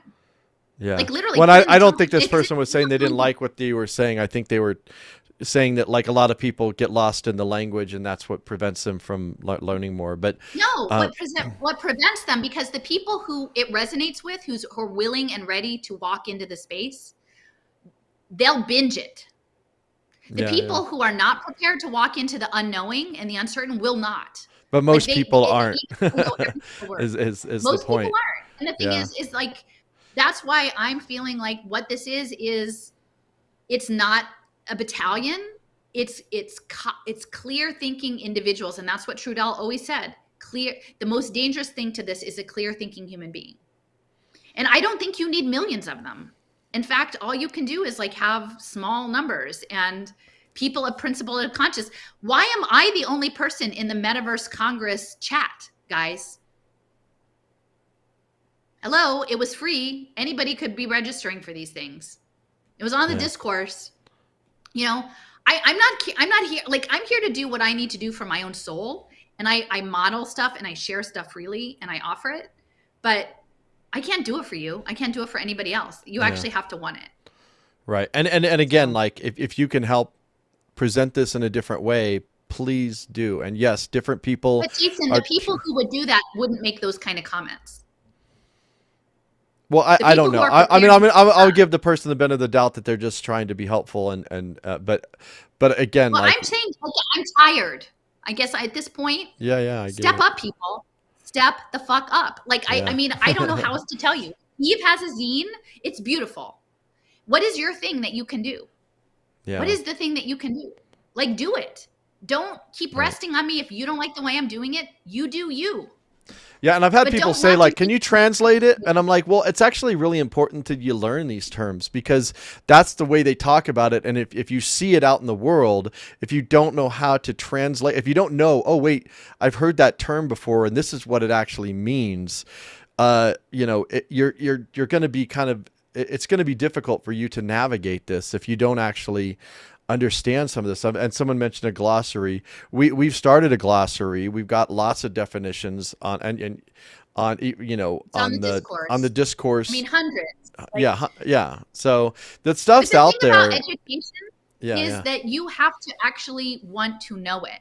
Like, that's true. What they're doing in this shit playlist education is they're going to just feed you stuff that you don't give a shit about, and you'll check the box and it will say, like, hey, you got 2 wrong, like, try again, and it'll show you which 2, and then you pick 2 other ones, and you don't give a shit about what they're putting in their check the box education because they don't want you educated. So you actually have to want it. Like, that's what I'm saying. Like, I want it. I want to know this thing in as many different permutations as I can. I don't know why, but I feel like I'm supposed to. Right. And I'm supposed to do stuff, and I'm supposed to connect with some people who also think about it. I'm not here to be a people pleaser. But no one is going to, if you need it spoon-fed, like, you need to come to your own understanding of it. Swim in it. Look at their material. You may see it differently from me. That's okay. Like, you may swim in it and you may come up with a different revelation. That's good, because I don't have the handle on all the revelations. Like, that's what our discourse is for other people to swim in the space and go, whoa, okay, I'm leaning into this and I feel like this is something we need to pay attention to. I don't have it all pinned down yet, but definitely water programming is a thing, right? And then if it interests you, then you swim in it with the other people, and we swim in it for a while and we frame it out.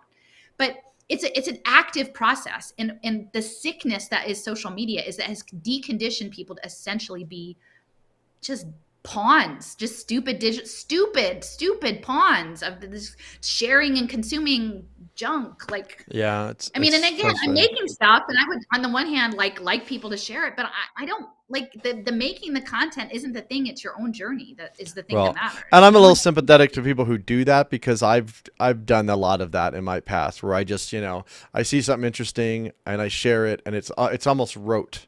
We're so conditioned. You have your news, your news feed.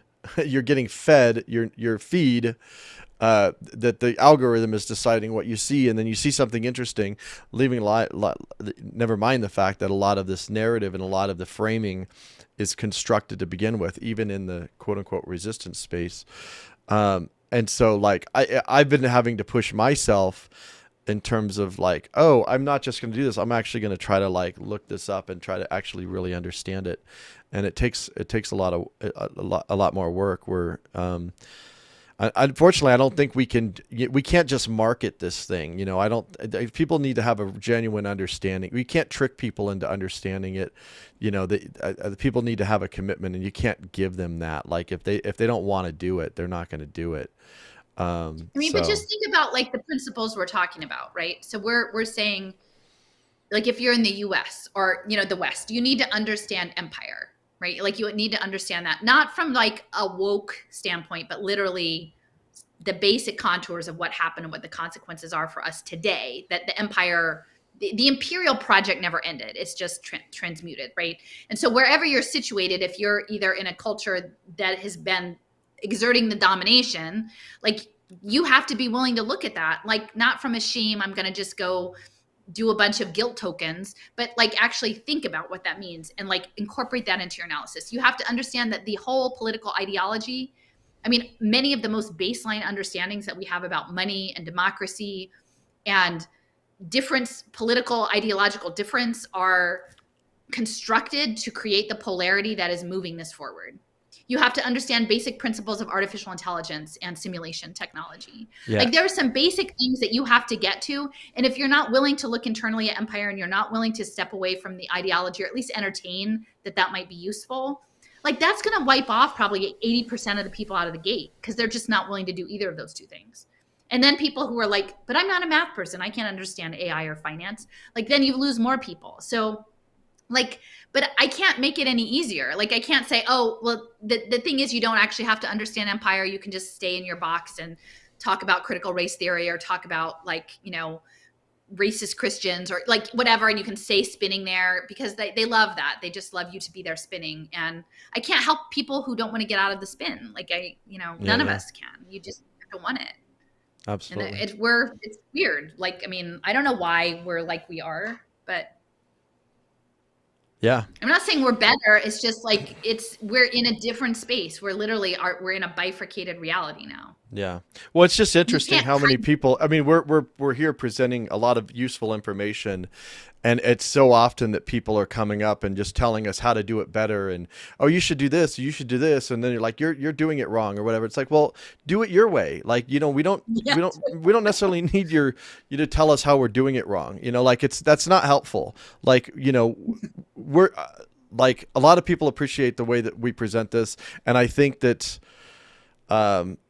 yeah, I don't know. We need more people doing this work. And if you don't think it's relevant and you don't think it's valuable, then like, you probably shouldn't be here. Yeah, on this exactly. channel anyway. but like, yeah, it's like at the point, there was a comedian, Robert Newman. He's got a really funny, it might still be on YouTube. It's called The History of Oil. It's really funny. But he had this whole thing about, like, I was like, oh, I had this thing, and I kept going up to the leaders and like, well, you should do this, and you should do that. And then they finally told me that's great, you should do that. And he says, so I quit making suggestions altogether. Anyways, but it's pretty funny. The thing is, it is a creative process. I mean, that's why, like, this zine was amazing. Like, that was a gift. That was a true gift. And collaboration is good. Like I said, we wouldn't have any of this series if Leo had not sort of stepped into, like, the space, both of the insurance and biophysics and the atomic, like, that came off of the cooperative currencies, that work. And that was a really useful collaboration. Like, I've learned a lot from Steffers around, like, the encoded, like, we collaborate, like, there are a way, but it has to be in good faith, and you have to be willing to put in as much as you get out. Like, and I feel like in the content consumer culture, people are so sucked into the consuming part that they don't have any time left to actually come up with their own ideas and share into the collaborative system, right? To come up with new ways of thinking. They're simply being reinforced. And I don't know where this fits into any of it, because, like, clearly we're making content, we're making tons of content. And, like, so yeah, it's complicated. I don't know what the right answer is, but, yeah, well, it's we'll keep trying to forward the conversation here. All right. Well, I actually have some work to do today, so I'm gonna.